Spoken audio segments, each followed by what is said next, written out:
Thanks for listening to Christmas with the Shy Mechanic, a Dos Fuentes sweet, small-town Christmas romance. Please like this story to help others find it, and subscribe to be notified when I post other sweet romance or romantic suspensey stories. Hope to see you soon. Christmas with the Shy Mechanic, a Dos Fuentes sweet holiday romance by Heather Tullis. This series can be read in any order. One Heaven Lee finished charting for The Final Patient and hit save. She still had to make dinner and take Kay to the pigeon guy's house for a school assignment before she could call this day finished. She rubbed her face and neck, willing herself to wake up. The previous night had been a late one, designing a flyer for the holiday present wrapping station downtown. Satisfied with her notes, she closed the rest of the programs and shut down the computer. Sunny, one of her hygienists, stepped in holding a sanitizer spray bottle and cloth. "I've got everything else cleaned and the computers are shut down for the night. Darla had to leave a little early to pick up her son." "Sounds good. You handled Tommy well. You're great with kids." "Thanks. I like kids. It helps when you have a lot of nieces and nephews." She sure had a slew of them, Heaven acknowledged. "Whatever it takes. I'll let you finish in here." Heaven double-checked the dental office to make sure it was ready to lock up. When she'd bought the practice 3 years earlier, her upgrades had all been software-related. Maybe it was time to give the inside a facelift. A little paint wouldn't hurt. She added that to the mental list of expenses she needed to juggle into her budget. Sunny met her at the back door. "Everything looks good. See you on Monday." "Great. Have a good weekend," Heaven said. She locked up, and they headed for their cars. What little light made it through the cloud cover was fading in the drizzle. Heaven headed to the daycare for her 7-year-old niece, Kay. Thanksgiving was the following week, and Heaven smiled at the holiday decor going up in the small town. The discovery of 2 hot springs with legendary medicinal properties 200 years earlier had fueled the town's settlement in what had been Mexican territory, a legacy that was reflected in the architecture in many buildings.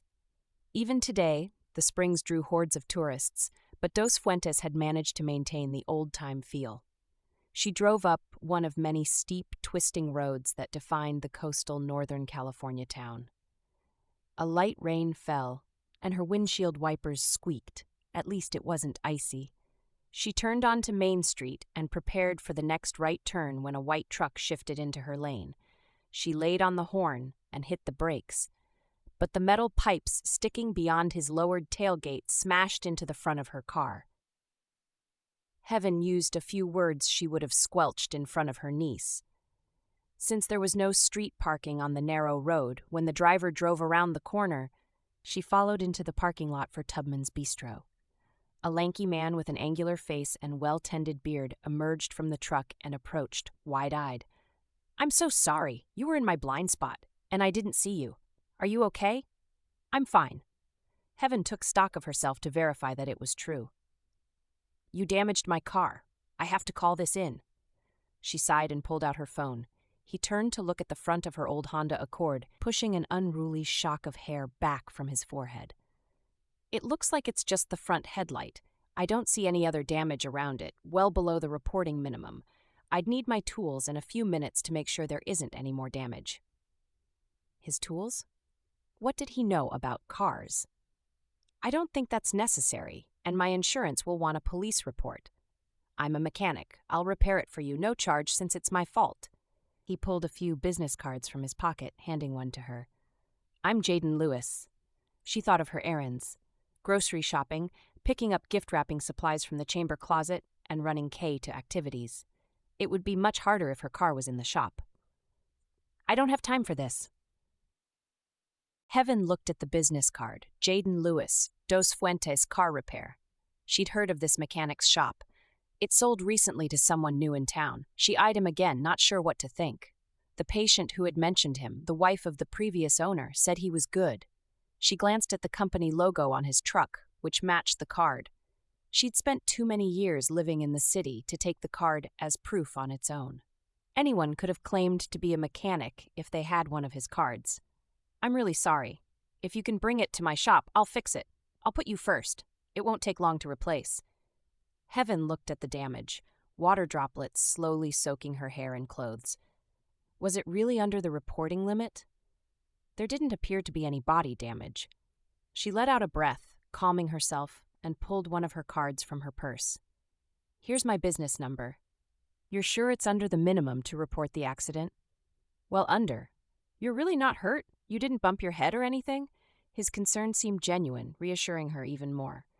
"I'm fine, really. I have to pick up my niece, but we can talk tomorrow. I'll call you." "No problem. Again, I'm sorry." "Yeah, good night." Grumpy and more stressed than before, she headed to pick up Kay. Heaven glanced at the clock. Great. Now she was late. Again. Jayden watched the woman drive away and studied her card. Heaven Lee, DDS. Heavenly? Really? He slid the card into his front pocket and got into his truck. He should have double-checked his blind spots. He should have unloaded the pipes for the shop renovations before he returned to town. Idiot. He gripped the steering wheel, reminding himself that it wasn't the end of the world. Accidents happen, and this one had been minor. It was fast and inexpensive to repair. The car had a few dings, but those weren't his fault. He glanced at the card again. Why was a dentist driving a 10-year-old car? He still had to stop at the drugstore for Sally's medication. Roger's call asking Jayden to stop for the meds had been the reason for the lane change. Next time, he would be more careful. Doing his best to shake it off, Jayden headed for the family-owned drugstore on the next block. The bright space was surprisingly full. 9 customers in the small room felt like 50 as his anxiety rose. Jayden had lived in town for nearly 6 months, and he'd met a lot of people through his shop. He recognized most of the men gathered near the pharmacist's windows. They were good friends with Roger, the man who had sold him the shop. "Hello, Jayden. What brings you here?" Clarence Braun asked. Though well into his 70s, you wouldn't know it from the energy the man gave off. Though his grandson had moved back to take over the family hardware store, Clarence still worked often. "Just picking up a prescription. How about you?" Jayden inched toward the pharmacist so he could escape quickly, but didn't want to be rude. "Already got mine. What do you think of the matchup for the Thanksgiving game? It should be interesting." Jayden enjoyed watching football when he came across a game, but he wasn't a fanatic and had no idea who was playing in the big game. "I've been hearing a funny whine in my engine the past couple mornings." Clarence tried to imitate the sound, but wasn't very helpful. "If you run by my place, I'd be happy to have a listen." Jayden moved a few more inches. The pharmacy closed soon. "I need to get some meds back to the Gordons." "You tell them hello for me, would you? I haven't seen them around much lately." George Robinson's heavy white mustache nearly obscured his moving mouth. Near neighbors, he and Clarence were always running around town together, frequently with a couple of other friends. They don't get out as much as they used to. Jayden turned toward the pharmacist, nearly running over a preteen girl with her eyes glued to her cell phone. When had she entered the store? His heart pounded almost painfully, and the aisles grew smaller as Jayden requested Sally's medication, covering the $10 copay. "Thanks," he said, grateful the men had left, eliminating one gauntlet for him to pass through on his way out. "You're welcome. Tell Sally and Roger hello for me." "I will." Jayden made a beeline for the door. Living in a small town, it seemed he always ran into an acquaintance. 1,300-plus residents were fewer than he'd thought when he'd arrived in the spring. He'd come as a tourist with his parents' and sister's family and fell for the place overnight. He loved the crazy, steep streets with their sharp turns and cobbled roads. The Mexican flavor that endured in the ancient stone church, the city building, and the old hotel on the hill. He loved the steep stairways that bisected the long, thin blocks on the side of the hill, allowing pedestrians to move between Main Street and First Street without making the trek to the corners. The laid-back small-town friendliness had appealed as well, though he'd realized the drawbacks to that aspect since moving here. When he'd learned Roger was looking to sell his shop, Jayden acted on instinct and didn't regret it. Most of the time. He liked working solo, but that meant dealing with customers more, not his favorite part of the deal. The paperwork was a pain. He was still figuring that out. Still, Dos Fuentes beat Reno any day. At his previous job, his boss had considered lunch breaks optional, and he opted not to offer them if at all possible. His coworkers had constantly poked at Jayden about women his birds, why he didn't smoke, how quiet he was, anything and everything. Being his own boss and working mostly alone was much better. Jayden took the winding road toward the 5 acres on the edge of town that Roger and Sally had purchased over 40 years ago. When he had first arrived, Jayden rented the room built onto the shop, and the Gordons treated him like a grandson. Now the shop, business, equipment, and building were all his, so he owned the tiny apartment. It would do for now. Before he pulled into the long driveway, flashing lights from an ambulance and 2 sheriff's vehicles caught his eye. Coming to a quick stop at the edge of the yard, Jayden bolted from his truck, rushing inside the bungalow. "What happened?" he asked the sheriff's deputy who was hurrying through the living room. "And you are?" "Jayden Lewis. I live here on the property. Is it Sally or Roger?" "Sally. I'm getting the gurney so they can take her into the hospital." He continued out the door, and Jayden followed voices to the family room. Sally's papery face was pale, her eyes closed. Roger sat angled out of the way, holding her hand while 2 EMTs worked with a female deputy assisting. The fear in Jayden's mouth tasted acrid, like the scent of axle grease. "What can I do to help?" The female EMT handed him a bag of saline. "Hold that up for me. I need an IV pole." He could be an IV pole. At least it was somewhat helpful, even if it didn't feel like he was doing much. After what felt like forever, they lifted tiny Sally onto the gurney and hung the saline on an attached IV pole. "We'll take her to the hospital, and the doctor will take a look at her," the second EMT said. "I'm coming." Roger grabbed his keys from the dresser. "Let me drive you. You look like a hard wind might blow you over." Jayden accepted the keys from Roger, not sure whether to be grateful or worried when the man didn't argue. Roger was unendingly independent. The drive to St. Joseph's went faster than Jayden expected. They were walking inside when Jayden's phone alarm rang, reminding him his pigeon girl would arrive in 15 minutes. Groaning, he pulled out his phone and called. "Butler here," a woman's voice answered. "Hi, this is Jayden Lewis, the guy with the pigeons. Look, I'm really sorry. I know you're probably about to walk out the door, but I have a family emergency. Could we reschedule?" "I guess so. Tomorrow?" Maybe. Could I text you in the morning when I know what's going on?" "Okay, I'll look for your text." "Thanks. I'm really sorry." That phrase was getting old tonight. Running his hands through his untamable hair, he went inside the ER to see what the doctor had to say. Heaven felt terrible that Kay was the last child at daycare. Not only did the provider have to stay open later, even if it was only a few minutes, but the time or two Kay had been the last to leave, she had been anxious that something was wrong. "Heaven, you're late," Kay declared as soon as her aunt entered the daycare. "I'm sorry, I had a slight mishap on the road." She looked apologetically at Ginger, the 20-something young woman who ran the daycare. "Someone cut in front of me on Main and damaged my headlight.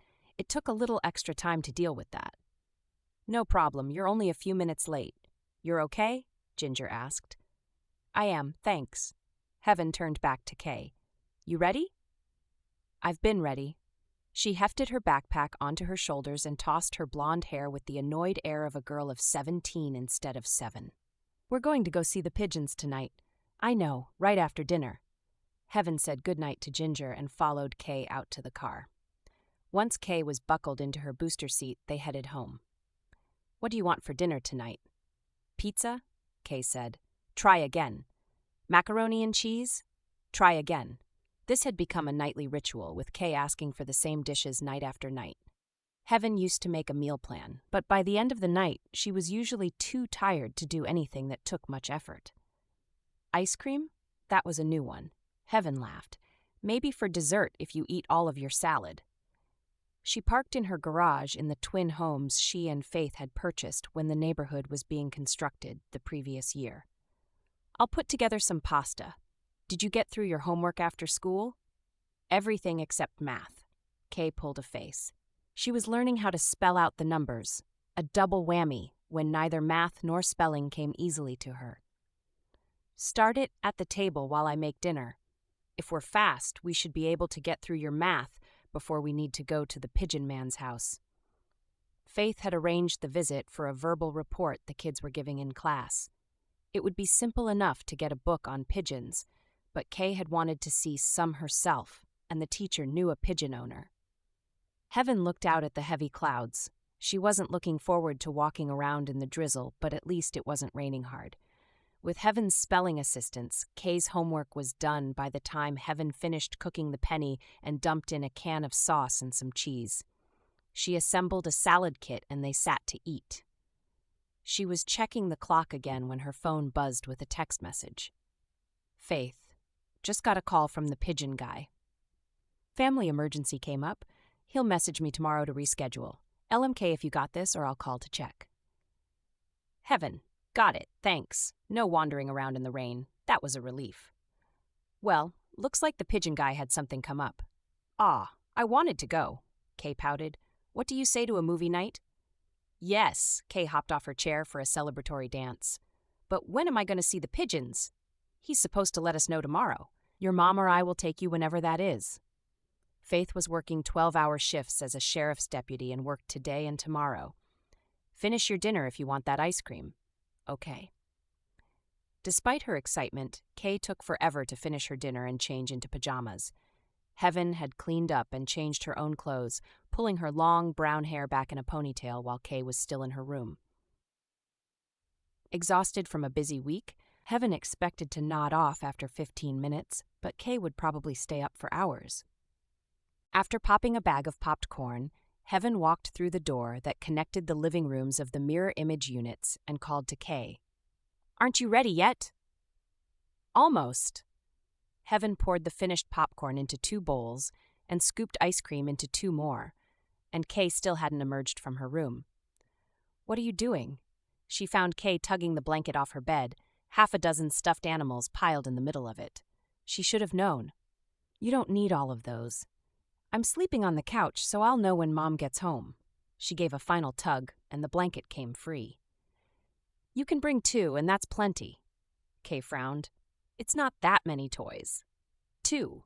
Otherwise, the small living room would be overrun. After some consideration, Heaven helped Kay cart the blanket and toys to the living room sofa. No need to worry about having too much space to fill in this house, Heaven thought as she slid to the far end of the sofa to make room for Kay's stuffed friends. Before long, they were eating ice cream and watching Frozen 2 for the 30th time. Heaven dozed for part of the movie, but Kay apparently stayed awake for the whole thing. One more, she said when the credits started rolling, and Heaven rubbed her eyes as she woke up. Heaven checked her watch. Your mom will be home from work soon. Good, just a short show? She rubbed at her eyes, obviously struggling to stay awake. Deciding it was easier to let her fall asleep to TV than to fight about going to sleep, Heaven pulled up a show Kay loved about kids living on a ship and settled in to wait for her sister's arrival. Kay was asleep in minutes. 2. After spending half the night at the hospital, Jayden eyed his ringing alarm clock with a fierce annoyance. 7:30. He slapped it off, groaned, and dragged himself out of bed, sliding into clothes and shoes before he went out to feed and water the animals. The chickens were Roger's, but after seeing Roger struggling with a bag of feed in August, Jayden had taken over the chore. There was something soothing about starting the day with clucking chickens and cooing pigeons. The ER doctor had said Sally's issue was just a little angina. He'd kept her at Mendocino Coast District Hospital for several hours for monitoring before releasing her, along with a new prescription. He also referred her to a heart doctor for further tests. Relieved, there didn't appear to be an immediate danger, and concerned about the future, Jayden had brought the couple home and checked in on the birds before heading to bed. Now he soaked in the morning quiet before he finished a car repair, looked up the part for Heaven's car, and contacted Faith to reschedule her daughter's visit. When he finished with the birds, Jayden stopped to check on the Gordons. Knock, knock. He came into the 70s-era kitchen, an arrangement they had set up a few months ago. Jayden had become close to the Gordons, more like family than neighbors. Still, he never ventured past the kitchen without an invitation, especially not first thing in the morning. Sally stood at the stove frying up bacon and pancakes. He shouldn't be surprised. Sally was every bit as independent as Roger. It was a miracle Roger had allowed Jayden to take over feeding the chickens. Hi, look who's up. I expected to see you before now, she said. I didn't expect to see you up at all this morning, Jayden said. Shouldn't you be resting? I feel perfectly fine. Take a seat. These are nearly done, and Roger will be in shortly. You should take it easy. She waved that off with her spatula. There will be plenty of time to coddle me in the future, no doubt, but I really do feel fine. I see you brought the eggs. He remembered the half-dozen multi-shaded eggs he had brought from the coop. Yeah. He took them to the egg spiral rack that allowed her to track which ones were oldest. That's nice. Thank you. We were a little distracted last night and forgot to collect them. Would you like a couple of eggs with your pancakes? You don't have to cook for me, though her pancakes were terrific. Have you eaten already? No, not yet. Then don't be silly. You haven't joined us for breakfast for a while, and I want to thank you for everything you did last night. She gestured him over to the table. I didn't do much, just waited with Roger in the hall. Seeing that she hadn't set the table yet, he pulled plates and cups from the cupboard. That's something. The man would have gone crazy sitting alone while the doctor ran tests and whatnot. You're a good boy, Jayden. I'm grateful you came here. Me too. For many reasons, but living close to the Gordons had its perks, like Sally's skill with pancakes. He set out the dishes and went back for silverware before sitting. Roger shuffled in a minute later, and they talked about their day's plans while Sally brought over the rest of the food. I have a carburetor to rebuild and some parts to order, Jayden said. You need to break away from the business more, get to know more people downtown. Roger loaded 3 pancakes onto his plate and topped it with a fried egg, pouring syrup over the stack. I spend as much time in town as I want to. Feeling alone in a crowd of strangers was far less disconcerting than being seen in a crowd of acquaintances. That wasn't good enough for Roger. Join the Chamber of Commerce, attend a few meetings, do something to help with the Christmas festivities. 200 years as a town is a big deal, and there will be plenty of celebrating going on. It's a great way to meet people. You spend too much time alone. I don't like people all that much. That wasn't exactly true. It was more that he always felt self-conscious around people he didn't know well. He had overcome his social anxiety enough to function in normal daily tasks. He could deal with customers and grocery shopping, ordering parts, and filing papers in person when he couldn't do it online, but he always second-guessed what he said and did. There was no reason for his little problem, no childhood trauma or mistreatment. He'd grown up in a stable, loving home, but he couldn't banish the irritating anxiety. Working here in Dos Fuentes had been a perfect solution. Enough human interaction to prevent him from becoming a hermit, but not so much that he was constantly uncomfortable. Maybe if you got to know more people, you'd find you liked them more, Roger pushed. Roger might have a point, even if Jayden didn't want to admit it. I'll think about it. Heaven and Kay spent Saturday morning doing laundry, cleaning their homes, and having a Just Dance competition, which Kay had won. The girls' energy never quit. Faith called after the pigeon guy rescheduled for that afternoon. Heaven pulled up to the property with the right street address, but second-guessed herself when the building sign read Dos Fuentes' car repair, Jayden's garage. She stopped in the driveway and reread his business card. Yep, so why had Faith said it was the Gordon home? Jayden exited a door on the far side of the garage. His shock of 4-inch-long hair stood up like he had been running his fingers through it. He smiled in greeting and then looked puzzled. She parked beside a couple of other vehicles, no doubt there to be worked on. When she stepped out of the car, he met her part way. I thought you were going to call. I'll need a day or two for the part to arrive. My niece Kay is supposed to talk to someone about the pigeons. Are we in the right place? Oh, Faith mentioned her sister might bring her daughter. Yes, you're in the right place. Small world. Small town. Something that grew more apparent over time. So you had a family emergency yesterday? Yeah, small mishap with the Gordons. He waved toward the house 50 yards further down the driveway. He clarified, Roger and Sally. They sold me the shop. It's fine now. His words were confident, but his voice less so. Heaven hoped things really were fine. She liked Sally Gordon a lot. She chose not to pry, even though she wanted to. No doubt the grapevine would bring her the details on Monday without her having to ask. Glad it's okay now. Kay is really excited to see the pigeons. Kay burst from the back seat, notebook in hand. I am. I can't wait to see them. Mom used to take me to see pigeons when we lived in Sacramento. She carefully enunciated the city name. Jayden turned his full attention to her. How long ago was that? When I was still in preschool, but now I'm in second grade. Do you know a lot about pigeons? I do. I've been raising them since I was just a little older than you, 12. You're almost 12, right? No. I'm almost 8. What's the best thing about pigeons?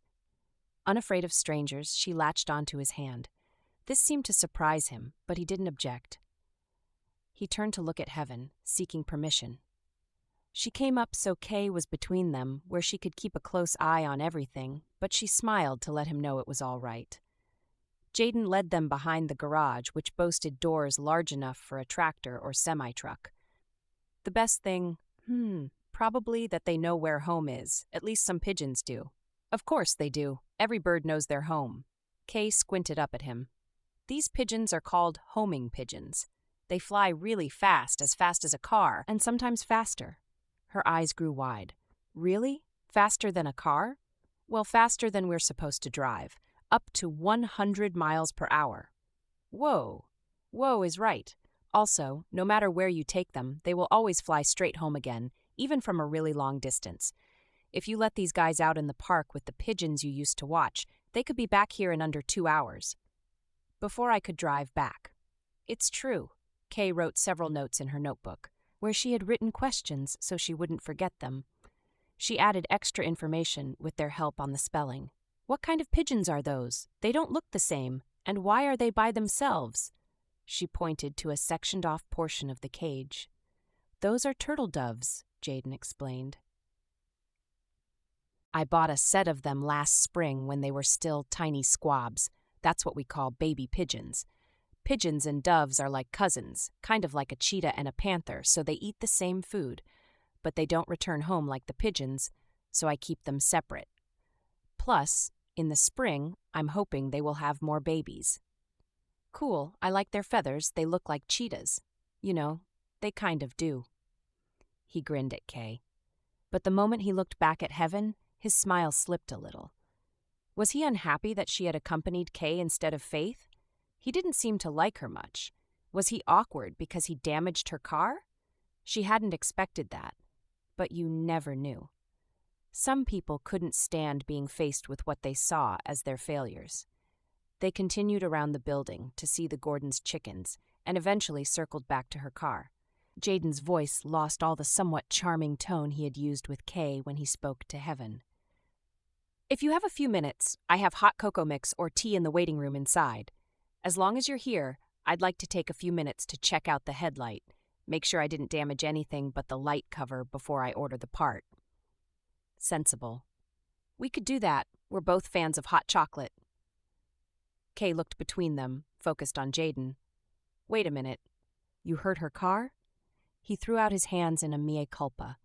Guilty.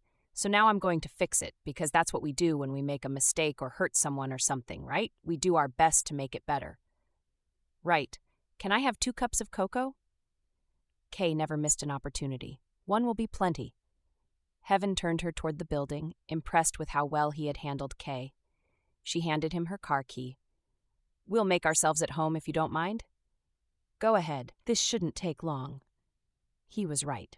They were still drinking their cocoa when he returned with her key. It looks good. I'll probably get that part on Tuesday. I'll let you know when it arrives. You can come in any time that's convenient, and I'll do the repair. If you need me to pick it up or drop it off for you because of your work schedule, I'll consider that part of the service. It's only fair. He stuffed his hands in his pockets. He did seem to be doing his best to fix his error, which she respected. I'll let you know. Thanks. No problem. Thanks for stopping by to see the pigeons. I hope your presentation goes awesome. He flicked a finger down Kay's nose. It will, because I got the best animal to talk about. Agreed. Thanks again. As they got into her car, Heaven wondered if he had been avoiding looking at her, or if it had been her imagination. Did he resent her, or was something else making him standoffish with her? She set it aside. There was no time in her life to think about odd men. Monday, Jayden used his lunch break to run errands. Roger's words from an hour earlier still rang in his ears, reminding him, again, to get involved with the chamber Christmas activities. Since he doubted Roger would stop the nagging, Jayden forced himself to go into the Chamber of Commerce to sign up. The office was in a tiny room with its own front entrance, but connected to a chocolatier on Main Street. The 50-something woman in the store noticed the moment he walked through the chamber's door. "Hello, haven't I seen you around town?" she called. The smell of chocolate candy made him salivate. Maybe he should have eaten before coming in here. "You probably have. I'm Jayden Lewis. I just bought Roger Gordon's garage. He suggested I come in and join the chamber." She beamed at him. "He did so much with the chamber in his younger days. I'm Blythe." The woman didn't appear old enough to remember Roger's youth, though Jayden supposed younger days didn't have to go back that far. "Yes, well, here I am. What do I need to do?" "You have a business license?" "Not on me, but yes." "No matter, I'll check with Sherry on that. Just fill out one of these forms, pay your dues, and you're in." She flourished a paper and pen, and he took them, leaning over the table to fill out the short form. While he worked, she nattered on about projects the chamber was working on, from various Christmas activities to the Easter egg hunt in the spring. She threw out names right and left until they were all a jumble in his head. "That's everything." She paper-clipped the form and payment together. "Now, we encourage all of our businesses to help with the city's Christmas celebration. Have you heard about our chamber Christmas drawing?" He regretted having to say no. The woman barely paused her chatter and didn't appear to notice his discomfort. "Every $10 someone spends at participating businesses gives them a chamber buck, which is an entry into the drawing. Most of the businesses are having their own drawing, and the remaining entries go in the pot for a few more general prizes. Would you donate a free oil change or tire rotation for the general prizes?" He nodded. One of each would be fine. Hopefully, it would be decent advertising, and neither cost him much. Roger had been limiting his work hours for over a year, so the garage's business was slower than Jayden would have liked, as many of Roger's clients had started turning elsewhere for repairs. "Great. All the general prizes will be listed on a flyer that's going out beside the entry boxes, so plenty of people should see your donation. Also, we'll highlight your business this month on our website and social media." That had been more than expected. "Sounds good. Your donation is so helpful, but we could really use some help with a few of our other activities in the next month." She passed over a clipboard with several sign-up sheets for activities. "Maybe you can find something here that interests you. We do love having our local business owners get involved." Jayden took the clipboard and scanned the options, pausing when he saw that Heaven Lee oversaw the gift-wrapping booth. He had found her interesting, beautiful, which was a little intimidating, but she wasn't a chatterbox like present company. He'd like to get to know her better. How hard could it be to wrap gifts? He signed up and followed Blythe into the chocolate shop. It could be his contribution to Thanksgiving dinner, since the Gordons had invited him to join their family. 3 pies. I'm so glad you like to cook. Faith came into Heaven's kitchen, holding a stack of narrow, hardbound books. "One of us has to make them. The pumpkin is in the oven." Heaven crimped the edges of the store-bought crusts over the canned apple filling she doctored. Just because she was baking it herself didn't mean she had to peel and slice the fruit. "I'm the turkey girl. I've got it under control. It was nice of Jameson to go to work early so you could have Thanksgiving dinner with us." Faith had worked Thanksgiving the previous 2 years, so they had celebrated on a different day. How do you draw the short straw for the holidays every year? Seriously unlucky shift changes.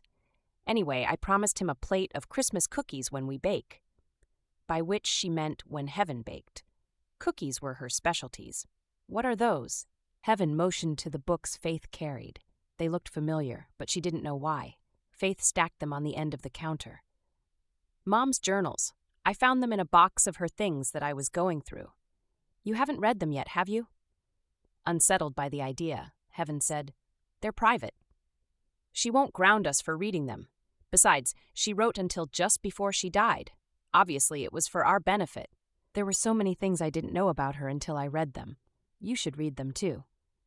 Okay. Not entirely convinced, but willing to try, Heaven motioned for Faith to set them down. The holidays were bittersweet since their mom passed away from complications of COPD, a respiratory disease she had struggled with for several years. Maybe reading her mom's journals would help Heaven feel closer to her. Thanks. I take it the Munchkins settled in for the night? Well, she's in bed, but she's either talking to herself or having a very interesting chat with her teddy bear. I swear her brain doesn't shut off. Heaven slid the can opener and other cooking implements into the dishwasher. We picked up the last of my staff Christmas gifts today. You overachiever. And she begged me to buy her a 1,000-piece puzzle.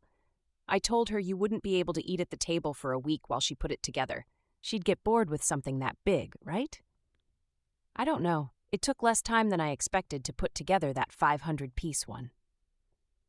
Faith looked at the spices Heaven had put in the pie filling. She picked up the cinnamon, popped the top, and gave it a little squeeze, throwing a puff of spice-laden air into the room before closing and setting it next to the others. I wish I were half as good at improvising in the kitchen as you are. You do fine. Anyway, I didn't buy the puzzle, but I thought Santa might, if you think she's ready for it. If she doesn't get through it now, she can try again in a few years. I took a picture of it and sent it to you in an email so you know which one she liked. Heaven slid the spice bottles into their slots in the cupboard. Good thinking. You know we'll end up working on it with her. So true. I ordered her a puzzle board for Christmas so you can take the whole thing off the table when she's done for the night and slide it under the sofa or something. My kitchen thanks you. Anyway, I'm going to have a soak in the tub, see if I can work out the kinks in my neck. Feuding neighbors, cows on the loose, and 2 medical calls today, not to mention idiots driving way too fast on Highway 1. The nerve of some lawbreakers. Enjoy your bath, and I'll look at the journals. Thanks for sharing them.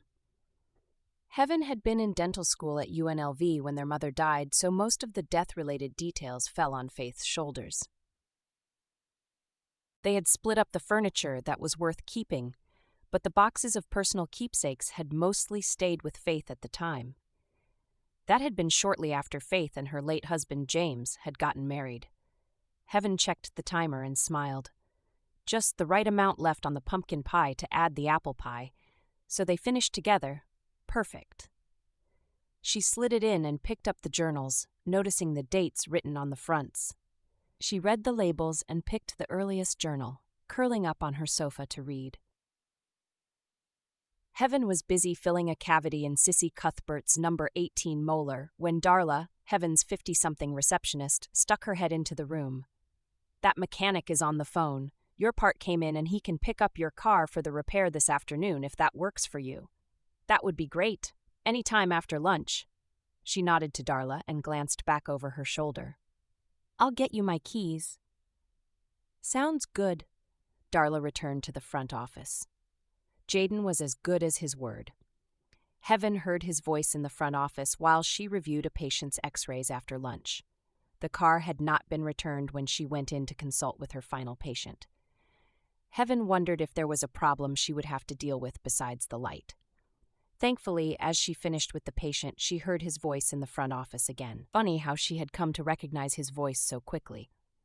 When she finished with her patient, Heaven was surprised Jayden was still there, his rangy frame standing stiffly beside the counter, hair falling over his eyes. Darla described a problem she was having with her car. He looked up with that half smile he'd lobbed at Kay so many times on Saturday. It was surprisingly appealing. As good as new. Well, as good as it was before our collision, anyway. Heaven hardly needed reminding that her car only had another year or 2 before she would have to trade up. Buying the dental practice and the townhouse had taken all her money, and she'd need to build some savings before replacing the car. Thanks. I appreciate you saving me the trip. She held out her hand, and he dropped the key onto it. He half turned to go, but then pivoted back. I guess I'll see you at the gift-wrapping booth on Saturday. You have a lot you need wrapped. How did he know she was running the booth? He fidgeted with the car key in his hand, looking away. No, I volunteered to help. Roger's been after me to help with something, and it seemed doable. Huh. Have you wrapped a lot of gifts? Maybe she was wrong, but he didn't strike her as the gift-wrapping sort. More like the guy who had someone else do it for him. His gaze shifted to the left. I've wrapped a few in my day. It's not rocket science, and I'm good with my hands. I bet he is, Darla muttered under her breath. Heaven hoped she didn't color at the image that brought to her mind. You might need a refresher course if you're that unsure. She was torn. The last time she had seen the sign-up sheet, she'd been shorthanded. She could really use the help. He didn't have to be spectacular at it, he just needed to be relatively decent. I'll be happy to have your help. Maybe? She paused to rerun the thought in her head before she blurted it out. If you're feeling uncertain, I'd be willing to tutor you before Saturday. We're closed here until Monday, so I could make time on Friday.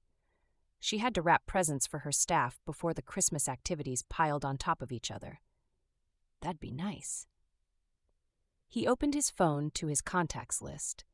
If you want to put in your address and phone number, I'll call you to work out a time. She hesitated, but half the town knew where she lived, and her sister was a deputy sheriff. Faith had researched him before setting up the pigeon trip, so he must be safe. Trusting her instincts, she entered her details into his phone.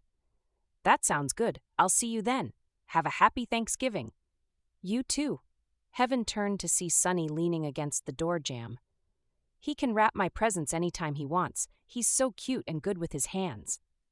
She waggled her brows. That's always a bonus. Heaven ignored the comment. He was charming while talking with Kay, but not with her. No time to waste thinking about men. Well, that was the end of the patients, so let's get cleaned up and get out of here. No one argued with that. 4. Jayden looked at the gift-wrapping tools on his living room floor and shook his head. What had he been thinking, volunteering to wrap presents? He usually stuck the present in a gift bag and taped the top shut. Done. Heaven must not expect him to be any good at wrapping either. Why else would she invite him to wrap with her tomorrow? He thought about begging Sally to help him, but her daughter's family had come for Thanksgiving, and he didn't want to interrupt their family time. He had already spent several hours there for the big meal and the game. Instead, he'd practice on his own. He sat on the postage stamp-sized space on the living room floor with wrapping paper, the 2 gifts he'd already purchased, and tape. The tiny apartment was all he'd needed since the move to town, but it had a few drawbacks. His first attempt at wrapping was, well, uninspiring.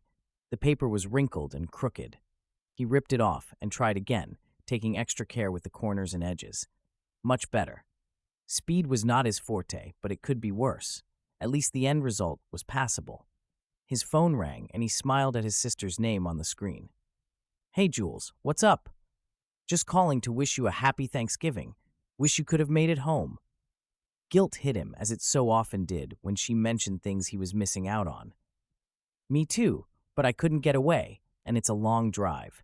I did have a nice dinner with the Gordons and their family, though. Good.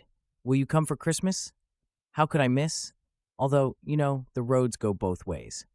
It was harder for her to pack up herself, her husband, and their 2 kids, but his point was still valid.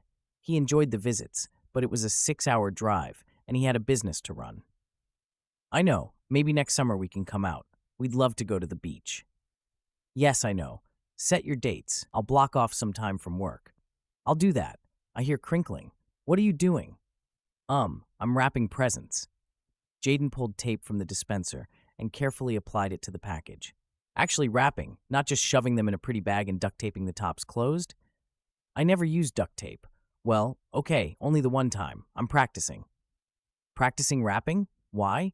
Jayden steeled himself to admit the truth. I sort of got myself into a situation. What kind of situation? She wasn't laughing, but she might as well have been. He felt his cheeks heat in embarrassment. I signed up to help wrap presents as part of the community's 200th anniversary celebration. Now she did laugh, with glee. You, wrapping presents for other people? Seriously? Yes, thanks for not making me more self-conscious about it. Oh, I'm sorry, honey. She cleared her throat, and the audible laughter stopped. Look, it took me by surprise. I'm glad you're venturing outside your comfort zone. I mean, you'll have to talk to humans and wrap presents. You can find nice tutorials on YouTube. I looked at some last night. My wrapping has improved 10,000% already. Not that that was saying much. There you go. When is this wrapping extravaganza? Every Saturday for the next 4 weekends. We start at a boutique in a couple days. He would not tell her about the scheduled practice session with Heaven the next day. Though Jayden usually confided in her, talking about the pretty dentist would end in more teasing. She would constantly ask about Heaven, despite their barely knowing each other. He wasn't even sure if Heaven liked him as a human being, never mind more than that. He wasn't sure if he liked her as more either. But maybe. There was something about her that intrigued him. Besides the fact that she was pretty, very pretty with her long brown hair and blue eyes, that warm complexion that suggested she would tan instead of burn, but hadn't been out in the sun much lately, she was a good aunt to Kay, and Sally said she was a great dentist. The perfect height, about 4 inches shorter than his height of 5'11". She was volunteering a lot of time for this wrapping thing, and she'd been kind, if a little standoffish, but he hardly had room to complain about that. Sounds like practice is a good idea. How did you get roped into this? Roger's been nagging me to get involved in town, to meet more people. I caved. This was one of the few things I could do. So, good for you. A kid started screaming in the background. The sounds muffled for a moment before she returned. Looks like I need to go help. Video call, Mom. She expects to see you today, one way or another. And happy Thanksgiving. We miss you. I'll call, and I miss you too. Give everyone my love. I will. Bye. Bye. He leaned against the sofa behind him. It had been both difficult and liberating to move away from home. He'd always lived within 15 minutes of his family before he moved here, and he missed dropping in for dinner or bringing a treat to movie night with his 2 nephews, Luke and Joey, who were 7 and 5 years old. He missed having that safe zone. Roger and Sally had welcomed him like family, but it wasn't the same. It was time for him to stand on his own 2 feet, even if it meant feeling uncomfortable and occasionally making a fool of himself. He hadn't had a panic attack in weeks and hoped that meant he was settling in. Jayden wrapped the other gift and squinted at it, not sure why it didn't look right. He wrote a message on a small square of paper and wrapped it up to attach to one of the birds who considered his parents' address home. Out at the loft a few minutes later, he tied it to one of the pigeon's legs and released it. He would call his mom, but she would love the note as well. There was only 1 pigeon left from his father's flock, and Jayden would have to send it back to them with another note soon, so it wouldn't have to be all alone in its section of the loft. He let the rest of the flock out to fly for the afternoon and topped off their food and water before turning to his home. When one of his birds perched on the small porch awning, he paused to talk to it. "Hey, there! Beautiful day, isn't it?" The bird cooed and dropped to the ground in front of him. Jayden held out his hand, and the bird hopped onto it. He petted it lightly with the back of his finger. "Happy Thanksgiving to you, too." The bird lightly pecked his finger and then took flight. He turned to watch it fly off before going back inside to call his mom. Heaven was anxious about having Jayden over. She'd considered having him come to the wrapping area early on Saturday so they could practice instead, away from her home, but there wouldn't be enough time after they set up. After some consideration, she decided her original instinct had been right. Better to meet at her place. "Okay, so I'm a control freak, sue me," she said as she pulled out the gifts for her employees and her wrapping supplies. At least Faith was nearby, and the door between their places was partially open, so she wouldn't really be alone with a man she barely knew. The doorbell rang at 4 o'clock, and Heaven tugged at her blouse and checked her hair in the living room mirror before she opened the door and invited Jayden in. It wasn't vanity, it was good manners to look presentable for a guest. "Welcome to my home. How was your Thanksgiving? Did you see your parents?" "No, it's a long drive to Reno, but we did a video call. I celebrated with the Gordons. Sally was in my practice a while back. Sweet woman. I heard she had a heart attack. Caitlin, Heaven's best friend from college, had grown up here, and mentioned it when they'd visited the previous afternoon. She always had the best gossip. Not a full heart attack, just a reminder to take better care of herself. They've been really good to me, like inviting me to Thanksgiving dinner. That's nice that you have someone local to celebrate with. I'm lucky Faith decided to join me here so I can spend holidays with them. Since they seemed to have canvassed that topic, she gestured to their left. I set things up in the dining area. Does Kay live here? Not here. There. She gestured to the slightly open door that connected the two homes. She and Faith will probably pop in before long to say hello. Faith had said she would. Would you like something to drink? I have soda, water, or eggnog. I'm a sucker for eggnog. Water would be nice, thanks. They sat to wrap the gifts for her employees, a little something she bought for each of them in addition to their Christmas bonuses. Let's start you off with Sunny's, because it's a nice, regular shape. She set the rectangular box in front of him. I practiced a little last night, but my presents never look quite right. Maybe I can show you where you're tripping up. She watched him as she wrapped something for one of the other hygienists. Jayden's movements weren't practiced or smooth as he unrolled the paper and tested the length. Before he put on his first piece of tape, she saw where he was messing up. She set her hand on his arm to stop him. I love this paper because it has the lines on the back. They make it really easy to cut the paper square and to line up the package when it's square. That helps all of the folds line up better. She looked at him, and their eyes met, held. Suddenly very aware of the warmth of his arm beneath the shirt sleeve, she slowly removed her hand and broke eye contact. She focused on his hands, big, a little uncertain, and wondered how they acted when they held tools and car parts. Oh. He realigned the box and tried again. When the edges came together on the bottom, everything lined up. Hey, that worked. Looking good? She pulled her eyes and her thoughts back to her own package. He watched her when she turned her package and folded the sides of the box, mirroring her actions. His folds were a trifle uneven, but not bad. Jayden stared when she grabbed a spool of ribbon and started wrapping it around her package. Okay, ribbon, how did you do that again? Heaven talked him through it, reaching over to smooth the ribbon before he flipped the package right side up again. See, it's easier than you thought. She tied off the bow on her package and fiddled with it for a moment until it looked right, but she couldn't banish the awareness of how close they sat and the quiet of the room around them. Jayden tied his off and stared at the ends of the ribbon. Yeah, I can't do a fancy bow. I'll show you. You're pretty good at this.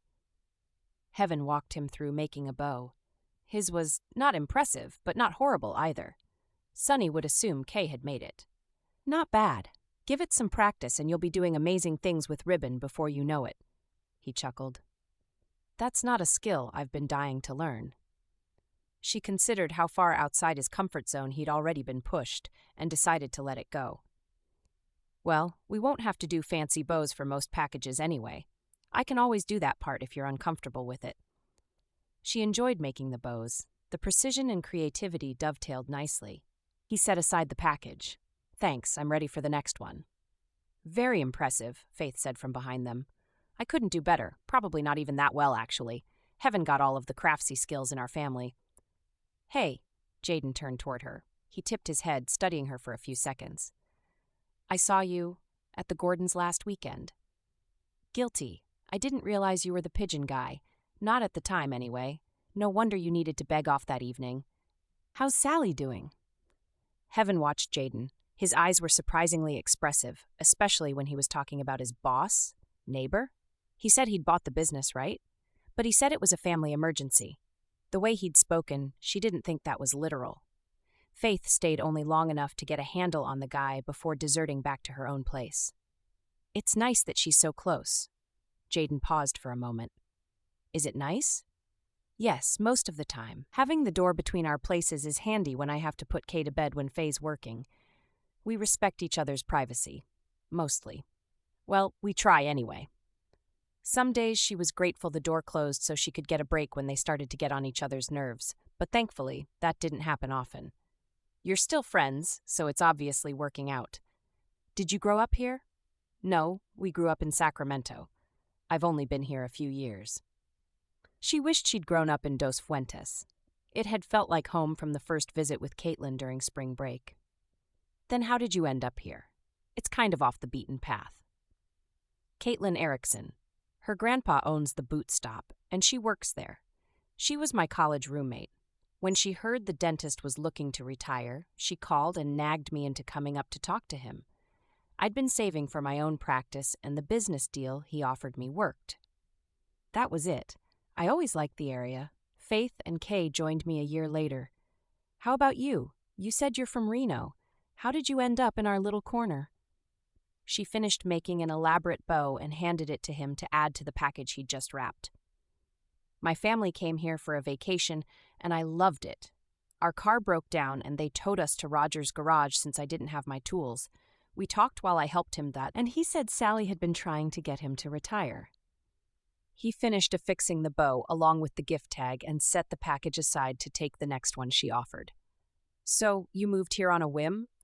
Sort of, but I came to work for Roger for 6 months, with the plan that I would buy the business if things worked out.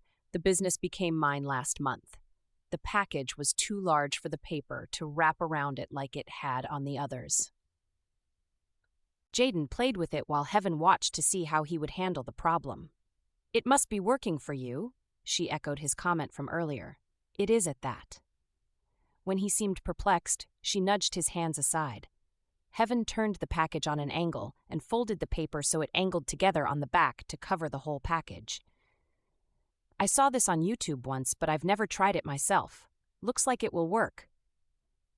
He grinned in triumph when the pieces folded together perfectly. Wow, that's cool. YouTube has everything. He taped the pieces together smoothly and added a white coordinating ribbon against the blue foiled wrapping paper. Heaven handed him the bow she'd made to match, and he added it before reaching for the next gift. Sometime later, she handed him the last gift card to tape on. Just one more for my staff and we're done. You're ready to do this professionally. Good, though the next 4 weeks will probably do me for the next 80 years. I'm here. Kay tore into the room, blonde hair streaming behind her. Hi, Mom said you were here. Wow, you wrapped a lot. Are any of them for me? She batted her brown eyes furiously. Sorry, kiddo, they're for my employees.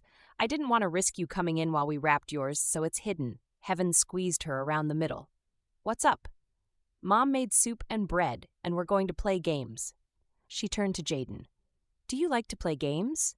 Auntie Heaven said I'm old enough to learn Phase 10 now, and then we'll watch a movie, and Mom said you can come too if you want. I can? Jayden appeared uncertain, so to give him an out, Heaven said, maybe he still needs to feed the pigeons tonight or the chickens. Well, no, I took care of that earlier. So will you come? Kay asked. Please, please, please. His gaze shot back to Heaven as he brushed the hair from his eyes. If you're sure I won't be in the way. Surprisingly, she had enjoyed the past hour. She'd learned a surprising number of things about him through their easy conversation. She wanted to know more. You're welcome. We'd love to have you stay if you have the time. Then I'd love to join you. Yay! I'll tell Mom. Kay raced out of the room, her voice trailing back to them as she called ahead to Faith. She's a bundle of energy, Heaven said. She is at that. Guess I need to finish this package. He got to work on the last box. Why did you choose to help with the wrapping booth? Blythe Adams, from the chocolate shop on Main. She looked over to see him nod that he knew who she was talking about. She tried to get me to join the Christmas chorale, but honestly, I can't sing at all. This was the best alternative on the list. You really can't sing, or you claim you can't because it's the humble thing to do? He asked. Honestly, Kay covers her ears when I sing with the radio. I really love music. I just let other people make it for me. He smiled to himself. What? It's nothing. No, seriously. What's the smile for? Jayden shrugged. It's nice to know you're not as perfect as you seem. Not sure what to think about that. Heaven took the finished package from him and stood to move to Faith's home. Dinner went well, though Jayden didn't say much, and they sat at the table with their cards. Faith explained the rules to Kay, and they started the first round. Kay reached the last phase before the others, a predator, taking everyone else down. Jayden feigned discouragement every time Kay won a round. He was different with Kay, relaxed, more than he was with Heaven or Faith. She wondered why. He didn't seem to dislike them. When the game ended, Kay hurried to change into her pajamas. "You're welcome to join us for the movie," Faith said. "Of course, we won't blame you for passing on My Little Pony. I think, just this once, I'll have to miss the ponies if that's okay." Jayden fidgeted with his keys. "You're missing out," Heaven teased. "Thanks for the rapping lesson, dinner, and game." He shifted weight to his left foot. "Thanks for being so teachable. You'll be a big help." Heaven enjoyed seeing him learn something new. Too many men she'd known didn't like to do anything they weren't already good at. Their eyes met, and she felt a little jolt. She had no idea what to do with that. "The practice was good for me, and now I know how to make a bow. We'll get plenty of practice wrapping between now and Christmas." Faith had moved to tidy up the kitchen. To give them a little more privacy? Heaven wasn't sure how to feel about that. "Kay, come say goodbye to Mr. Lewis," Faith called down the hall. "Just a minute. Don't leave yet." 10 seconds later, Kay careened around the corner and skidded to a stop in front of them in her Princess Ariel PJs. "Thanks for coming tonight. I had fun." She threw her arms around Jayden's waist. He patted her back awkwardly, but Kay didn't appear to notice. "Have a good night." "You too. Enjoy your pony show."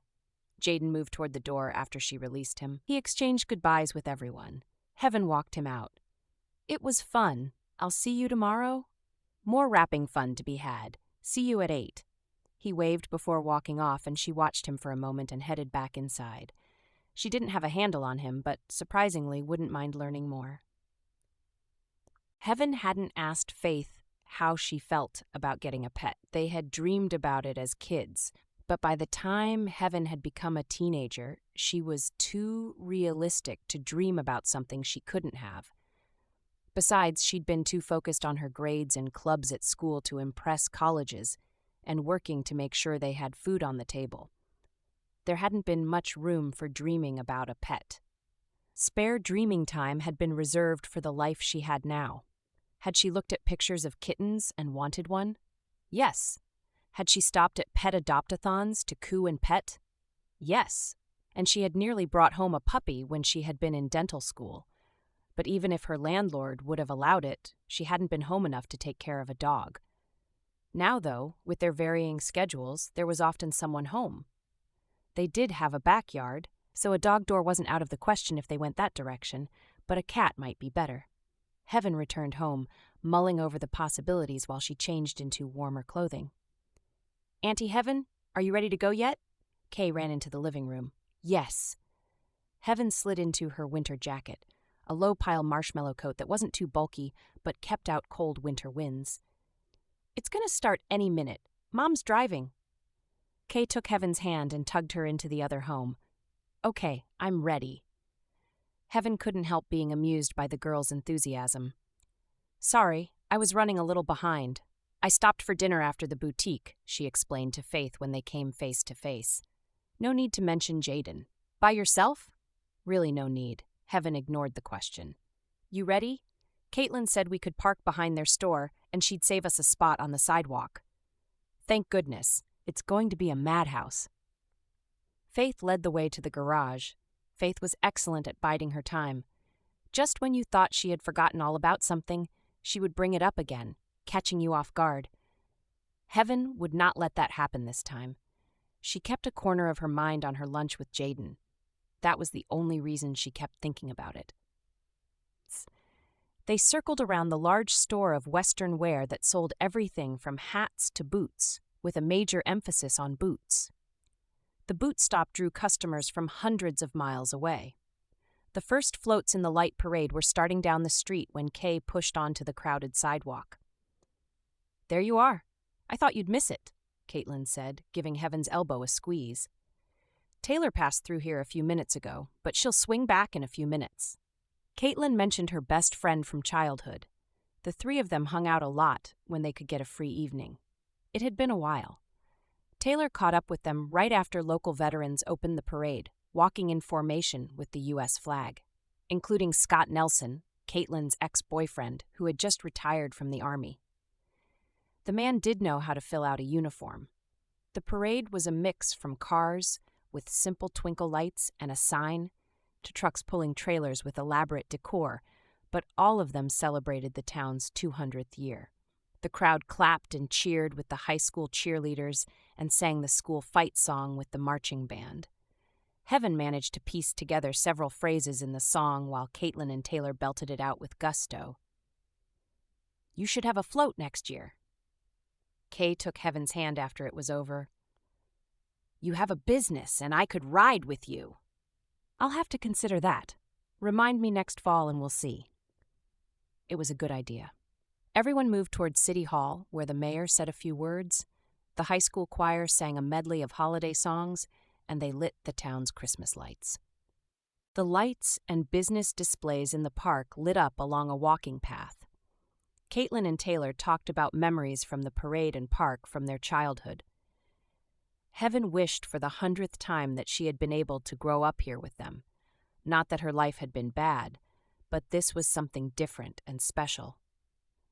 "We need to get together soon," Taylor said when she and Caitlin were getting ready to peel off to talk to someone else. "We really do. It's been ages," Heaven agreed. They usually managed at least once per month, but she was sure the last one was in early October. "They sure know how to do Christmas here," Faith said after they had turned back toward her car. "That they do."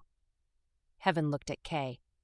"Are you ready to go home, make our special hot cocoa, and break out the Christmas tree decorations?" "Christmas tree. We already did ours today, but that's because there wouldn't be time for both tonight." Kay screwed her face up with worry. "Is that okay? Mom said you wouldn't mind." "Good thinking. 2 trees would be a lot to decorate tonight." Kay looked relieved and smiled. 20 minutes later, Faith heated water for the cocoa while Heaven dragged her pre-lit Christmas tree from the garage. "It's heavy," Kay said as she helped carry it inside. "I know, but it's always beautiful." They ate sugar cookies. Faith and Kay had made earlier that day from refrigerated dough and drank cocoa, hung an eclectic array of decorations, and generally had a ball while carols played in the background.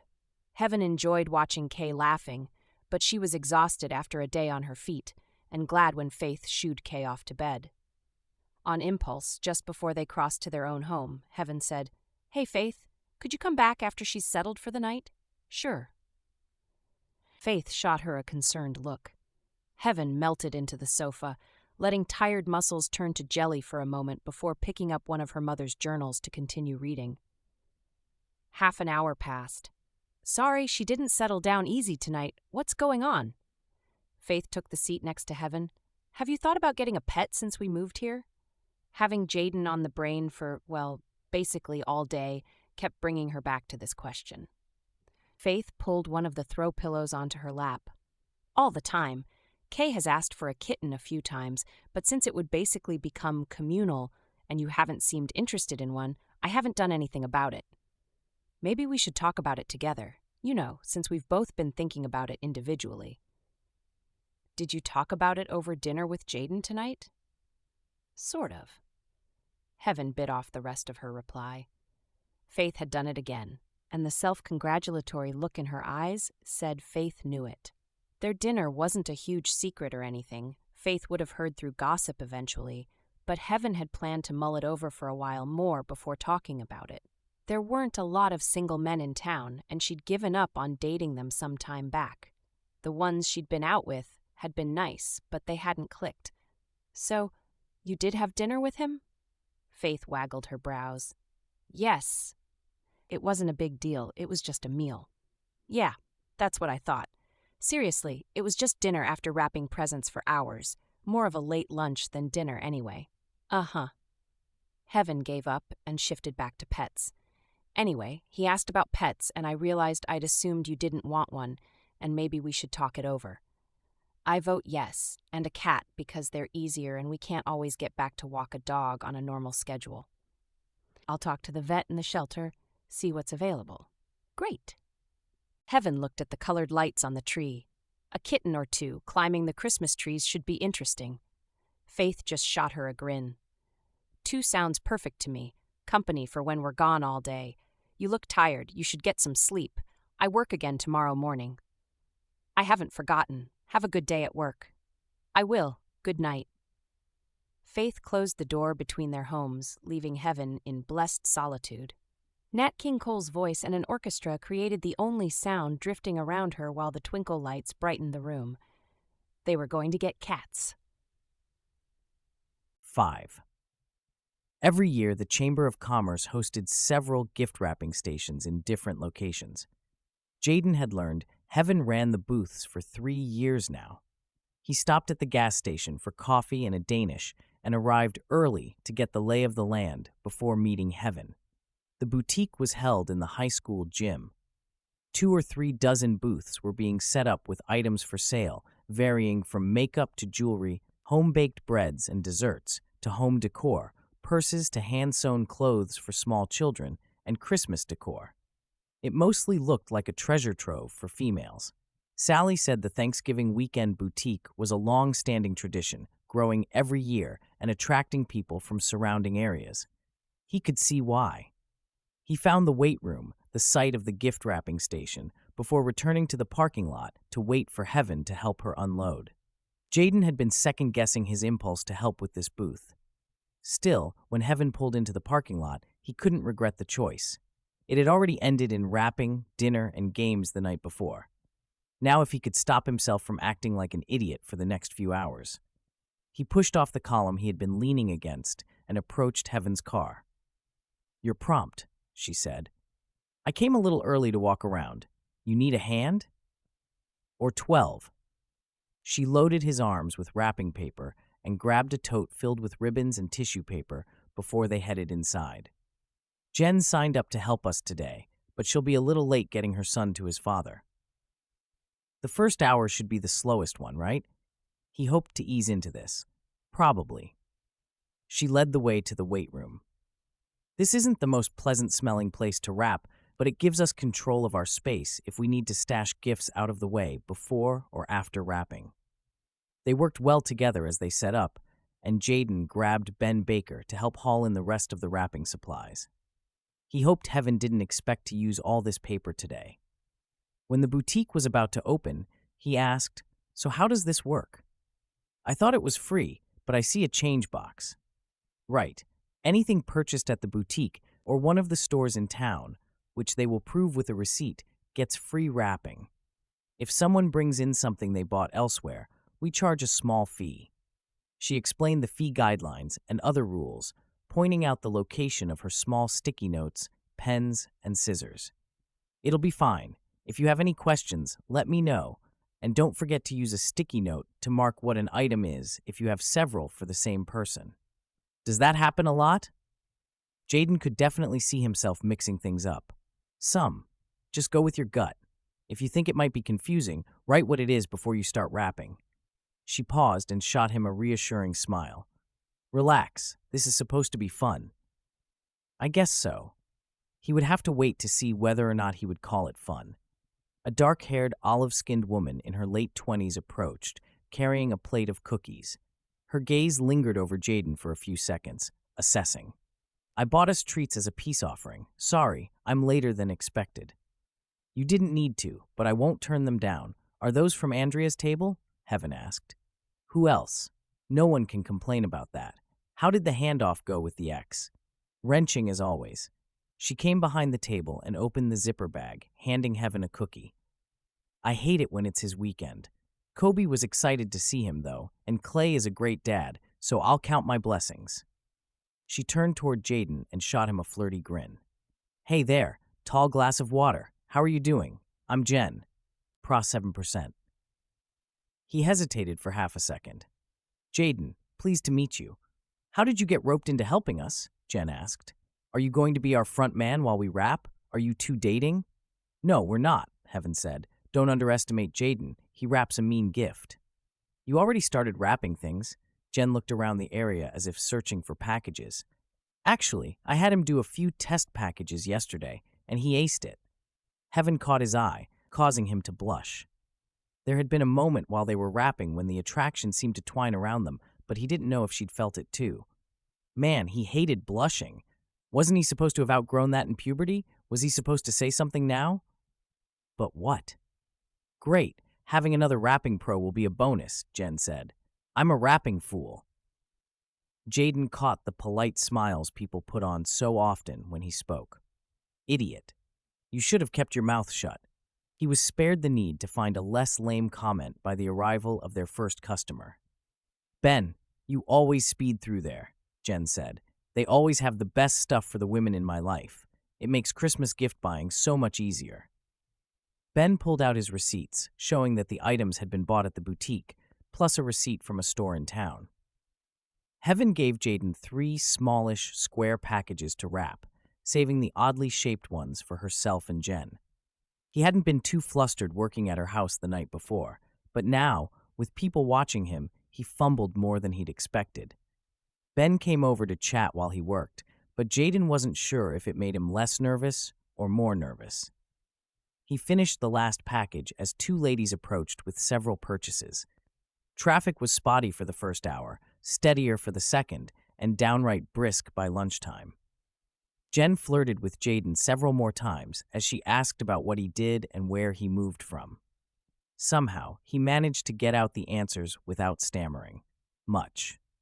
As the crowds grew, the voices turned to white noise, and he grew more comfortable. Heaven and Jen interacted with most of the people, so he was able to focus on his rapping, greeting, and occasional acquaintance. It wasn't nearly as overwhelming as he'd feared. Thankfully, they didn't have enough customers to use even close to half the supplies.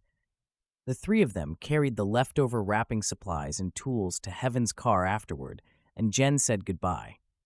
Jayden weighed his options while Heaven repacked the pile of paper tubes he carried. They hadn't really eaten lunch, but what if she wasn't interested? What if he made a fool of himself? She stashed the last roll in her trunk and closed it. Thanks again. Are you still up for this next week? That wasn't bad, and I did get to meet a lot of people. Or he'd at least been seen by a lot of people. Way too many people. He dug his hands deep into his pockets. That was the warm-up. Every Saturday tends to get busier as more people do their shopping. Well, that wasn't great. Trying to get rid of me? No way. Are you kidding? The last thing I want to do is get rid of someone who can help shoulder the load. You did good work today. I was slower than you or Jen. We've been doing this a long time, and you got faster as the day went on. You'll be keeping up with us in no time. Okay, just ask her. Do you want to grab a burger or something? He blurted the words out faster than usual and saw her slight hesitation. He realized he had spoken too fast when she responded. What? You know, because the cinnamon rolls they brought us at what passed as a lunch break didn't exactly last for long. I mean, I know it's still really early for dinner, but I wondered if you'd like to get something. We could get a snack if you want to wait to eat with Faith later, but I thought, shut up, shut up, shut up. She studied him for a moment. I would. Thanks. They agreed to meet at Barb's, a mom-and-pop diner near the entrance to Highway 1. It was mostly empty mid-afternoon, but there were locals getting ice cream and what looked like travelers grabbing a late lunch. They may have been in town for the boutique, considering the horde of people they had wrapped gifts for. They ordered, Heaven going for the chicken salad, while Jayden got the burger and fries he'd been craving for the past 3 hours. So, what inspired you to raise pigeons? It's so unusual, especially for a city boy. I mean, it's a big leap from learning about them to raising them. Heaven settled back in their booth.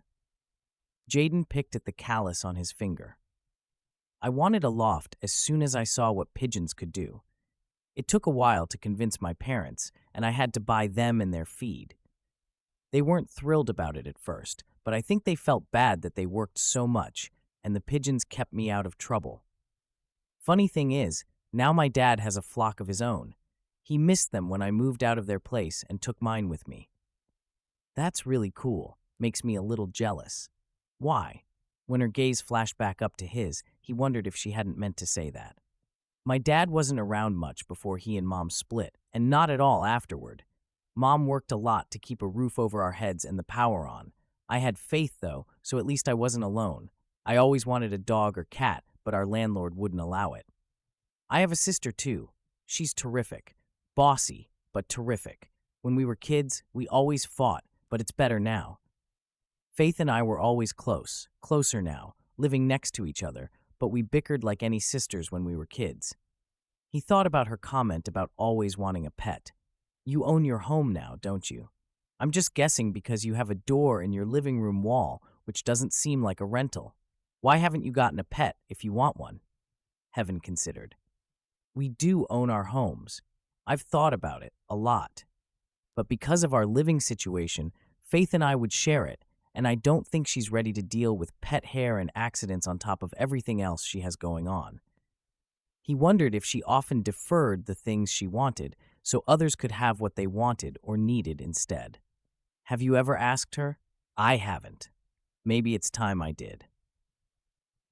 6 Tuesday, when Jayden retreated to his apartment for dinner, he opened his fridge to find a cup of milk left in the jug, assorted condiments, half a bottle of pickles, and one wrinkly apple. Well, that's not going to work.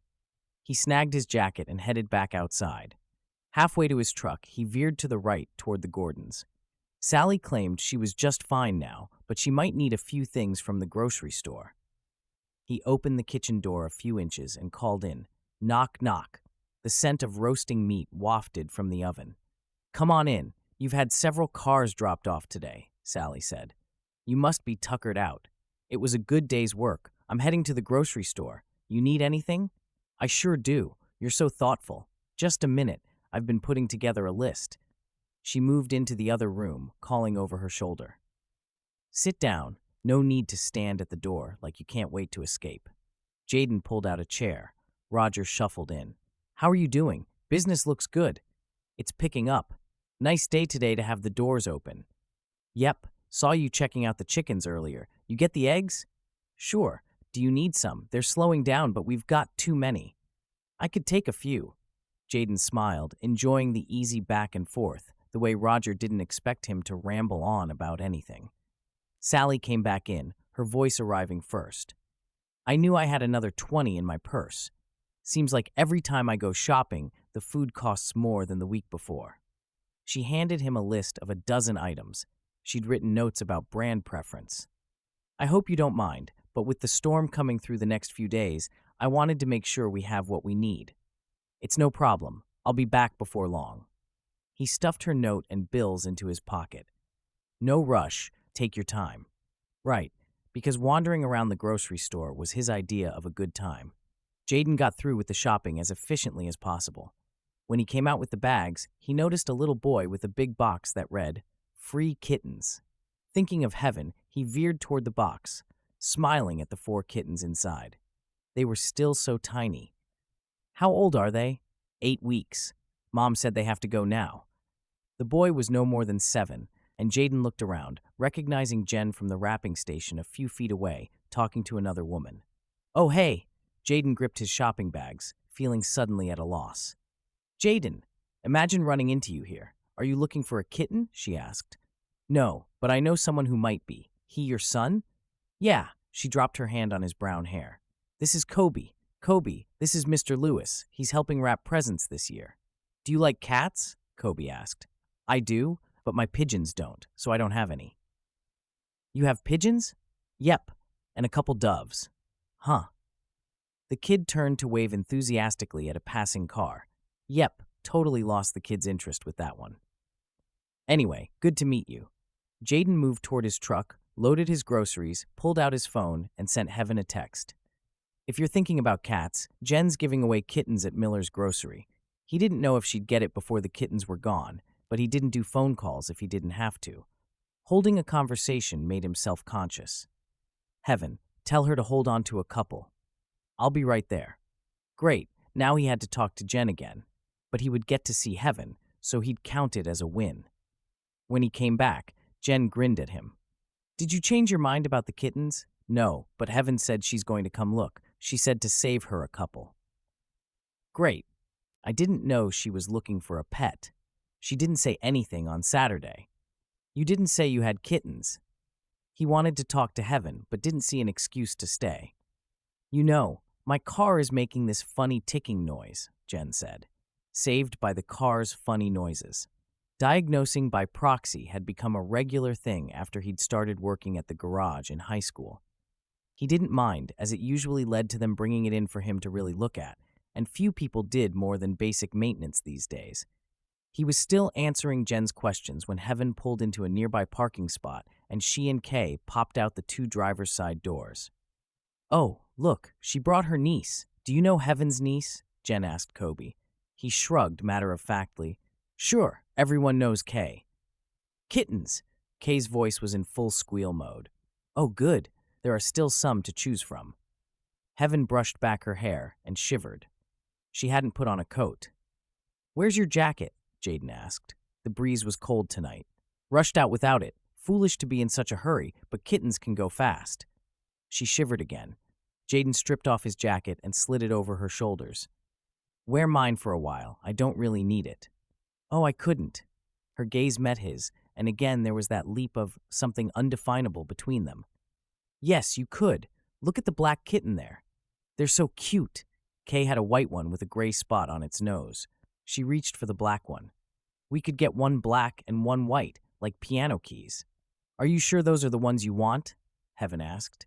"Yes, they're the cutest." Kay snuggled them to her.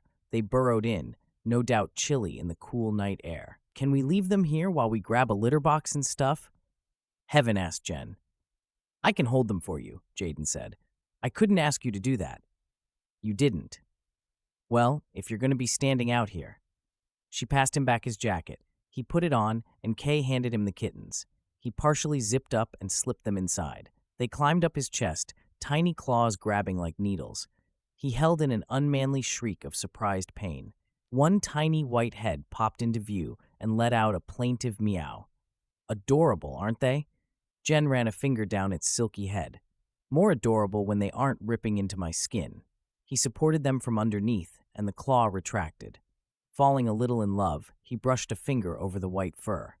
He took half a step away from Jen, uncomfortable with her proximity. "We still have two more, guaranteed to eliminate that pigeon problem you mentioned," Jen said. He shot her a shocked look. "No, I raise pigeons for fun." "Fun? Pigeons?" She got that all too familiar look that said, "You must be nuts to raise the equivalent of flying rats." "Yes, they're fascinating. Did you know they can fly up to 100 miles per hour?"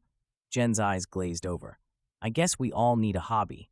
She pivoted her head and her smile turned a little feline and a lot scary. "Hi, Rocky. How are you doing?"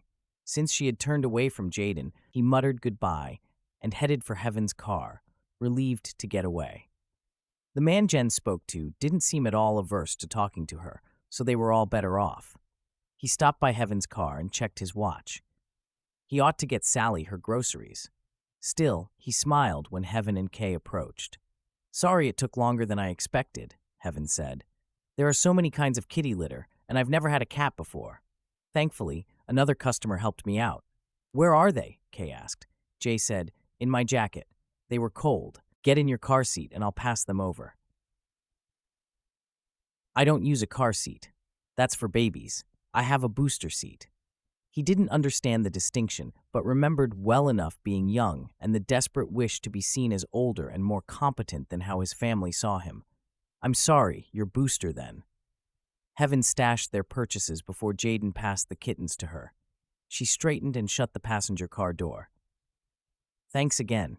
I appreciate the heads up. Glad I could help." They stood for a moment, looking at each other before she smiled. "We have chili cooking in the pressure cooker. It should be ready soon. Want to join us?" "I have to get my groceries home. And Sally's." If only. Heaven's face softened and she touched his forearm. "You bought her groceries?" Her smile stole every brain in his head. It took several seconds for him to process her words. "I was coming anyway, and she doesn't get around as well anymore." "Drop your stuff off, put it away, say hi to Sally for me, and then come back for dinner. You haven't eaten yet, have you?" "Well, no, but—" "You wouldn't let me say no to the jacket or holding the kittens. I won't let you say no to dinner, unless you don't like chili." How could he argue with that logic? "I like it." "All right then, see you in 15 or 20 minutes." She slid inside her car, cutting off any response he might make. "Okay, then." He smiled as he returned to his truck. 7 Heaven closed the office an hour early on Wednesdays. No one complained about an extra hour in their evening, and she could pick up Kay from ballet class if Faith worked that day. Her head was full of her Christmas to-dos when she pulled into the parking lot at the community center where the dance classes were held. The exercise equipment was to the left, classroom spaces with mirrors for yoga and other fitness classes were on the right, with the dressing rooms and pool further down the hall. Heaven stopped by Samantha, one of the other ballet moms near the room where the class was being held. "How are things going? I haven't talked to you in a while," Heaven said. "This is always the craziest time of year. I swear, if it's not one school party or concert, it's a work or club party. Now with her extra practices, it's going to get extra nuts." But Misty is so excited about being one of the sugar plum fairies in the Nutcracker, it's impossible to complain. Too loudly. Extra practices? How many are we talking about? Heaven hadn't heard a word about it. They sent home a note with the schedule last week. "We'll be Monday, Wednesday, and Friday until the performances." Great. Heaven did the mental math, applying Faith's work schedule to the practice one, and realized she would have an issue the next Monday and Friday. "Faith forgot to mention it to you?" She must have forgotten in the craziness. As much as Heaven loved her sister, sometimes she wanted to strangle her. Heaven smiled like it was no big deal and turned when the dance class door opened and the girls started streaming out. Kay was the fourth one out of the door and was all smiles. Several more came out after her, and Heaven was once again impressed that such a small town was able to draw enough people from nearby communities to keep so many dance classes running. "Heaven, I finally got the sequence right." "You did?" Heaven held out her fist and Kay bumped knuckles. "That's fantastic. Just for that, I say we celebrate by making some Christmas cookies." "Yay. After your homework is done." "Aw, man." Kay slumped and turned toward the door. "What kind of aunt would I be if I didn't make sure you got your homework done?" "The nice kind." "The irresponsible kind? What do you want for dinner tonight?" "Pizza." Kay climbed into the back seat when they reached the car. She should have known better. "We had that last night, and your mom and I took the leftovers to work, so it's all gone." Heaven pulled on her seatbelt and, hearing the click from Kay's in the back, glanced at her in the rearview mirror before backing out of the parking lot. "Oh, no fair." "That's how it goes sometimes. Yeah, if you're an adult, kids get shafted." "Shafted? Where did she come up with these things?" Heaven held back a grin as she headed for home. "But some kids get to make Christmas cookies." "True, I want to make gingerbread tonight. They're my favorite." "Me too." Heaven turned onto Main and waved as they passed Caitlin on the sidewalk decorating her business windows with Christmas-themed images. "You know, Kobe said his mom has another date this weekend." "Really?" "Yes, why don't you have very many dates?" "Kobe's mom has them all the time." Yes, Jen did seem to have a full social life, especially compared to herself or Faith. But then Jen was so bubbly and flirtatious, and Heaven had never been all that good at the art of the flirt. "That's nice for her. I'm pretty busy." Besides, her luck with relationships had not been good. Her mind drifted back to Jayden, and as if in response, she heard a snap. The car shuddered and started pulling hard to the left. Crap. Heaven yanked hard on the steering wheel to keep the car in her lane. "What happened?" Kay asked, her voice higher pitched than usual. "I think I must have a flat tire." Because that was exactly what she needed. She turned the corner and pulled into Tubman's Bistro parking lot, the same lot where she and Jayden had parked after he damaged her car. She got out to look at the tires. None of them were flat, but the back left tire did not look straight and normal anymore. "Is it flat?" Kay asked. "Nope, something's wrong, but I'm not sure what it is." "Call Jayden." That was the obvious answer, but she paused for a moment before following the suggestion, or rather, the order, since that's how it had emerged from Kay's mouth. Heaven had enjoyed time with him, but was confused about their growing friendship and her attraction to him. "Call Jayden," Kay said again when Heaven didn't act after several seconds. "You're right." She got back into her car and found his number in her contacts. "Hello, Heaven. How are you?" Somehow, even the sound of his voice was reassuring. "Bad. Well, no, I'm fine, but my car is bad." She told him what happened and where she was. "Let me come out and take a look. I'll be there in a few minutes." He hung up. Well, thanks for being so sociable. But she couldn't complain. Who else would drop everything and come to check on her car? She pulled up her email and sent a message to her office manager, knowing she checked it first thing every morning at work. Heaven, ballet class is having extra practices next week. Come ask me about the schedule when you get a second. That would give her time to talk over the schedule with Faith before she had Darla try to rearrange patients. Why are we sitting here? Kay asked. We could drive to Jayden's place. I'm afraid if I drive, I'll break something more. Just hold on. What kind of homework do you have tonight? A distraction would be good. Jayden must have left the second she called because he arrived several minutes before she expected him. He got out of his truck and studied her wonky wheel.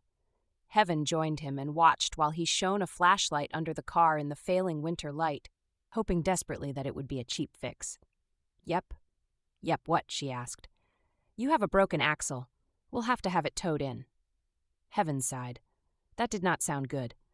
I have AAA. Great. Wes works with them. Let me see if he's available. I'm supposed to call them first, aren't I? It can work either way. Let's see if he's available. If not, you can go about it the normal way. But the next closest tow truck is in Fort Bragg, which could mean extra waiting time. In less than 15 minutes, Wes, a rail-thin man in his 60s, parked his flatbed tow truck in front of her car at Jayden's directions. Well, that is quite the problem you've got there, miss. Looks like you put the cart before the horse by calling Jayden, though. Jayden shrugged. We're friends. She called for advice or an assist if it was an easy fix. Good to have friends in it. Do you have the keys? She dropped them in his outstretched hand. I have to get Kay and her stuff. I'll get you home, Jayden said. How's that math coming? Heaven asked Kay when the little girl stuffed her homework back in her backpack. Almost done. Really? That's great. I'll give you a few minutes to finish up when we get home. Kay looked away as if maybe she had slightly exaggerated. Heaven wouldn't be surprised since Kay's idea of almost done was often only a third done. I'll need your AAA info, Wes said when he had the car pulled up onto the truck. I've got it here somewhere. Heaven dug through her purse in the growing dark. It's no problem. I'll take you back to the shop and you can swap the info inside. Jayden ushered Heaven and Kay out of the cold wind and into his truck cab. When they piled out at Jayden's shop, Heaven ushered Kay inside to take a seat out of the cold, and they waited for Jayden and Wes to deal with unloading her car. Heaven had no idea how much it cost to repair or replace an axle. The car wasn't worth all that much anyway, but it wasn't a transmission or something, right? It shouldn't bankrupt her. She hoped. Wes came in for the AAA information. He left with a wave and a thanks for calling him. Heaven stashed his card in her purse in case she had to call someone again. That had been far less painful than waiting 45 minutes for the towing company in Fort Bragg to come out last time. What are your plans tonight? Jayden asked. We were going to make gingerbread cookies. Kay frowned. But now there might not be enough time. We still have to make dinner and I have homework. Gingerbread cookies sound good? He paused for a second, his face full of indecision before he blurted out. I have stew in the slow cooker and Sally brought me fresh bread yesterday. You could join me. I have, lots. Heaven looked at him. He seemed genuine, yet anxious. Maybe he was just nervous about what his place looked like. I don't want to impose. Kay does have a lot of homework. Not so much, Kay said. We should stay. I want to stay. She tugged on Heaven's sleeve, dragging her attention down. We don't have dinner plans. We should stay. A little smile curled around the edges of her lips. Heaven wondered if her niece thought she was playing matchmaker, but the truth was they didn't have dinner plans and she would like to stay. Okay, if you're sure. I'm sure. I live on the side of the garage. He locked up and ushered them to the little apartment on the far side of the building. It couldn't be much more than a couple rooms, Heaven thought. Her assumptions proved true when they walked into a kitchen, living, dining area that wasn't much more than 12 by 20. 2 doors went off the space and Jayden pointed to one. The one on the left is a washroom if you need it. The rich aroma of the stew he had bubbling in a slow cooker on the counter filled the apartment. Aside from your broken axle, how was your day? Jayden asked as he began moving around the kitchen, pulling out dishes and a long serrated knife to slice the bread. Heaven and Kay accepted the stools he pointed out and sat up to the counter while they watched him work. I could slice that bread for you if you like. I won't promise the pieces will be perfectly straight, but they'll be cut. Works for me. I never have been able to get them even. One corner always ends up too thin or too thick. Do you cook a lot? She asked. Not so much. I mean, sometimes. Mostly I've learned to throw things in the slow cooker, or I buy them frozen to put in the oven. My mom tried to teach me to cook, but I never really got the hang of it. The space was small, but cozy, and Heaven enjoyed the fact that he listened to what she said about her day and what Kay had to say about school and ballet practice. He didn't talk much, but he paid attention, asked the right questions, especially with Kay. When he served the stew, she was impressed all over again. This is excellent. I love the spices. He grinned. They came in a packet from the grocery store. I want to know which one so I can buy it from now on. I'll get it for you before you leave. Their gazes met across the table and they shared a smile that made Heaven's heart beat a little faster. Kay broke the moment when she asked Jayden to pass the butter. Even though the moment had passed, Heaven couldn't help being fully aware of his gaze on her every time he looked her way. After dinner, she helped clean up the kitchen. He kept his place tidy, though it didn't look like he had a lot of things. You like order, she commented as he dried the bowls after she washed them and put them away. Makes life easier. I like being able to find my things when I want them. She smiled. That is a consideration. They both reached for the serving spoon from the hot water, and their hands came together in the sink, his fingers trailing across the back of hers for a moment before drawing back. Tingles shot up her arm to her neck even before her hand came out of the water. He took the spoon and dried it before putting it away. That's everything. Thanks for helping clean up. Was his voice uneven? Had that affected him too? You're welcome. Thanks again for dinner. You can thank me by sharing some of those cookies when you make them. We'll do that. I should get you home. Heaven looked over at Kay, who was grumbling over her math homework at the tiny coffee table in the living room area. Yeah, I don't think she's getting much done at the moment. Math can be hard. I have a computer and still want to grumble every time I have to do reports or pay bills. One of the drawbacks of running your own business. What bookkeeping software are you using? When he mentioned the same program she used, she brightened. That gave me fits the first year or so, but I've finally gotten it to bow in submission. Sort of. Any tips would be helpful. Heaven turned toward Kay again. How's that math coming? Fine. Almost done. She wrote something on the paper. This was the homework that had been almost done when the car was towed. Is it okay if we stay a few extra minutes while I help him with something on the computer? Kay looked over and her expression shifted to mischievous. Of course, I'll just work on this. What's going on with her? Jayden asked.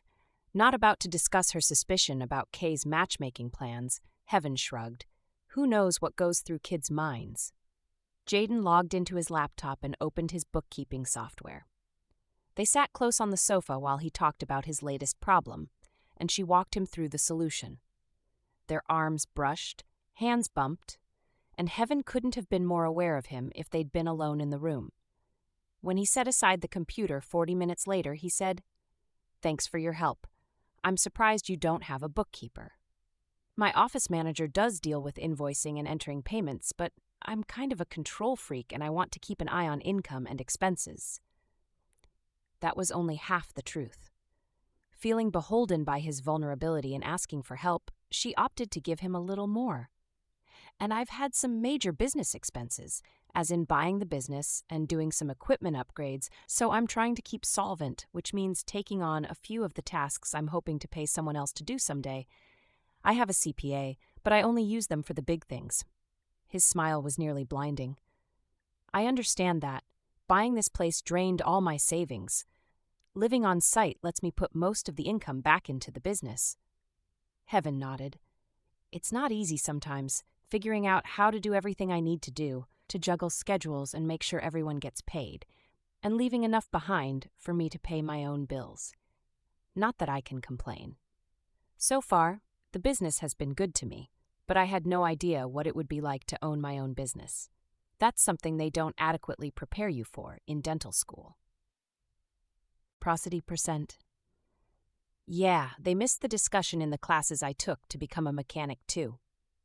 Heaven stood, knowing they needed to leave before they overstayed their welcome. I ought to get her home. I'm at your service. Heaven smiled on the inside as she helped Kay gather her things. When Jayden took them home, he walked them to the front door. Heaven let Kay inside and turned back. Thanks again for everything. You're welcome. I'll see you later. I'll call about the car when I know something. Sounds good. Heaven went inside, turning to look back at his retreating figure. He sure did have a nice form. Did he ask you out? Kay asked from 3 feet away. Heaven nearly screamed in surprise. I told you to go get ready for bed. I know, but did he ask you out? No, he didn't, Kay's brows wrinkle. But he likes you. Maybe not the way you think. Now, off to change. We'll go over whatever homework is left after you come back in. I always have to do homework. She shuffled her feet as she moved into her bedroom. Tough life. Heaven muttered the words, but she couldn't help thinking about what Kay had said. She had also been sure that he liked her, and his invitation to eat with him that night had reinforced that. But maybe she was wrong, and the chemistry wasn't as strong for him. She frowned as she put her things away for the night. After Kay finished her homework, they made the cookie dough for baking the next night, and Kay still had time to watch a short show on TV before bed.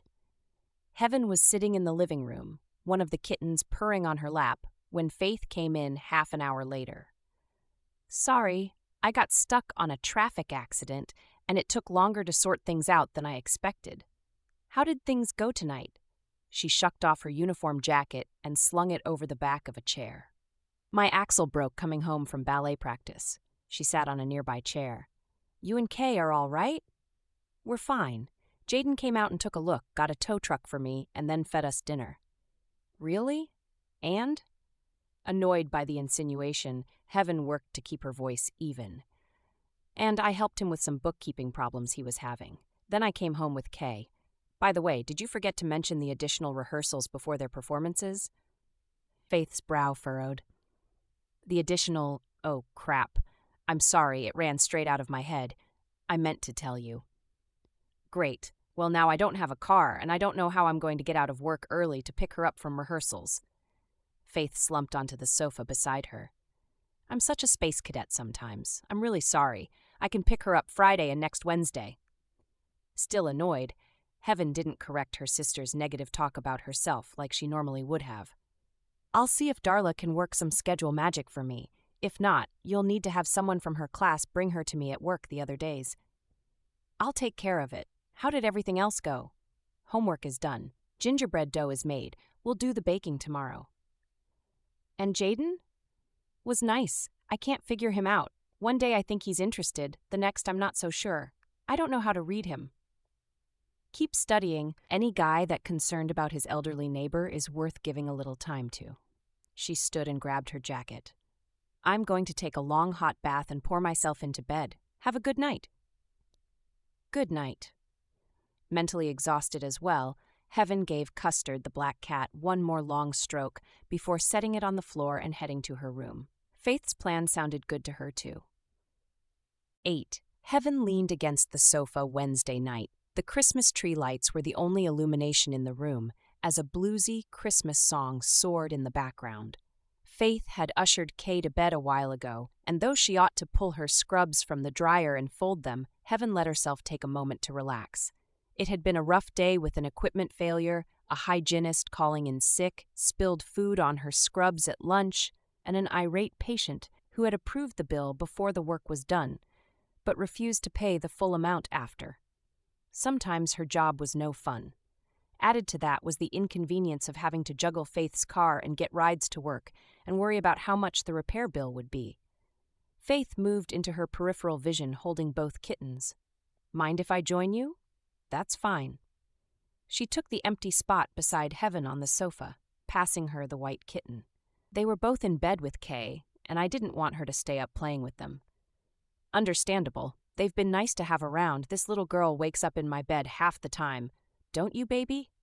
She bopped it on the nose with her fingertip before snuggling it against her chest. The kitten purred and tucked her head against Heaven's chin. She does like you. Pudding would never dislike me. I'm her favorite. Is it just me, or does the Christmas season get more hectic every year? It's not just you. Parties, visits to make, ballet practice, family stopping by. Heaven smiled at that last one. Yeah, you're always stopping by at Christmas time, but I hardly ever see you the rest of the year. I wasn't talking about me. Faith's hesitant tone sent a note of warning. Heaven eyed her. Aunt Cherry is coming to visit? No. Lionel? Heaven named their cousin and shifted pudding away from her earring, which the kitten liked to try to chew on. No. Heaven's lips formed the word who, but the words didn't come. Faith's avoiding gaze said enough. If I haven't seen this person since I was 11, they have no business coming here. Faith didn't speak for several seconds. Just because you haven't seen him and don't want to, doesn't mean I haven't and don't want to. Heart pounding and hands shaking, Heaven snuggled the kitten closer to hide her reaction. The cats are a plot. You let me get them so you could force one on me for this conversation. Using pudding and custard as shields is not fair play. Still, she held out one sliver of hope that she was wrong. Using them as shields came to me the moment before I walked in. I definitely hadn't planned this. When she didn't say more, Heaven said the word they had both been talking around. Faith, Dad cannot come here. I know you're still mad at him, but how can you tell me I'm not allowed to see my own father? Why would you want to? Unable to sit still any longer, Heaven set the kitten on the arm of the sofa and stood. He's our father, Faith said. I don't understand why that doesn't mean anything to you. He left us. He disappeared because he didn't want any responsibility, and he didn't send child support. I had to work so we could buy food. Heaven stood towering over her sister, her voice rising with each sentence. Faith's gaze shot toward the mostly closed door between their units. Hush! You're going to disturb Kay. Do you want her to hear this? Sure. Use the cats. Use the daughter. Anything you need to keep this from being a fight. I don't want to fight with you. Weary to the bone and afraid to say something she would regret later, Heaven decided a hard line was best. You're in luck. I don't have the energy to fight with you. But I'm not seeing him, and I can't believe you want to. Just go back to your place. Let me know when he'll be around, and I'll go somewhere else. Her throat tightened with emotion as she fisted her hands, trying to keep her reaction under control. Faith stood, so they were on the same level. You should give him a chance. No. You say you believe in second chances, but apparently that applies to everyone except for Dad. Don't you want to try to understand where he was coming from? I'm not saying he didn't screw up or anything, but get out. I'm invoking my right to privacy. Just get out. In another minute, she would start to cry the hurt, angry tears she never let anyone see, especially not Faith. Faith sat there for a long moment, shock on her face. They'd never kicked each other out of their homes. Heaven hurried back to her room, afraid she couldn't hold in the angry words in her head. How dare Faith act as if he had a right to be part of their lives after all these years, as if he'd been much of a father while he'd been around anyway, as if he hadn't left them all high and dry, forcing Heaven to become responsible for things that shouldn't have been hers to worry about, as if Heaven's pain and feelings of abandonment didn't matter. The door between their homes closed with a barely audible click. A moment later, Pudding strolled into Heaven's room, brushing against her. Heaven wasn't sure if she wanted the comfort or if she was too angry to be a reasonable person. But really, was she being unreasonable? She closed her eyes, and the memory of the day he left popped into her mind as if it had been the day before. First the pungent scent of cigarettes, then the slamming of the door. She'd walked to the window and watched as he stepped out onto the stoop, 3 floors below her, a suitcase in one hand and a duffel thrown over his other shoulder. She couldn't see who was driving the car that had pulled up to the shoulder to pick him up, but he didn't look back, didn't look up to see her as he threw the bags in the back seat and climbed into the passenger seat up front. Then he was gone, and her mom's soft tears came from the other room. Her mom had acted like she was glad he was leaving, like she was glad it was over, but her tears told the truth. Heaven had done her best to be strong and pretend she didn't care either, but a part of her had died that day. She had rebuffed his few, pathetic attempts to reach out to her since then, After she'd become an adult, he didn't need to be responsible for anymore. She didn't need someone in her life who she couldn't count on. Now, in her own home so many years later, she couldn't sort out her feelings, but the fight drained away as vulnerability flooded in. She flopped onto the bed as flashing colors from the Christmas tree illuminated a thin strip of wall. "Merry Christmas to me, my dad's coming to visit." Pudding clawed her way up the blanket onto the bed and settled next to Heaven, her purrs as loud as a Mack truck in the silence, her soft fur brushing against the side of Heaven's neck. Numb, she reached for her phone to call Caitlin. Whenever things with Faith had gone badly, or it felt like life was crashing down on her, there was Caitlin, had been since the first day they met in college. Heaven greeted her with, "I need to get out. Faith's home tomorrow. You want to go out?" "I'm totally in. What's wrong?" Of course, Caitlin had instantly known something was up. Best friends were awesome that way. Heaven allowed herself to unload. "Apparently my dad is coming for a visit. Faith and I had a fight, sort of." "Whoa, you need me to grab some ice cream and come over?" Heaven seriously considered it before refusing. "No, I'm too mad to talk now, and ice cream will just make me feel guilty this late at night. Tomorrow." "All right, count me in. I'll call Taylor unless you want it to just be us."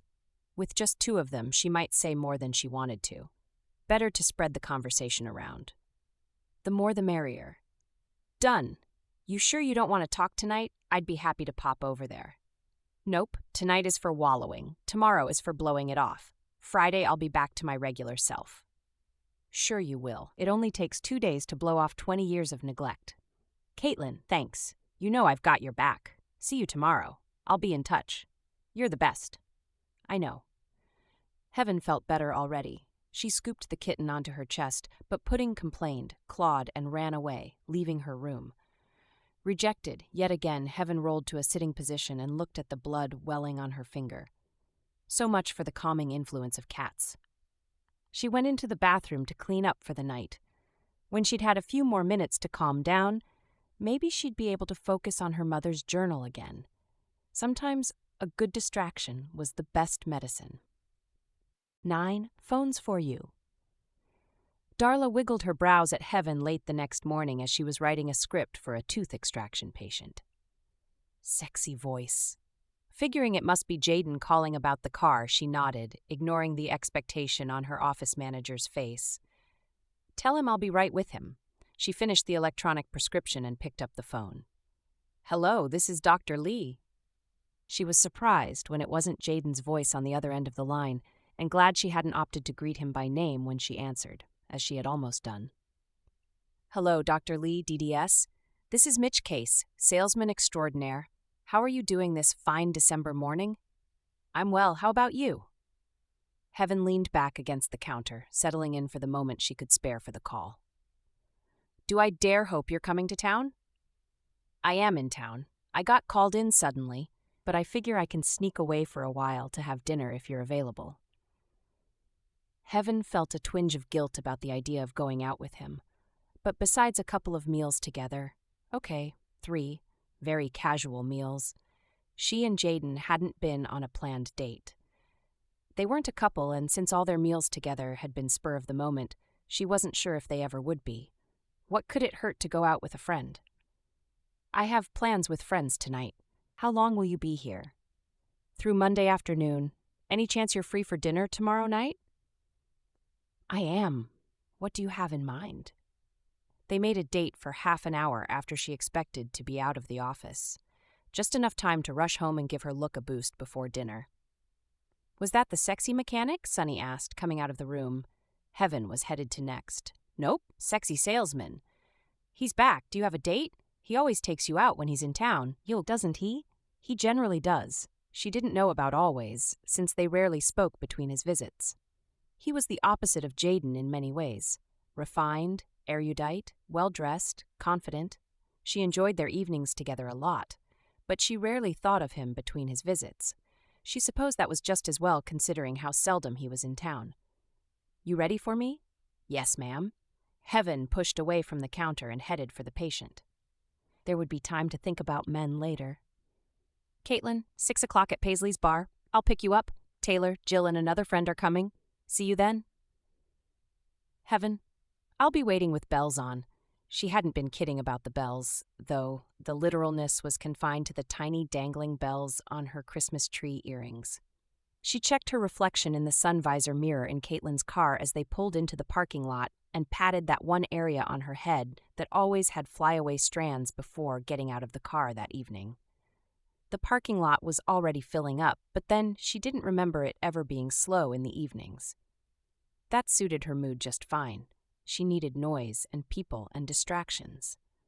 Looks like it'll be pretty full, Caitlin said. Here's hoping. Who is Taylor bringing? That new PR person at her company. Anna, I think her name was. Jill says she's nice, if a little uptight. I met her at Thanksgiving. I think she might be a little shy. We'll have to see what we can do about helping her relax. Paisley's Bar and Grill wasn't exactly a rowdy bar. Most of the time. With pool tables, a small dance floor, and a stage in the corner for occasional weekend bands, most of the time they settled for a mix of piped-in music picked by the bar owner. Caitlin led the way to a table close enough to the dance floor for convenience, but not so close that they would get bumped by people two-stepping around the room. Several men looked up from their games at the pool tables when the women walked in, but other than Scott shooting them, or more likely Caitlin, a grin, and Paisley waving hello from the bar, no one gave them more than a glance. Not that Heaven was surprised. She was pretty enough. But only a handful of men in town had shown any interest. Of course, in a town this small, the dating pool was practically non-existent. Jill walked in and joined them a moment later, followed by Taylor and Anna several minutes after that. You look a little harried. Did you have to rush to get here on time? Or did Taylor just try to kill you with her driving? Caitlin asked Anna. I am not a bad driver. Taylor shot her an annoyed look. I stopped riding with her in high school, Jill said. Heaven grinned and settled in to enjoy the girls. Best friends were so much less complicated than men. Friday night, Heaven was running late after a patient's filling took longer than expected. She tried not to act too anxious as Sonny dropped her off at home with less than 10 minutes to spare before Mitch's arrival. And he was always prompt. She rushed into her house, her things on the table as she hurried to her room. Cutting it close, aren't you? Faith asked, coming into Heaven's room to watch her scramble into fresh clothes. Couldn't be helped. Patient's mouth wouldn't numb. Heaven stripped off the scrubs she wore to work and grabbed a washcloth to do a little spot de-stinking. No time for a shower. It was a Novocaine emergency? Something like that. Anyway, I'm tied up in knots because I was running late, but had to make sure I didn't rush the job. Heaven applied fresh deodorant and turned back to grab the outfit she had set out the night before. Sometimes being an anal retentive perfectionist had its benefits. She slid into the white blouse and navy skirt, giving it a little tug to smooth it out before turning to her mirror. How was your day? Laundry, cleaning, ballet practice. The show is impressive, all things considered. I can't wait to see them in full costume at rehearsals. Dress rehearsals. Crap. That was something Heaven had completely forgotten about but would require an extra hand. Don't worry, I got Samantha to help her out at rehearsal. It'll be fine. Where are you going tonight? You didn't say. Neither did he, but it's usually either Antonio's or Tubman's. Either way, this should work fine. Heaven touched up her blush and eyeshadow, shifting to darker, evening colors, and applied another layer of mascara. The doorbell rang, and Heaven checked her slim silver watch. He's right on time, as usual. I'll let him in and talk to him until you're ready. Almost there. I only need 2 more minutes. Heaven reached for the necklace and earrings she had laid out. Faith disappeared down the hallway, and a moment later, Heaven heard her talking with Mitch. She added a little more dimension to her hair, then glanced over her reflection in the mirror. That will have to do. She slid into her shoes and walked out to meet her date. She had been right about Antonio's. The Italian restaurant was one of the few nice date-appropriate places in town. She had settled into her seat across from the blue-eyed Adonis and enjoyed light, interesting conversation while they waited for their food. The restaurant's lights were low, with weeping violins in the background and murals of Italian streets surrounding them on every side. They had the absolute best food here, and while not exorbitantly priced, it wasn't exactly McDonald's prices either. Her budget ever in mind, Heaven only came a few times per year for special occasions. "This town really knows how to do Christmas. I've thought so before," Mitch said when they finished discussing a book they'd both read recently. "That we do. It's bigger than usual this year because of the bicentennial. The gingerbread houses are on display right now on the next block. Sounds like a nice way to round out the evening after dinner." He sipped at his wine and buttered another hunk of bread from the bread basket. "It's a quaint little town, but I'm surprised that you're so content here. Don't you long for culture?" It wasn't the first time he had indicated that the town wasn't sophisticated enough for him. Heaven didn't agree. "We have plenty of culture. They're doing the Nutcracker Ballet week after next."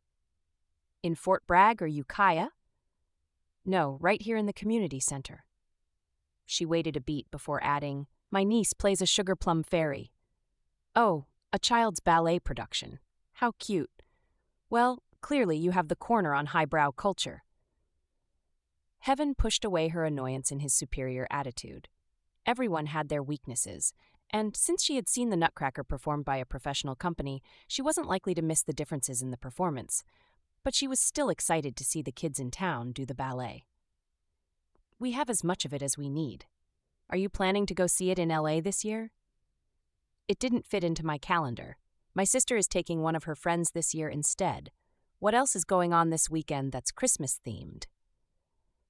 "The community center has a swim with Santa party at the pool tomorrow, followed by a Christmas movie in the gym that's free to the public. I'll be wrapping gifts in another room." "What for?" She explained about the chamber's gift-wrapping booth. "I'll have to see if I can drop by." He brushed his fingers over hers on the table. Heaven wondered why the brief brush of their fingers had been so much less exciting than the one with Jayden while washing dishes. Mitch seemed like the perfect guy, and she was attracted, but maybe not as much as she had thought. She pushed that away and focused on her date. It was nice to have an evening out, in any case. They walked out along Main to see the gingerbread house contest displays, which took up several windows in various businesses along both sides of one block. "Some of these are really impressive," Mitch said as he took her hand at the second window. "Yes, they are. I'm glad I wasn't the one who had to judge between them." She gave his hand a tug, and they continued on to the next window. She smiled and greeted several people she knew and nearly took her hand from Mitch's when she noticed the speculative glances they shot toward him. But just walking with him would have caused the same speculation, so she let it go. The next window held houses built by children. "Look how creative they are. They aren't as good as the previous ones." "No, but they've got plenty of time to learn. I love the little castle. And is that Link from The Legend of Zelda?" She pointed to a seriously impressive figurine next to a little house with a thatched roof. "I never played that, so I don't know." "You have no idea what you were missing then." They turned and continued down the sidewalk. "I never would have pegged you as a video game player. One of the kids in my building used to invite me over to play with him. I wasn't any good, really, but it was an excuse to get out of the apartment." Something she'd wanted a lot at the time since her parents had been fighting way too much. She'd also had a bit of a crush on the boy, though he never seemed to notice she was a girl. Heaven wanted to curse when she saw Jayden standing at the next window. Yeah, this was going to be in no way awkward, she thought, as they came to a stop. "Heaven?" Jayden looked at her in surprise, expression darkening as he noticed who she was with. "Hi, Jayden. This is Mitch Case, a friend who's in town for a few days. Mitch, this is Jayden Lewis, my mechanic and a friend." "I'm pleased to meet you," Mitch said, holding out his hand for a shake. Jayden took it, though he didn't look pleased. "Same here. Have you known Heaven long?" "Almost 2 years. We get together when I come to town. You?" "Not too long, no. It was good to meet you. I better get back." "Good night." He glanced at both before moving off in the direction they had just come from. "Not very friendly, is he?" Mitch turned toward the window display. "He can sometimes be abrupt." She had seen it before, but not like this. Had he been jealous? She considered as they looked at the display. Maybe. She wouldn't complain about that if it was true, unless it discouraged him. She pushed that thought away. First, she was on a date with a perfectly nice man who deserved her full attention. Second, she feared Jayden was the kind of guy to get discouraged by a little competition. That didn't bode well for her growing feelings for the man. 10 Jayden arrived at the community center to help set up 20 minutes early on Saturday. Heaven hadn't said when she would be there, but 20 minutes was about how early she had shown up the previous week. When he made his way to the area where the booth was supposed to be, though, he found that the job was nearly done. Faith and Kay were helping her, so at least she hadn't been working alone, but he felt bad that he hadn't come in earlier. "Where do you need me?" Jayden asked when she looked his way. "We're ready to set up the paper. I think the rest is done." Heaven smiled at him, the same way you would smile at a vague acquaintance you passed in the grocery store. "I would have come earlier if I'd known when you were setting up," he said when they stood side by side, pulling out the wrapping paper.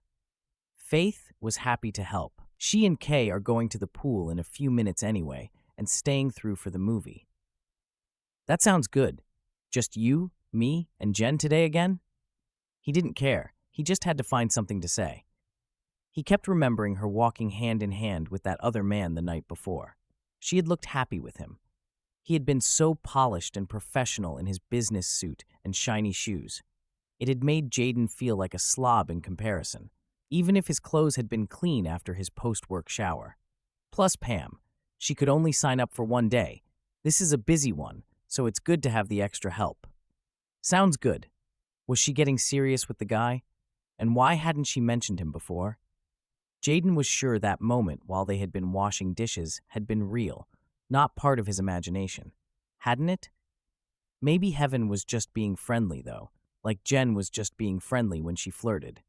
He spent several minutes talking to Kay, or rather listening to her as she chatted about her ballet performance that was coming up. He'd never seen ballet before, other than a few seconds as he flipped through the channels at Christmas time, so he wasn't prepared for her request. "Will you come see me in the Nutcracker?" Kay flashed her big brown eyes at him. Kay, he probably has a lot to do with Christmas coming up." Heaven intervened before he could make a fool of himself. "Maybe. But it's in the night, and he doesn't work at night." Sometimes he did, but he didn't think it would hurt to go. Probably. "I'd be happy to see you dance. When is it?" "Week from Monday." Faith's mouth was curved in a way that made him think he was making a big mistake. Not the proud mommy smile, a sly one that said she knew more than you did. He knew it well from his sister. Too late to back out now. "Well, all right then. I'll be there." "Thank you." Kay tackled him, wrapping her arms around his waist enthusiastically. "You're welcome." He patted her back nervously until she let go. Kay turned to her mom. "Can we swim now?" "I think we've got it under control here," Heaven said. "Then I guess we can go. Have fun." There was the knowing smile again as she glanced at both of them before taking off. Why did women always have to be so confusing and cryptic, not straightforward and sensible like guys? He spent a little extra time organizing his end of the table when someone came over and started to talk to Heaven. It was about dental stuff, so he just let the words flow through the back of his mind while he focused on other things. "Sorry I'm late." Jen joined them behind the tables. "Just got Kobe settled at the pool. A friend is going to keep an eye on him. How are you doing, cutie?" She directed this last bit to him. Jayden shrugged and mumbled, "Good, you? Great. The sun is out. The sky is clear. And my ex just got assigned to go out of town for a couple weeks at the end of the month for work, so he can't take Kobe for Christmas. All is right in the world." "Kobe doesn't get to see his dad for Christmas? I mean, I understand why you're happy to have him staying, but that's rough. And a little cruel that she was boasting about her son missing out on Christmas with his father. He'll see him the weekend before and the weekend after, and an extra couple days at spring break, so they're okay, and I'm okay. Who else is coming?" Before Heaven could answer, though, Kate showed up with the first customers of the day on her heels. Though the work picked up and kept him hopping, Jayden couldn't help noticing how much brighter Heaven seemed when she spoke to, well, pretty much anyone besides him. Not that she had been rude or dismissive, just a little cooler than he had expected. It must have something to do with that guy she'd been with the previous night. Jayden wished he knew what was going on there, but he didn't know how to broach that subject. There was no way he wanted to ask her about it with all of these people around. Then the guy showed up with a plate of food at noon. "Hey, I thought you might be too busy to sneak off for lunch, so I brought you some." A sandwich and chips from the lunch truck out front filled the plate that he handed to Heaven. "Thanks, that was sweet of you to think of me. How goes work in the tar pits?" "We just keep slogging." "Heaven, aren't you going to introduce us to your friend?" Jen asked. "Thank goodness." "I'm so sorry. This is Mitch." "Mitch, this is Jen and Pam, and you remember meeting Jayden last night?" "Of course I do. Nice to see you again." Jayden nodded, not feeling it necessary to dignify the man's insincere greeting with a verbal response. "I think I saw you with Heaven once before, but it's been a long while," Jen said. "Mitch is just in town for a few days. He comes in a few times a year for work." "Well, lucky you."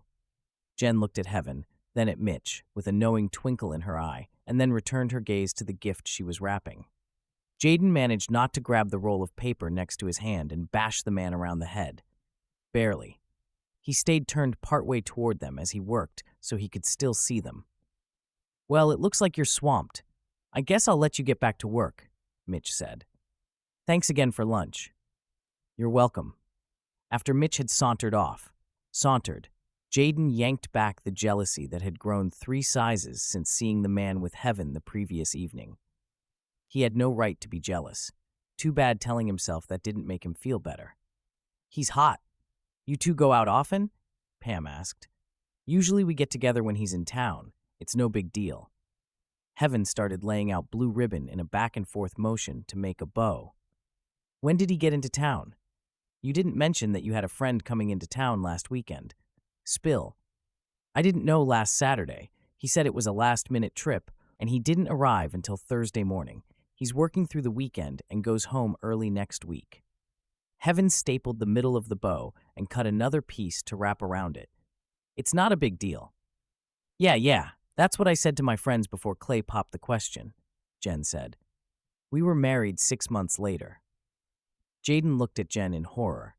She was not suggesting that Heaven was going to marry the guy, was she? "Don't be ridiculous.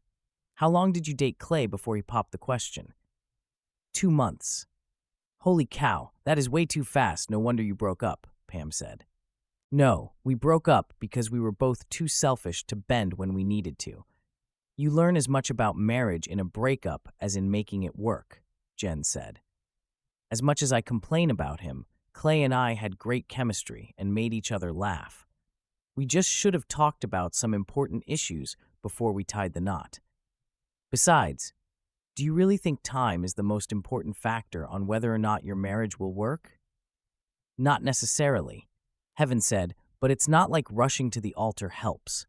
A longer courtship allows you to realize things about each other, like if you have different priorities." "I don't know. I dated Josh for 3 years before I accepted that we were incompatible.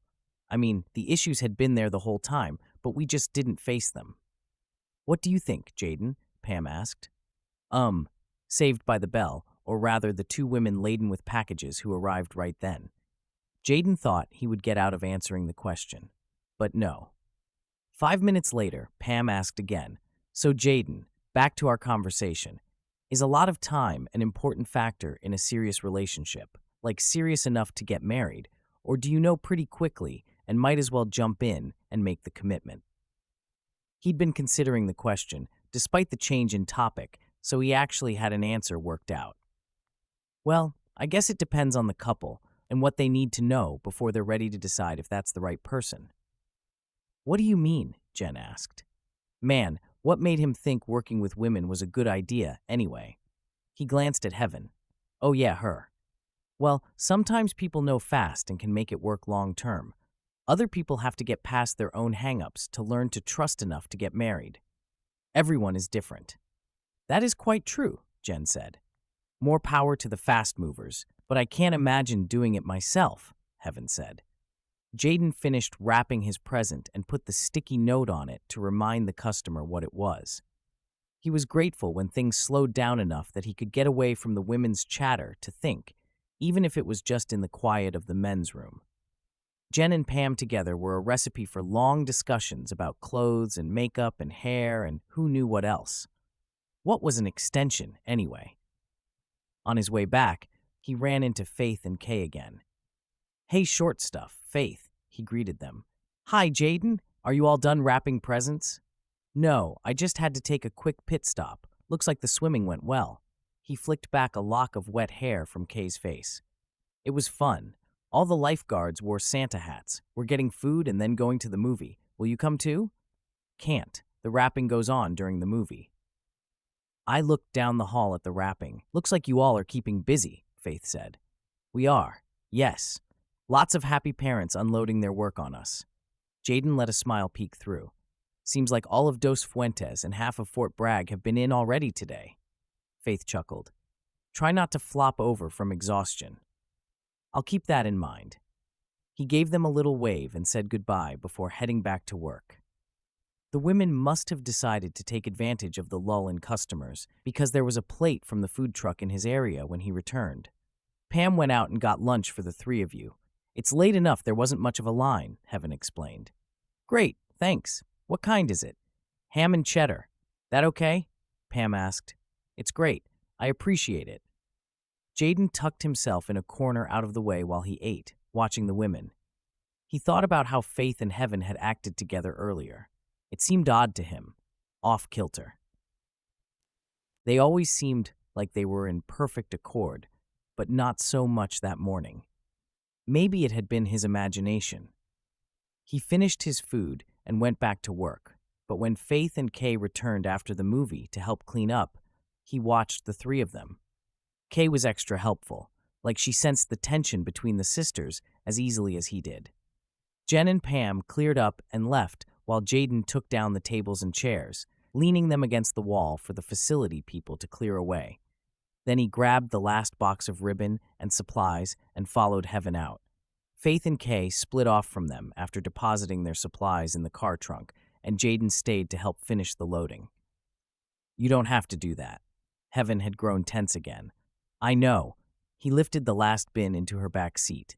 "Thanks." Except she seemed more angry than thankful. "What's wrong with you and Faith?" "Nothing's wrong with us." Jayden turned to her. "Really? Because it seems like you're fighting or something." Heaven narrowed her eyes at him. "She helped me with the booth, didn't she?" "Yes, but what? Just because we had dinner together a couple times doesn't mean you're entitled to know every detail of my life." "Ouch. Sorry, I was just trying to be a friend." "Of course you were. Mitch is being a friend. You're being a friend. Even my dad thinks he can suddenly be a friend." "Your dad?" Hadn't she said she never saw her dad? When did he get back in the picture? "Just forget it. It's nothing." She turned to move away. "I have enough friends." "Then let me take friendship off the table." Jayden had no idea what made him do it, except the sadness in her eyes before she shifted them out of his view felt like a fist to the gut. He grabbed her shoulder, pulling her back toward him, and leaned in, one hand on each side of her on the car behind her. He moved in, a breath away, and stopped. "Now's your chance to tell me to back off." But she didn't say it. Instead, she leaned in and closed the gap between their lips. It was like dropping into a pool of cotton candy for his mind. She tasted sweet from the candy she had been eating while they cleaned up and smelled of berries from her shampoo or a body spray. He'd been catching whiffs of it all day. When her arms circled around him, he took his hands off the car and pulled her closer, wrapping the sweetness that was heaven in more than name. The kiss lengthened and turned hot in an instant. If it hadn't been for the wolf whistle from a passerby, the kiss might have stretched on for hours, but the sound jolted them both, and he realized the community center parking lot in broad daylight was probably not the best idea. Still, he took one last, small kiss before sliding his hands to her hips and stepping back. "That was definitely friendly," she said after they caught their breath a moment. "Whatever you need." He was afraid that phrase wasn't just a flirtatious comment. In that moment, he couldn't imagine ever wanting to be with anyone else. He took a measured step back, dropping his hands to his side. Whoa, that was something to chew on. I can't figure you out, she said. Right back at you. He had planned to ask her to dinner or something, but by the time his brain clicked back into place, she was already getting into her car. I thought maybe we could hold that thought for at least a little while. I need some time to process. I'll talk to you later. She shut the door, blocking him out. Jayden stepped back to give her room to pull the car out of the lot, and wondering if he had just screwed everything up, headed for his truck. 11. Heaven's head was still spinning from the kiss when she pulled into Caitlin's store. It wouldn't be open much longer, and Heaven already knew she should not be alone after that kiss and confusion. She walked into the store and, not seeing Caitlin right off, headed for the back office. When she found her friend, she and Scott were wrapped in an embrace no less hot and heavy than the one Heaven had shared with Jayden. Well, it's apparently the perfect day for making out. Heaven should have backed out and left them alone, but she couldn't help herself. She'd heard plenty about Scott in college, but never met him until he came back to town a couple weeks earlier. Seeing him jump had been worth flouting social etiquette. "Oh, Heaven, I wasn't expecting you," Caitlin said, pulling away from Scott. Her olive skin didn't show blushes easily, but it was visible this time. "Really? I hadn't guessed. If you need me to come back later, I can do that." Heaven gestured back into the main part of the store, where a couple customers were wandering. "I can totally help the customers if they decide to buy something." "Sarah's around, but yeah, I think we're done here for now." Caitlin patted a hand on Scott's chest. His smile was smug. "I guess that's my cue. I'll be seeing you." "Heaven, wasn't it?" "Yes, good to see you again, Scott." He grabbed a cowboy hat from the desk beside them and headed for the door. Caitlin gestured toward the people. "I should. Talk to the customers. I'm not sure where Sarah ended up. Can you wait a few minutes?" "Sure. Absolutely." Heaven took one of the chairs near the checkout to wait for Caitlin to help the customers. She answered a few text messages she hadn't heard come through at the community center and responded to a few emails while Caitlin rang them up. Talked to Sarah, and as it was closing time, locked the door behind everyone else. "Well, that was an interesting goodbye you were getting." Heaven felt no qualms about harassing her best friend about Scott. Kissing him like that in the store with customers there was a very big deal. Well, Caitlin shoved her hands in her back pockets. "What brought you here? You didn't say, and we hadn't planned anything, or did we? I've been such a mess with everything going on." "No, we didn't have anything. I just had to stop by and see if you wanted to do something because I needed a sounding board, but it looks like maybe we both do." Caitlin's brow furrowed in concern. "What's going on? Your dad?" "No. Yes. No. Yes, I'm still upset about him and annoyed with Faith. But that made me annoyed with Jayden too, and he didn't deserve it. And then we had a little spat in the parking lot after wrapping gifts all day because he was prying into what was going on with me and Faith, and then he kissed me." "What?" Way to bury the lead. "How was it? He's so shy. How did you ever get him to kiss you?" "I was getting to the point, and it was amazing. And what do you mean? Shy?" "Hello, don't you ever listen to gossip? Sally said he's painfully shy. He can hardly handle talking in public. I mean, the fact that he's been so sociable to you in the first place is kind of a miracle." Heaven mentally retreated and thought about his actions. "No, that's not right, except it made a lot of sense. It explained why he seemed so standoffish so much of the time and handled Kay fine, but adults, not so much. He didn't talk much. When he did, they were mostly short, declarative sentences." "Was Caitlin right? You really hadn't figured it out? I mean, it's kind of cute." "I just figured he wasn't all that into me," which added to the post-kiss confusion. "He learned how to wrap presents because he wasn't all that into you. Seriously, what planet have you been living on?" "Okay, maybe you have a point." Except, she wasn't sure what to do with that point now that it was in front of her. He certainly hadn't been shy when he'd backed her against the car to kiss her. But then she had reciprocated in the kissing, hadn't she? "Huh. And you made a big deal about me kissing Scott." "Right, better to focus on that for a while." "Oh yeah, Scott, cutie pie Scott, and you kissing hot and heavy in the office while you had customers in the store." Sarah was here, she pointed out, though her cheeks did grow a little flushed. You've given me an earful to think about. How about if we make dinner at my place and you can tell me how everything is going for you? Deal. You could always count on your girlfriends, Heaven thought as she stood and grabbed her purse.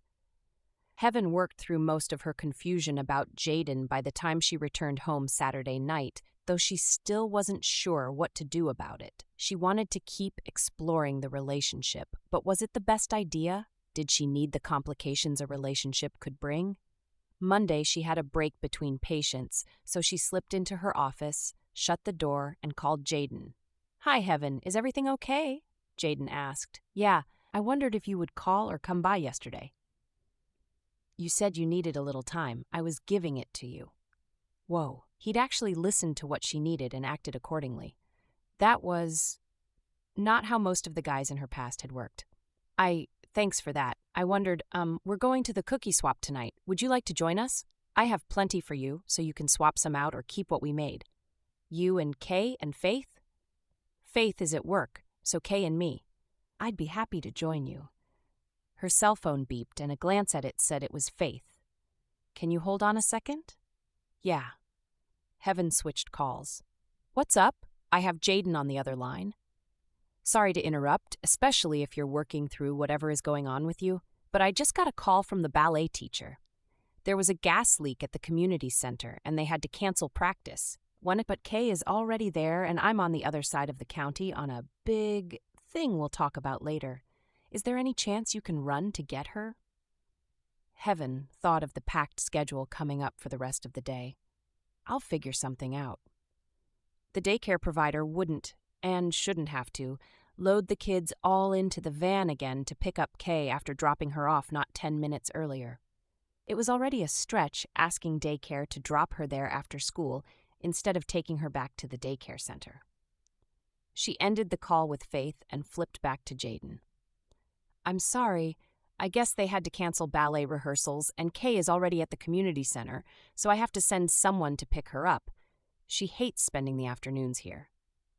She started talking through her thought process.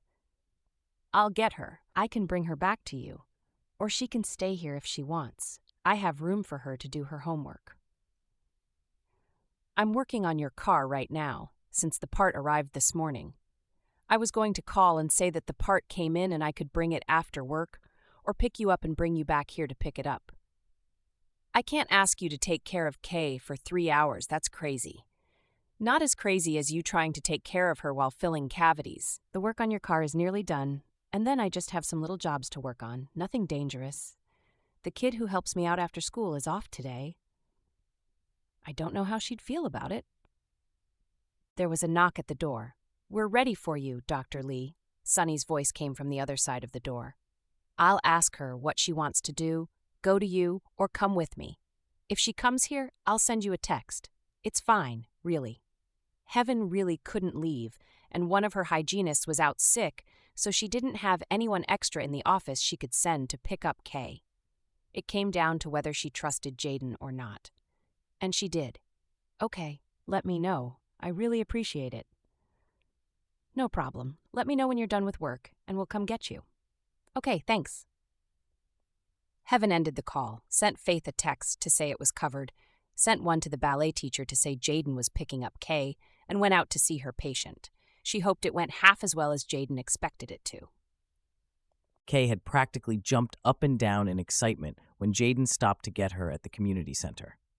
Hi, Jayden. My teacher said you were coming for me. She latched onto his hand. You want to come to the shop or go to the dental office? Jayden hoped she chose the shop. He could use the company, and she cracked him up. The shop. Heaven's office smells like fluoride tablets and mouthwash. She pulled a face. I know, but everyone says your aunt is really good at being a dentist, very gentle. She is, but I still don't like to have my teeth cleaned. She pulled a face. That makes 2 of us. He opened the truck door and let her in. You have all your homework and workout stuff? Yes, it's all here. She hefted a backpack that looked like the zipper had barely closed. Good deal. He watched her click the seatbelt in place, sticking the shoulder strap behind her so it didn't cut into her neck. He wasn't sure what the protocol was on taking a kid in his truck. Would the airbag go off, or did it have a weight meter on the seat? He'd never thought of that before. Or a booster seat. Didn't they make adjuster things you could hook onto a seatbelt so it would fit a short person better? He'd have to look into that. But he was getting ahead of himself. It wasn't like she would be riding in his truck very often. Still, he turned down a back road to his shop so he would be less likely to encounter traffic or get into an accident. Kay chattered on about school and something that happened on the playground the whole way to his home, and then he settled her at the table in his office, where he could keep an eye on her while he finished work on Heaven's rear axle. He was about to come out of the pit when he heard Kay's voice above him. "What are you doing down there?" He managed to keep his curse soft as he bumped his head, but wasn't sure if she had heard it or not. "I'm fixing her axle. It's the bar that keeps the tires together." He came out from the car and saw her standing behind the blue line, the boundary he had given her when he brought her in earlier. "What do you mean?" He walked over to his desk and pulled a little Hot Wheel off a shelf above the desk and flipped it over, wiggling the axle. "See how I can move the wheels back and forth and twist them? They don't come off because they are tied together on the axle. On a real car, the axle is attached to the part of the machine that makes the wheels turn too." Oh, she made one of the wheels spin. "So how did her axle get broken?" "It can happen a lot of ways, but this time the shaft itself cracked here." He pointed to the brake spot. "I had to replace it." That was scary. I'm sure it was. He was pleased about how easy it was to talk to Kay. She was curious, but even though she asked a lot of questions, he didn't feel self-conscious answering them. Maybe that was just because she was a runt. "Do you like Heaven?" she asked after a moment. He whipped his gaze up from the toy car to her face. "Of course." "No, I mean, like her, not just want to be friends." Oh crap, he did not want to get into a conversation about his feelings when she might turn around and tell Heaven anything he said. "I think she's very nice, special." "Do you ever want to kiss her?" "Only every second I'm with her, but it wasn't appropriate to say that to the little girl, so he settled on, "That's a very special kind of liking. How would you feel if Heaven and I liked each other like that?" "I think it would be cool because I think she gets lonely, and you're nice and wouldn't let her be lonely." "No, I wouldn't." He hoped Heaven realized that and felt the same way. 12. Heaven was nervous for the end of the business day.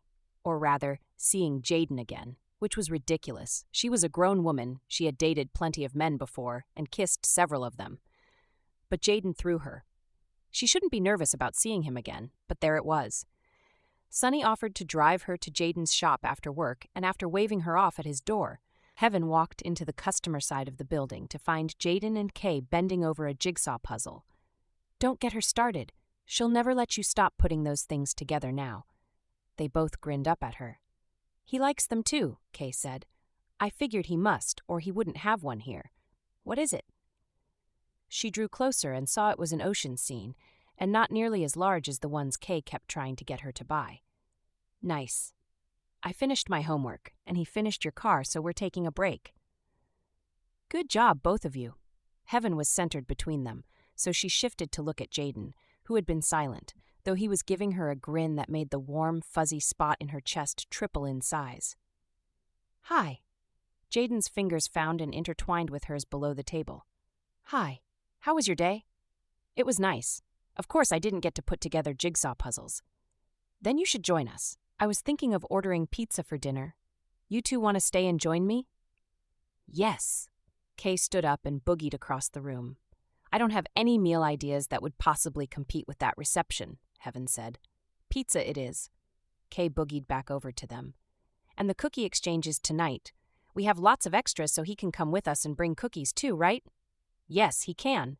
"Now there's an offer that can't be beat." Jayden's thumb slowly caressed back and forth against hers, and she couldn't help the contentment that rose inside her. He may not be the chatty sort, but there was nothing wrong with that. Heaven kept thinking about that as they ate the pizza, cleaned up and went to her place for the cookies, packaged some for him, and then headed out.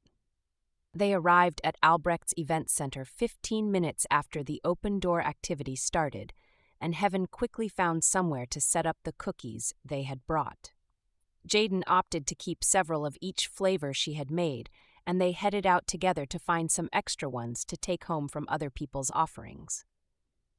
"There are a lot of people here," Jayden said as the two of them followed behind Kay, who raced to the next plate, and then called back to them the variety on offer.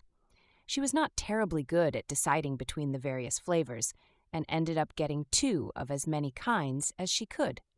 "So I can share them with Mom." "That's very sweet." Heaven realized Jayden hadn't said much of anything since noting that the place was crowded. She took a moment to look at his nervous look around the room, the way he gripped his bag of cookies and nodded or greeted people with a hello, but didn't go further. Granted, she had already established that he wasn't a big talker, but this seemed like more. Was that a bead of sweat on his forehead? She had come around to Caitlin's belief that he was shy, but maybe it was more than shyness. She had seen many forms of anxiety in her dental office. There were few things people hated more than going to the dentist, and she wondered how she had missed the signs before now. "I think we have plenty of different flavors," she said, leading Kay back to the place where her donated cookies were sitting, what was left of them. She glanced at the bag in Jayden's hands. "Looks like you're a little light there. Do you want to fill out your quota with some of the ones we brought, or do you want to take another turn around the room before we leave?" "These will be fine," he said. She offered to take the bag, and after he pried his fingers off it, she filled the quota with their own cookies and herded Kay out of the room, greeting Anna and Quinn, Taylor's cousin, on their way out. When they reached the sidewalk, Jayden took in a deep breath and let it out slowly. The anxiety definitely hadn't been her imagination. "I think we got some great cookie flavors," she said, distracting Kay with chatter when Kay gave him a funny look. Heaven slid her hand into his and gave it a little tug, herding Kay back toward the car and keeping the conversation between the two of them for a few minutes to give him time to work through his anxiety. Heaven parked in the garage, and when they got inside, she said to Kay, "Time to get in your pajamas." "But it's not bedtime yet. I didn't say go to bed. Just go get ready. I'll let you pick one cookie to eat before bed after you're in your PJs. Kay grinned and raced for her room. "Okay, but Jayden can't leave until I get back." "You sure know how to motivate her." Jayden stopped beside Heaven. "I've had a little practice." She paused, meeting his gaze. "Sorry about not recognizing how uncomfortable you were in there. It was fine. So that wasn't growing anxiety on your face?" He didn't say anything at first. After several seconds, he rested his hand on the sofa in front of him as if he needed it for support. "I've dealt with social anxiety since I was a kid. Me and my parents didn't realize it was more than just being shy until I was well into middle school. It's part of why I like running this small shop in the middle of nowhere. I talk to people, but only about business. Some want to stay and chat, but they don't get upset when I keep it short. At least, I don't think so. 1 or 2 people is usually okay, but big groups, well, it can be hard." "You could have said something," he scowled. "I was coping. I don't talk about it to people. It just makes me even more self-conscious." Okay. She wasn't sure what to think about that, but shifted it aside for now. There would be plenty of time to turn it over and study every side of the conversation later. She considered her next question for several seconds before letting it out. "How close were you to needing to bolt tonight?" He looked at the floor, and his mouth pursed with unhappiness. "Pretty close." Heaven kept her voice low and neutral, not wanting to increase the shame he seemed to feel about something he couldn't help. "Next time we need a signal so you can let me know things are getting bad and you need to step out." He looked back up in confusion. "Really? You seem surprised. My last girlfriend didn't believe my anxiety was that bad and complained that I was making excuses to leave her alone at parties. She called me a hermit. Sounds like she was a real winner." Heaven regretted the words almost immediately. She must have had good qualities, or he wouldn't have dated her, right? "I work around people's anxieties at my dentistry all the time. It's nothing to be ashamed of. You managed for quite a while, and we were pretty much done anyway." Jayden nodded and took her hand. If we were holding hands, I could give yours a double squeeze like this." He squeezed to demonstrate. As excuses went to hold a woman's hand, she thought he had done very well. Besides, she enjoyed the feel of his large calloused hand wrapped around hers. "That works for me." Jayden started to say something when Kay came back in wearing rainbow pajamas and carrying a half-eaten sugar cookie that looked like a Christmas tree. "It was fun tonight," she said to Jayden. "Thanks for picking me up at ballet and taking me to your work. I like seeing the pigeons again and putting together puzzles and eating pizza and getting cookies." She said this last bit with a mouthful of cookie. "You're welcome. Thanks for getting me out to visit the pigeons this afternoon and giving me an excuse to play jigsaw puzzles and have pizza and cookies with you." Kay crammed the last bite of cookie in her mouth and grinned. "As soon as you swallow all of that, you're going to brush your teeth, check your backpack for tomorrow, and then we'll read books before you go to bed," Heaven said. "Him," she said through her mouth of cookie and pointing at Jayden. "Talking with your mouth full is not very polite." Kay nodded as she finished the cookie and swallowed. "I want him to read to me." "Oh, Heaven tried to figure out how to get him out of the demand. "I would love to. My nephews are so far away I almost never get to read them to bed," he told Heaven. Nonplussed, Heaven nodded. "All right, then." They read from the exploits of Junie B. Jones and laughed their way through an old Amelia Bedelia story Faith had found in a box from their childhood. Just as Kay seemed to be nodding off, Faith showed up in the doorway. "Looks like we're having a party in here." "Cookies on the counter."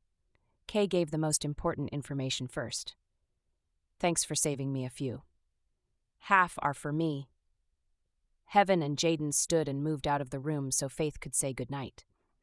They walked into the living room.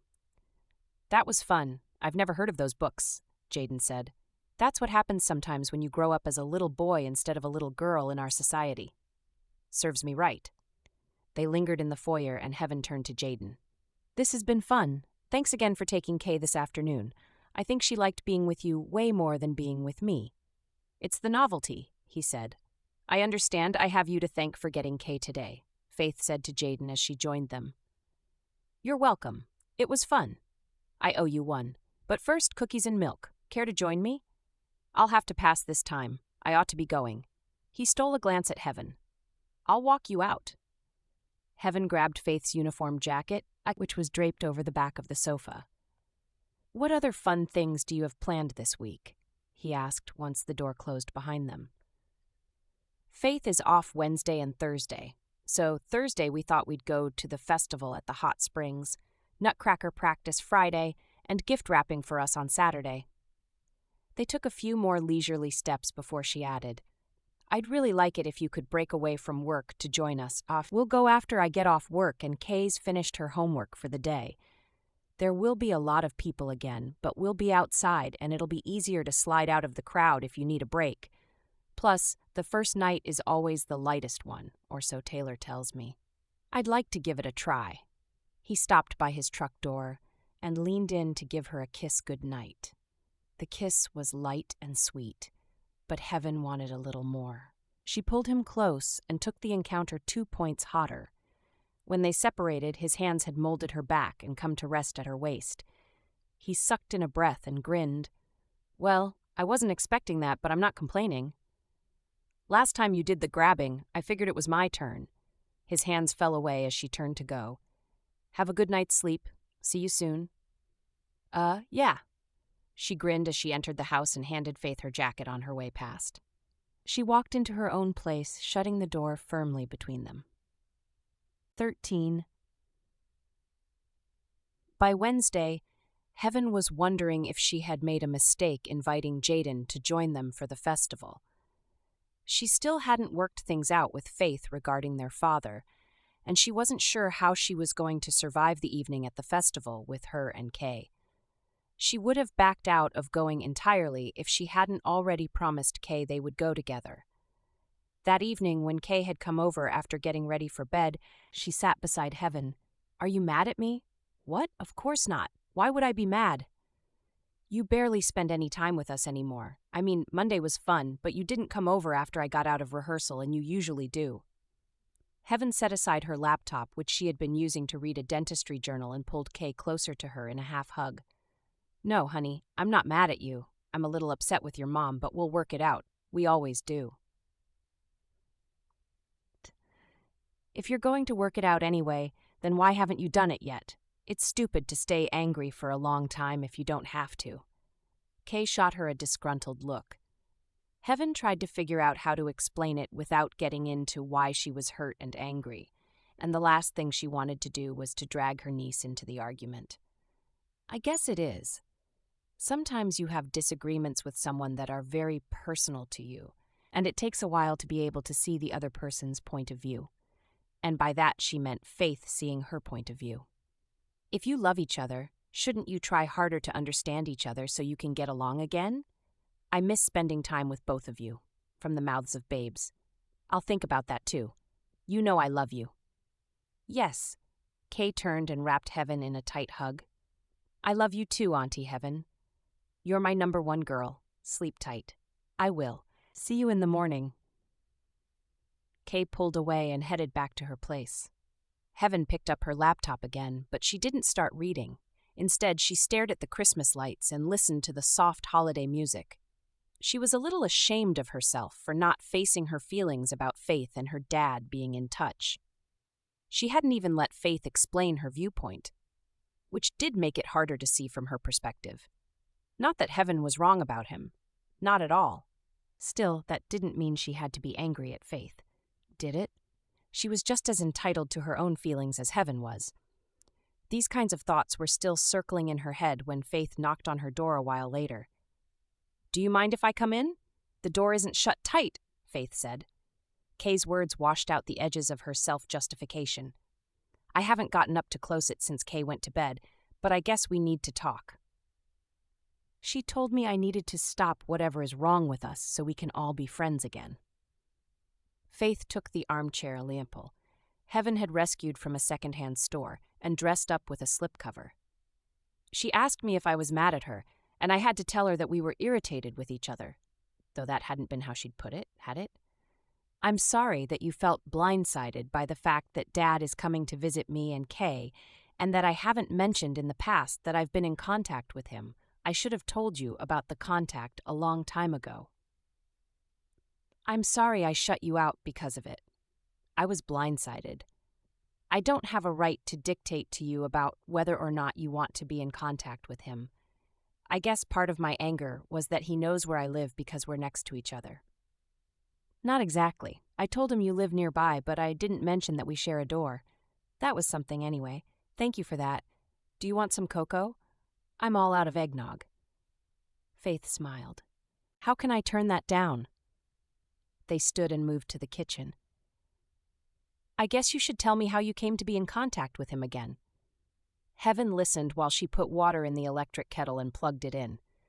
Faith got out the mugs and helped collect the spices and marshmallows to doctor the drink while Heaven worked on making it. You know he reached out when you graduated. Mom sent him a copy of your graduation announcement. She did? I didn't know that. I thought his contact was random. You were too angry. When she suggested inviting him to the ceremony, I totally pitched a fit. She hadn't been wrong, but maybe she could have handled it better. Yeah, so she sent him a note not to come, but that she wanted him to know you were graduating. He's the one who sent the leather backpack. Heaven swiveled around to face Faith. The backpack I carried all through college and dental school? That's the one. He knew you wouldn't accept it from him, so he told Mom to claim it was from her. Heaven returned her gaze to the cocoa mix she had opened, mulling that over in her brain. After all the months and years he didn't send child support money, she was entitled to claim it as her gift instead. He did start sending money about the time you went to college. Nice timing when he didn't have to send as much, I guess. I wondered how Mom's job could have given her enough of a raise to make up for what I wasn't sending you anymore. Plus, the time she secretly put a little extra on my food cart at school, as if I wouldn't notice. It wasn't her who did that. It was Dad. Heaven stared at Faith. How would you even know that? Did he tell you? And why would you believe him? Look, I was angry with him at first too, for a long time, but I also really wanted to get to know him. So I started letting him in. You don't have to like it. He's never asked me for anything. He wasn't any happier about the fact that James and I eloped than the rest of you were. We just couldn't imagine having to juggle all of the drama if we invited everyone we wanted to be there. Heaven's hand wobbled as she pulled the tea kettle of boiling water off the base. That was because of James's parents, wasn't it? They were a strong factor, but so were you. Heaven set the kettle of water on the table with a thump, her gaze tight on Faith. You eloped because I refused to forgive Dad and you didn't want to have to deal with me being difficult? She slid into a dining chair, desperately hoping she had interpreted that wrong. When Faith didn't say anything for several seconds, Heaven wanted to weep. Like I said, there were several factors. Your reaction was one of them. I didn't want to fight with you about it. Mom wouldn't have loved it either, but at least she would have sucked it up and been civil. But I didn't know if you would be. Her sister would never have been the kind to have a large wedding, but she should have been able to have a small one with close friends and family if she'd wanted it without worrying about Heaven's reaction. Oh, Faith, how could I do that to you? You shouldn't have to make a decision like that because of me. Just one of the factors. Faith reminded her. But a big one. I want Dad to be part of my life, to be able to invite him for major holidays and celebrations at least. I love living so close to you, and not just because you're my de facto babysitter. We've always had each other to count on in everything. Faith stood and filled the mugs with the hot water and spooned in the cocoa mix while Heaven processed everything. She finally said what was on her mind. I don't know if I want to have a relationship with him. I know. He knows too, but he would like to try. He has things to say that you should hear, and I think you'll be happier if you listen, even if you choose not to have regular contact with him. I'll think about it. It was the best Heaven could do. She needed more time to digest everything. Okay, think about it. Faith finished mixing the cocoa and handed one to Heaven, along with the creamer and chai spice mix she liked. She would think about it, or maybe obsess. Had she been too certain of her own perspective to listen to people in other areas of her life as well? The holiday festival at Campbell Hot Springs was full of squealing kids, laughing adults, the sound of metal milk bottles falling under the impact of a softball, Santa's ho ho ho, and people babbling about the season. Jayden was miserable. He held on to Heaven's hand as they maneuvered around people in booths, determined to last as long as possible before he had to have a breather, or just up and leave for the rest of the night. Kay was having so much fun, and both Faith and Heaven seemed to be having fun talking to people and checking out the booths. They also seemed to be getting along better than the last time he'd seen them together. He was glad since there were enough problems in life without adding to them. For example, crowds of people closing in on you. When they stopped to talk to someone, Heaven introduced as Taylor, Jayden's hands went numb to accompany the nausea that had been plaguing him, and he gave her hand a desperate double squeeze. Heaven didn't hesitate. "Oh, you know what? I forgot something in the car. Do you mind if Jayden and I go grab it?" she asked Faith. "That's fine." Faith looked confused. Taylor's brow lifted, but she said nothing as Jayden flashed them a tight smile before making a beeline for the closest edge of the melee, pulling Heaven along with him. It happened to drop them on the other side of the building, furthest from the parking lot, but that meant the space was open and quiet with no one in sight. He leaned against the side of the building, sucking in the cold air and willing away the lightheadedness and nausea that had become overwhelming. "Are you okay?" I think I overestimated my ability to deal with the crowd. It was galling to say so, to have her see him when he was vulnerable and far from his best. Heaven set a hand on his shoulder. "I'm sorry I pushed you to come when I knew you had problems with crowds." "You didn't push. You invited. I should have known better." He'd wanted to spend time with her, to pretend like he could have a normal life. Normal with her. Instead of proving his little problem wouldn't interfere in their relationship, he proved it absolutely would. Jayden pounded on the brick once, with the side of fist in frustration. He hated feeling so damaged when she seemed so perfect. Her name had been practically perfect for her. You tried. That means a lot to me and to Kay. She was excited to have you join us tonight. Almost as excited as I was. Jayden looked up, expecting the distance or annoyance in her eyes that he'd seen from other women he'd dated, or tried dating until they realized what he was like. He saw only concern. Funny, it didn't make him feel any better about his weakness. The way I see it, we have a few options. We can go home, and I'll call Faith to tell her we needed to leave. We can wait here for them, or I saw a picnic table about 30 feet from the festival entrance. It's close enough to see the ice rink and watch the excitement, but far enough away not to be in the middle of everything, and to have some breathing space. We could give it a go if you're up for it. Since the first two would be a total cop-out, he went for door number 3. Let's take the table. Are they going to ice skate? They're going to try. Neither of them has done it before. I can't handle rollerblades, so ice skates are a firm no for me. Pretending that he didn't still feel nausea and that his hands weren't still tingling from the panic attack, he took her hand and led her the far way around the festival and hot springs front office. He spotted the table and turned them toward it while they talked about mutual rollerblading catastrophes as they sauntered over and sat side by side facing the festival. Heaven pulled out her phone and sent a text message. I'll let Faith know where we are. Jayden relaxed as they told stories from their childhoods, mostly hers.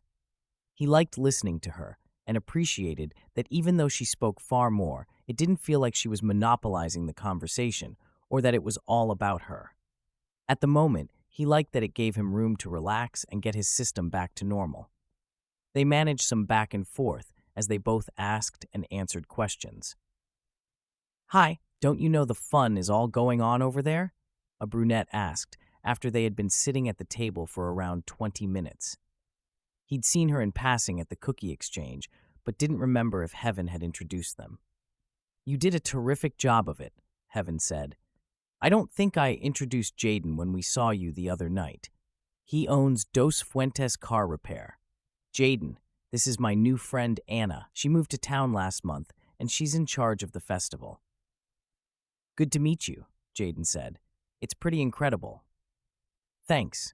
It was mostly planned when I got here. I just ironed out the last-minute details, Anna said. Of which there were probably plenty, Jayden said. True enough. That brings me back to why you're here, instead of over there enjoying the fun. I was getting a headache, Heaven said. It's so loud and crowded, I figured a little less confusion would help. Has it? Yes, definitely. Oh, look, Faith and Kay are getting on the rink. It only took them a few seconds to get the feel of the ice under their skates and take off. It's so unfair that some people are so graceful, Jayden said. No kidding. Kay shot up a hand and waved enthusiastically to them, and they waved back. I better make another round of the place before turning it over to Taylor for the rest of the night. Have you seen Taylor tonight? Anna asked. Briefly, but hopefully we'll get a chance to talk before we head home. Heaven pulled out her phone to take some pictures of her sister and niece skating as Anna walked away. You didn't have to cover for me, Jayden said. Covering? I was happy to get out. Today was not awesome. My last 3 patients were very unhappy to be in the dentist chair. It can be really discouraging that no one wants to see me when they come to my office. Her smile was only half there, like she was trying to make a joke out of it but was serious. I imagine it is. He slid his hand over hers, enjoying the small, soft hand's warmth against his. I get about 50-50. Sometimes they're unhappy and frustrated.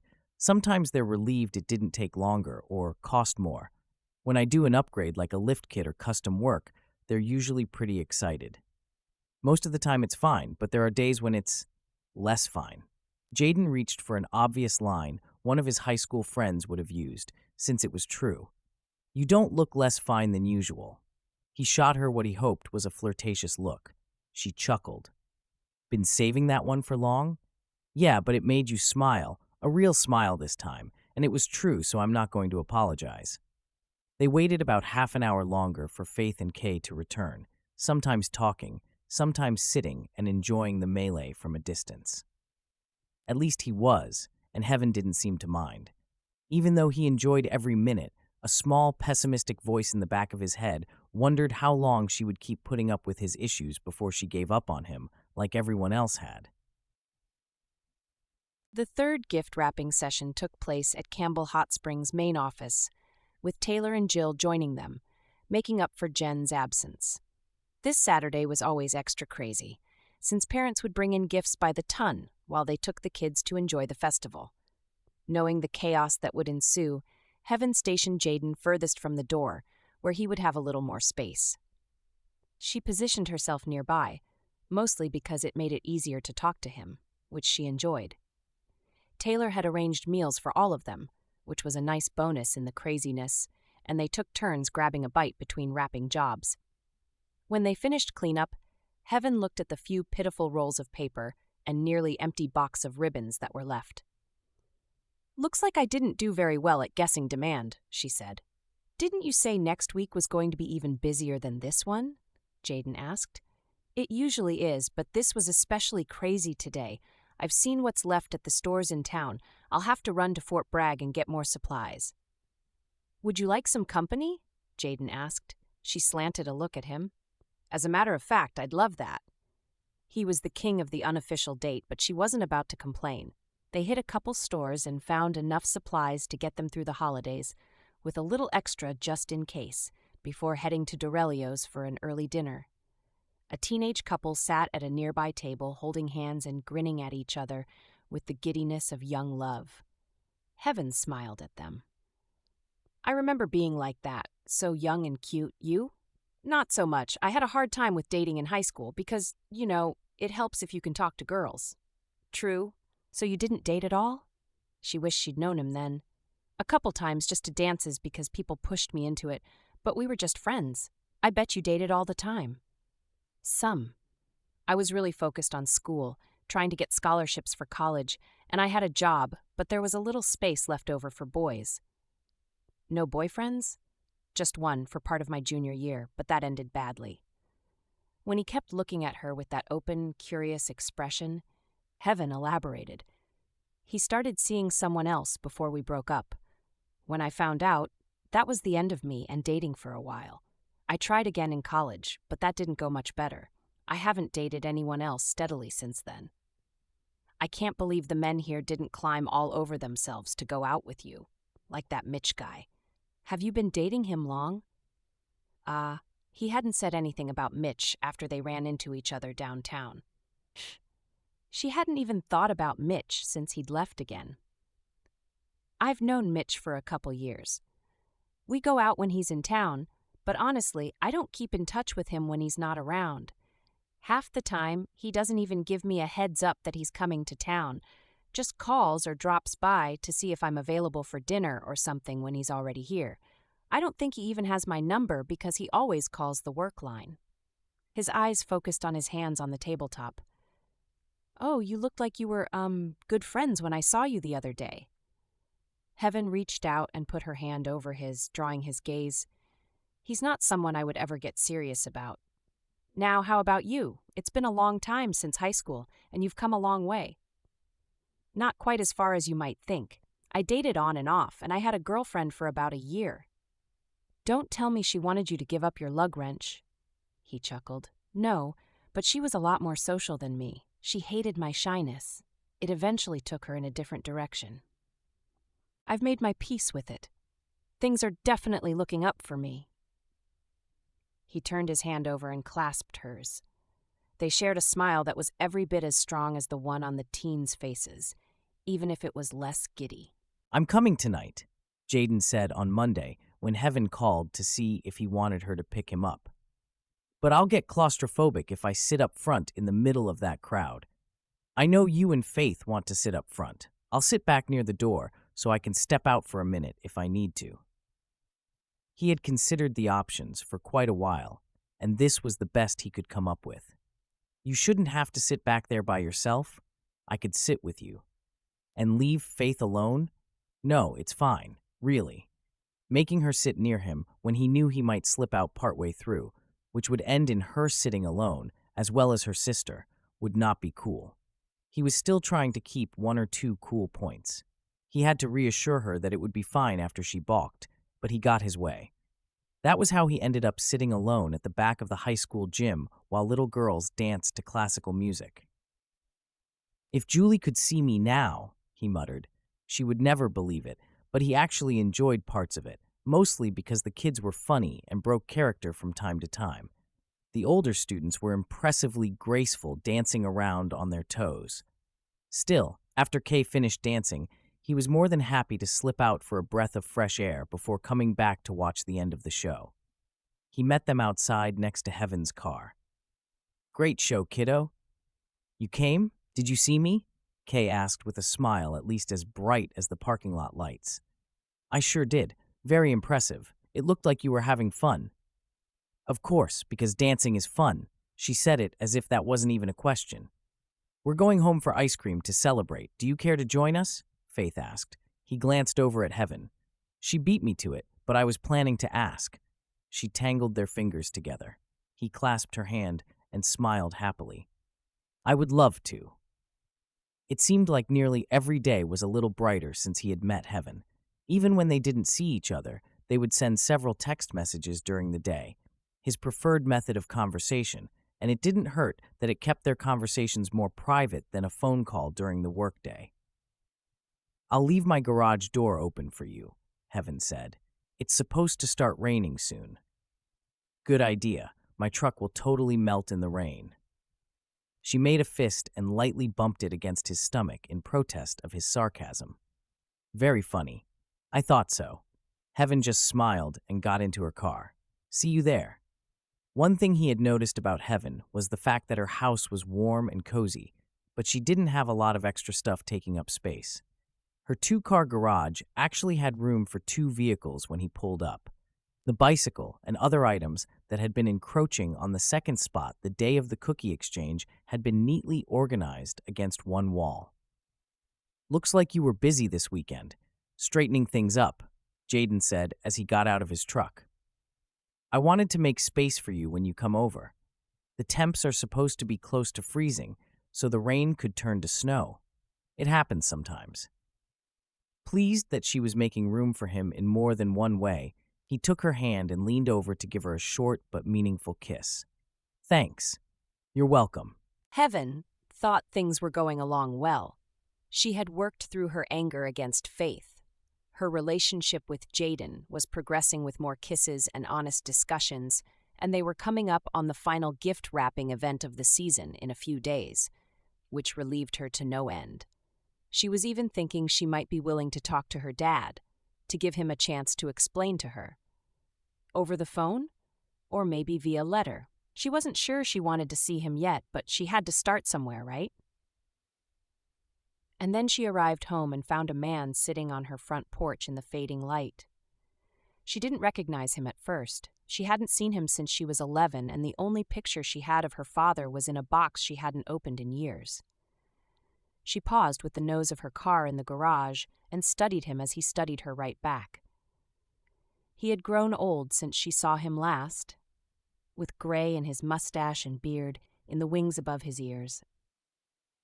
His face had aged far more than she had expected, no doubt partly thanks to his smoking habit. He held a lit cigarette as he watched her park. She shut the garage door behind her and sat for a long moment. Should she go out and talk to him? Should she ignore him? She hadn't said she wanted to talk to him, and Faith had sworn up and down that she never mentioned they shared a wall. She went inside, put her things away, and stepped out onto the front porch. He stood from his spot on the steps when she came out. Heaven wrapped her arms across her to ward off the chill. "Faith said she didn't tell you where I live." "She didn't, but Kay let it slip once. I know Faith said you didn't want to talk to me, but I had to see you." He dropped the cigarette and ground it into the cement. Heaven glared at the butt. "Are you planning to leave it there?" His lips curved as he reached down and picked it up. "Garbage can handy?" She took it from him and went inside with it, closing him out on the porch. After tossing it in the kitchen garbage, she returned to the porch. "You're here, I'm here. I guess we might as well talk." She took a seat in one of the wicker chairs she had thrifted the previous summer and clutched the pillow to her stomach. Her mom would have been disappointed in her if she saw Heaven acting so ungraciously. But a man didn't disappear for 17 years and get welcomed back with open arms. He sat in the chair opposite the little table she'd picked up at a yard sale and set his right foot on his left knee. She'd forgotten that he did that, taking up half the sofa. "You look well. Faith says you're a successful dentist and work hard." "I am, and I do." Her eyes narrowed, waiting for the request for money. It didn't come. "I'm really proud of you. You always were smart and worked hard." It always irritated her when people thought being smart made her accomplishments easy, as if her whole life was easy because she had a functioning brain. But maybe she was being extra irritable to help her cope with his sudden appearance on her doorstep, and worked hard. "Faith also said you helped your mom buy groceries, working odd jobs, and then at the grocery store from the time I left." "Yes." He looked down at his hands, remorse coloring his voice. "I'm sorry that happened to you. You shouldn't have had to grow up so fast." "That was your doing. I know it. And I'm sorry about that. That's small comfort after all these years. You were out living it up while I was working to make sure we could eat. Then again, even when you were around, we barely had enough to eat." He nodded slowly. "I have a gambling addiction. I haven't gambled in 7 years, but it caused you girls and your mom a lot of trouble. First when I was there, and then when I left to get away from trouble. You know Mom had to pay off your losses. We all suffered because you were selfish." Her father winced, but nodded again. "That's true. Great. Thanks for the apology and the acknowledgement that you screwed up. That's a heck of a lot more than I've gotten from you in the past 17 years. I'd really like to try to get to know you, who you are now. Let you get to know me." That was as much talk as heaven could handle for the moment. She stood and went to her front door. She paused, one foot inside, one still on the porch. "I'll think about it." When she heard Faith's doorbell ring a moment later, she made sure the door between their homes was locked, something she hadn't done, ever. She went to the kitchen to start dinner but couldn't for the life of her remember what she had planned to make. She pulled a frozen stir-fry meal from the freezer, complete with noodles and vegetables, and threw it in the microwave. But when it came out, she ate it without her usual appreciation for the rare indulgence. Heaven walked into the bedroom, planning to change clothes, but left again without switching out of her scrubs. She grabbed her purse, pulling out her keys as she headed for the garage. Caitlin was the one she needed, a chance to unload whatever the heck was going on in her life. But when she pulled in front of Caitlin's grandpa's house where she still lived, an unfamiliar truck sat out front, no doubt Scott's. There was no way she was interrupting whatever they were doing tonight.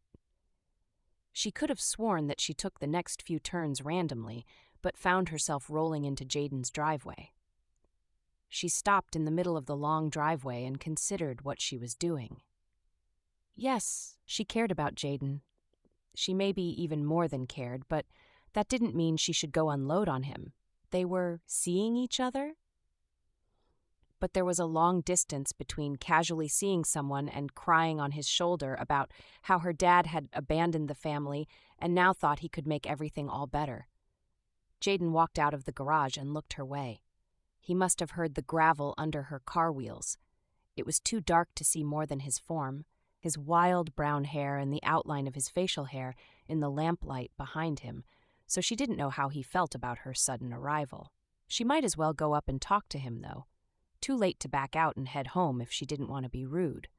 She pulled up alongside him and took in his crooked smile. "Hey, I didn't expect you tonight. Did I forget something?" he asked. "No, I hadn't planned on coming. I just had to get out, get away, and ended up here. Do you mind?" "Not even a little." She parked the car and joined him, following when he turned toward his apartment. "What happened? You're upset." Heaven didn't answer until they were inside, the cold blocked out by his door. "My dad showed up on my doorstep, was waiting when I got home. That must have been a surprise, and not a good one. He made all of these statements about how he screwed up and saying he was sorry, as if that made everything better." Jayden filled the electric kettle with water and plugged it in. "How about cocoa? Tea? Coffee? Are you hungry?" "I already ate. Cocoa works for me. You have tea?" She didn't remember that he had any last time she'd been here, but maybe he just hadn't mentioned it to her. I bought some of the peppermint kind you like. He pulled the box out of his cupboard. It was even the brand she had at her house. He'd bought tea because she liked it. She rejected that train of thought, which would lead to her making more of it than she should, and that would make him uncomfortable. We could make the mint tea and use it for the cocoa so it's chocolate mint. Or you can go with normal cocoa. Chocolate mint sounds terrific. She took one of the stools at the bar and watched him get out mugs and spoons, the cocoa tin, and a bag of marshmallows. "You're very calming," she said when she realized the ritual had helped her settle down. "I could say the same thing about you. I'll let you think that." She didn't know why he would. "Tell me what happened." So she did. "Let me sum up," he said when she finished talking. "Your dad said all the right things and didn't make excuses?" "Yes. I'm not saying you should forgive him just because he suddenly showed up on your doorstep, but the fact that he accepted responsibility is a point in his favor. You almost act like you're holding that against him. Why?" She considered the question, fiddling with the cocoa ingredients on the counter as she turned it over in her head. He let the silence rule until she had puzzled it out. It's harder to hold a well-earned grudge if he's truly apologetic. Not that an apology wipes away what his choices did to us, but you're right. Having him own up to everything took some of the wind out of my sails. "I know this isn't something you'll be able to come to terms with immediately, if ever. I just have to wonder if holding a grudge makes your life better?" "What do you mean?" She accepted the mug of hot water he poured out for her and dipped one of the tea bags into it. Now it was his time to pause before answering. "You're hurt. Yes, staying angry with him is a way to punish him, but it also punishes you. Now, I'm not saying you have to let him back into your life, but letting go of the anger can give you peace, even if you only see him at Faith and Kay's major life events. You don't understand how alone and desperate I felt when he left. How hard it was to see my mom struggling with 2 jobs, just trying to keep a roof over our heads. Even when I worked to buy food, there were months where I wasn't sure if we would get through. My mom always said the problem was between her and my dad, and not about us, but my friends with divorced parents still saw their dads. If it wasn't about us, why didn't he stay in touch? I used to wonder. Now I know it's because he didn't care enough. He would have had to pay child support and didn't want to. He might have been found by the bookie and had to take some responsibility for his actions. Not that we didn't already deal with it for him. She shrugged, wishing she were better at saying what she really felt, what really mattered. I wasn't enough for him. I've never been enough. Not for him, or for Clint, her high school boyfriend, or for Sam, her most recent boyfriend. Not for any man, ever. I can only try to imagine how incredibly difficult that must have been. I'm so sorry you had to go through all of that.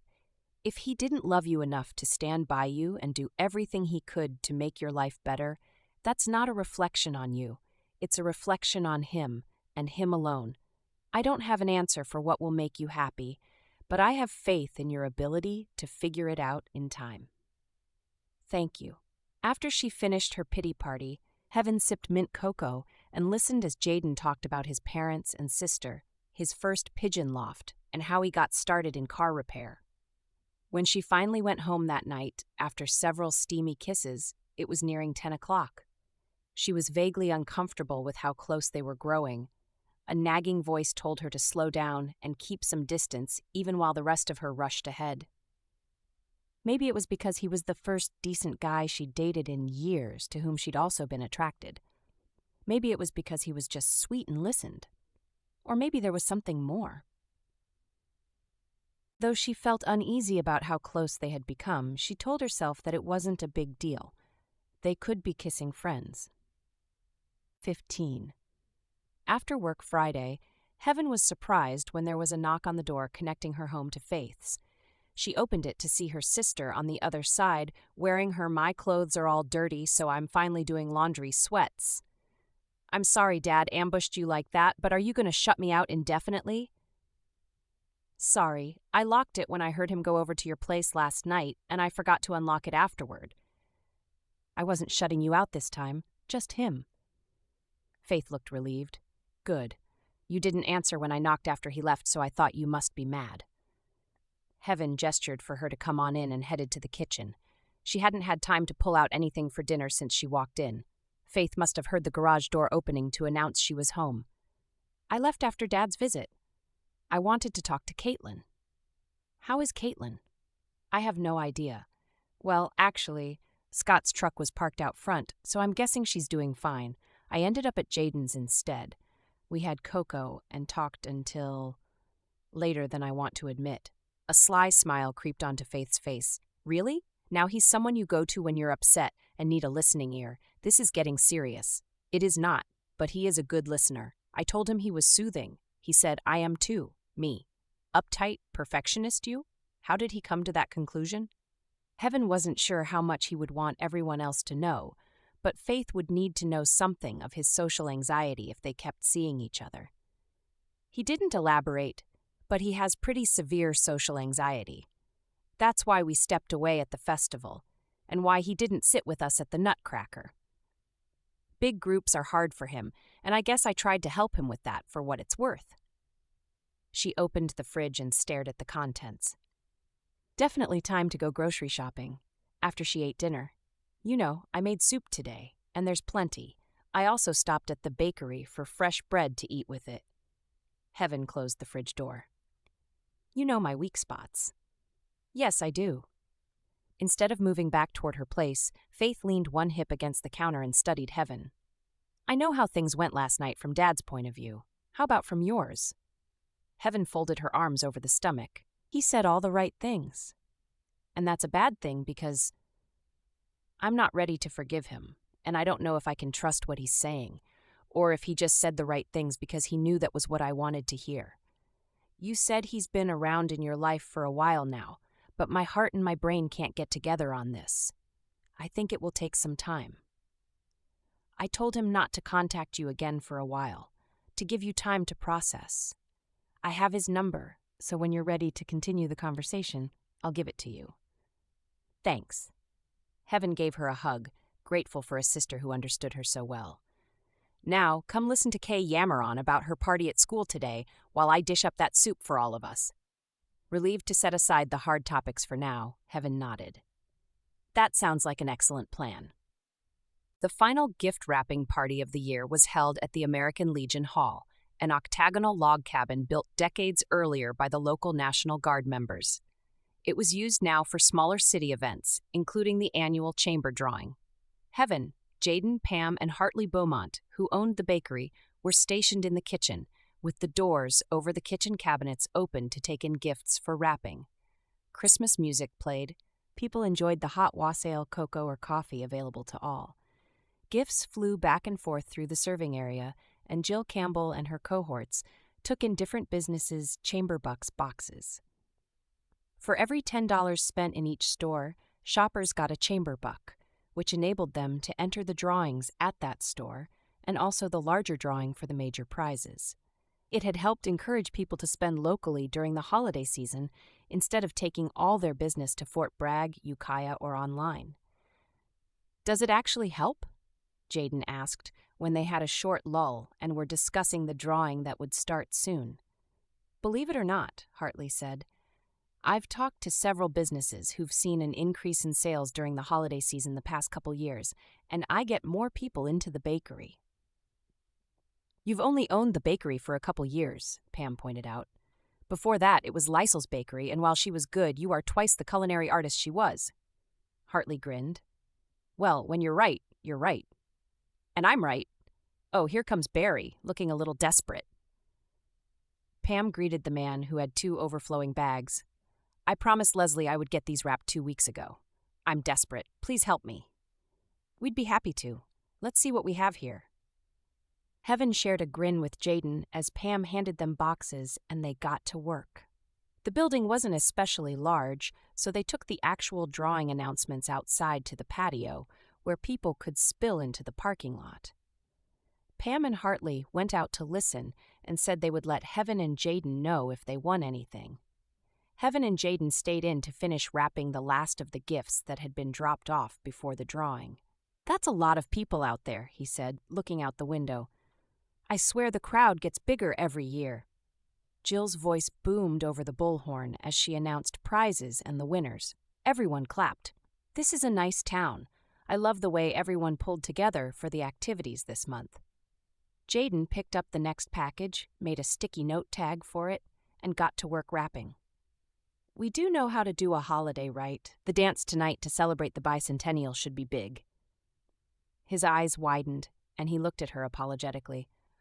Oh, I didn't even think to ask if you'd want to go. She had wondered for half a second if he had decided to take someone else, before deciding his social anxiety would probably make the event too difficult for him. Faith has a date for it, so I'm staying home with Kay. I'm sorry I didn't think to ask you. His voice had lowered as he focused back on his movements, which were slower and more deliberate than usual. Jayden, I want my dance partner to enjoy the dance and not have to focus on their breathing through the whole event to keep from hyperventilating. He looked at her quizzically. You're not upset that things like that are probably never going to be an option if we're together? I like parties and social events as well as most people, but I didn't get to be a dentist by partying it up every time I turned around. I'm fine keeping a low profile most of the time.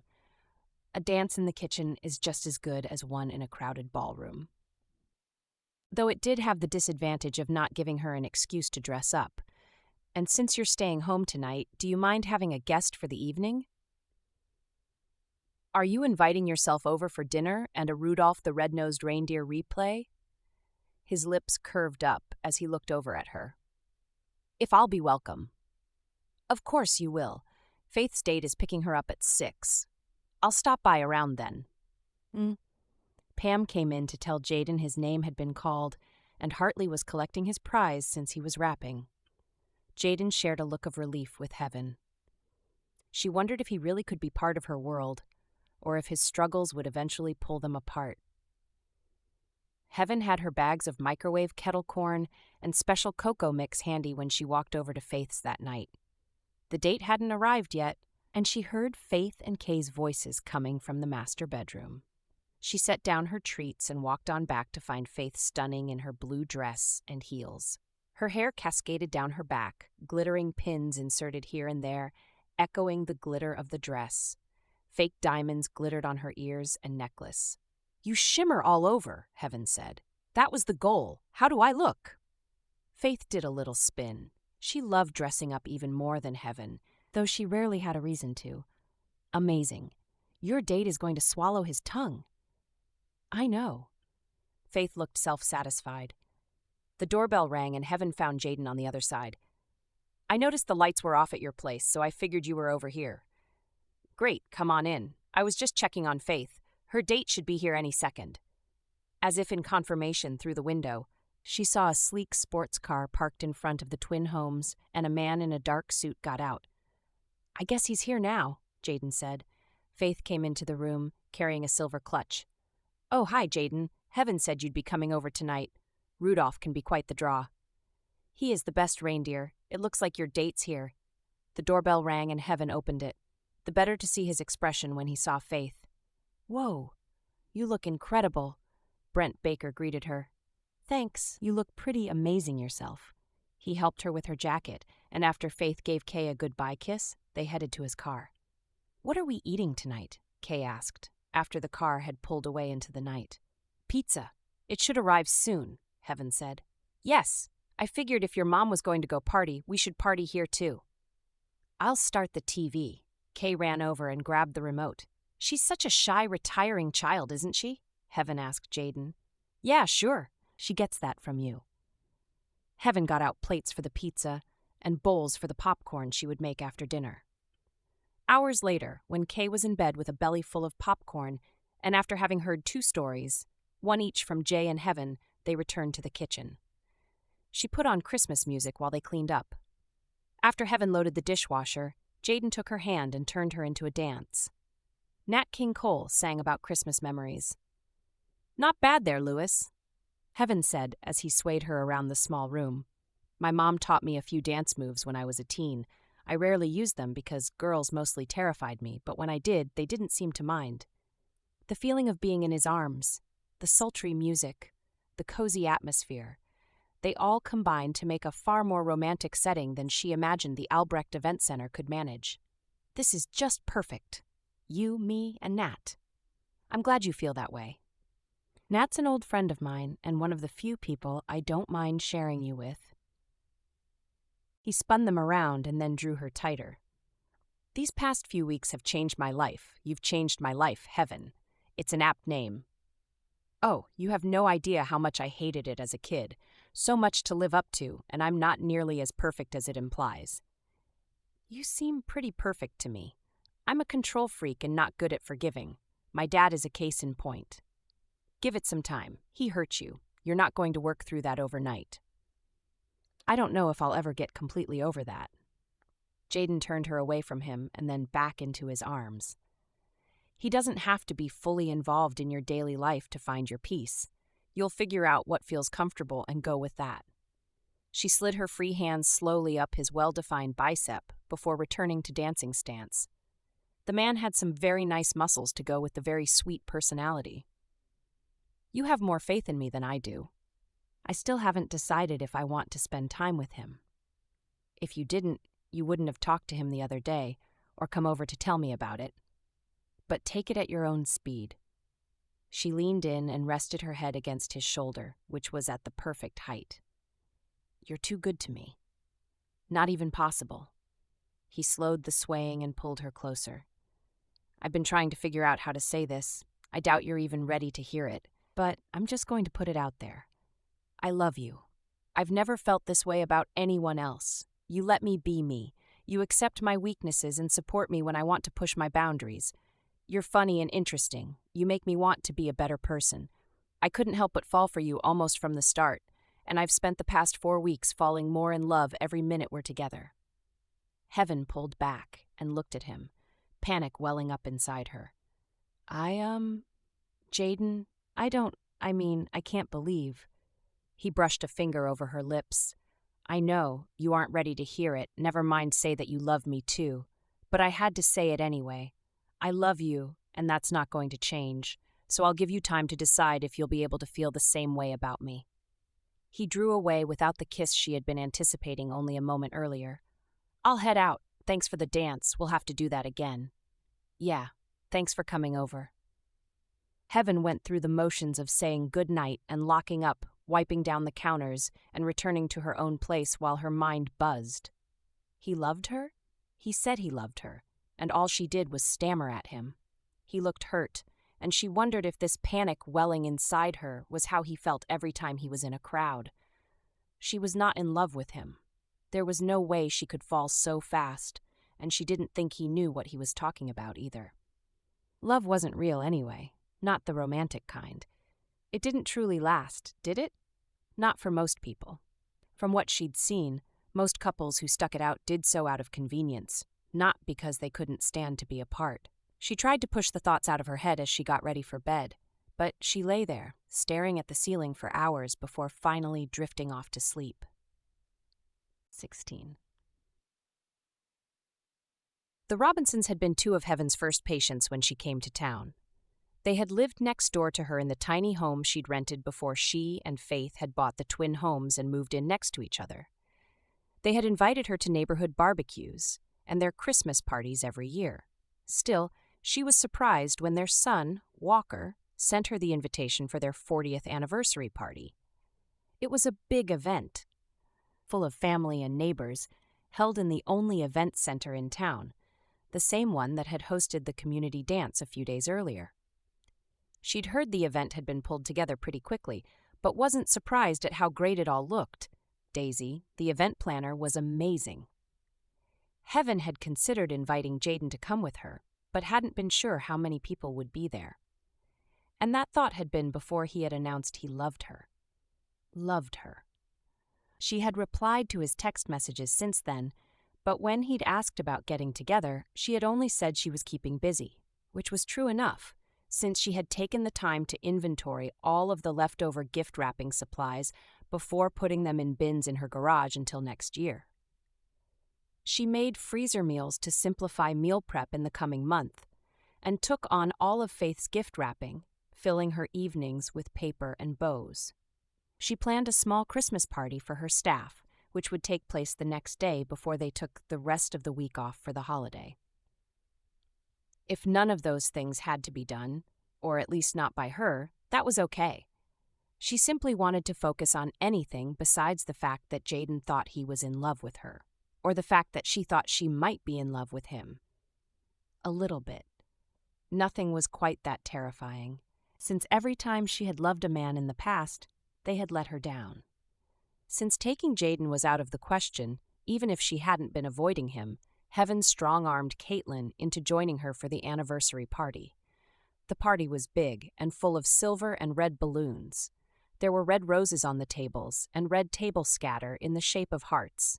Curious, Heaven looked up the traditional gift for a 40th anniversary and saw it was rubies. And now she understood all the red. She found her name at a table of other people from her old neighborhood. She hadn't spoken to most of them in a while, so she settled in to catch up and was glad to see Caitlin seem to know most everyone. The food was delicious. The toasts a mix of touching and hilarious, and the couple danced beside their table to the same song they had danced to at their wedding. "Aren't they the cutest?" Caitlin asked. "They are adorable.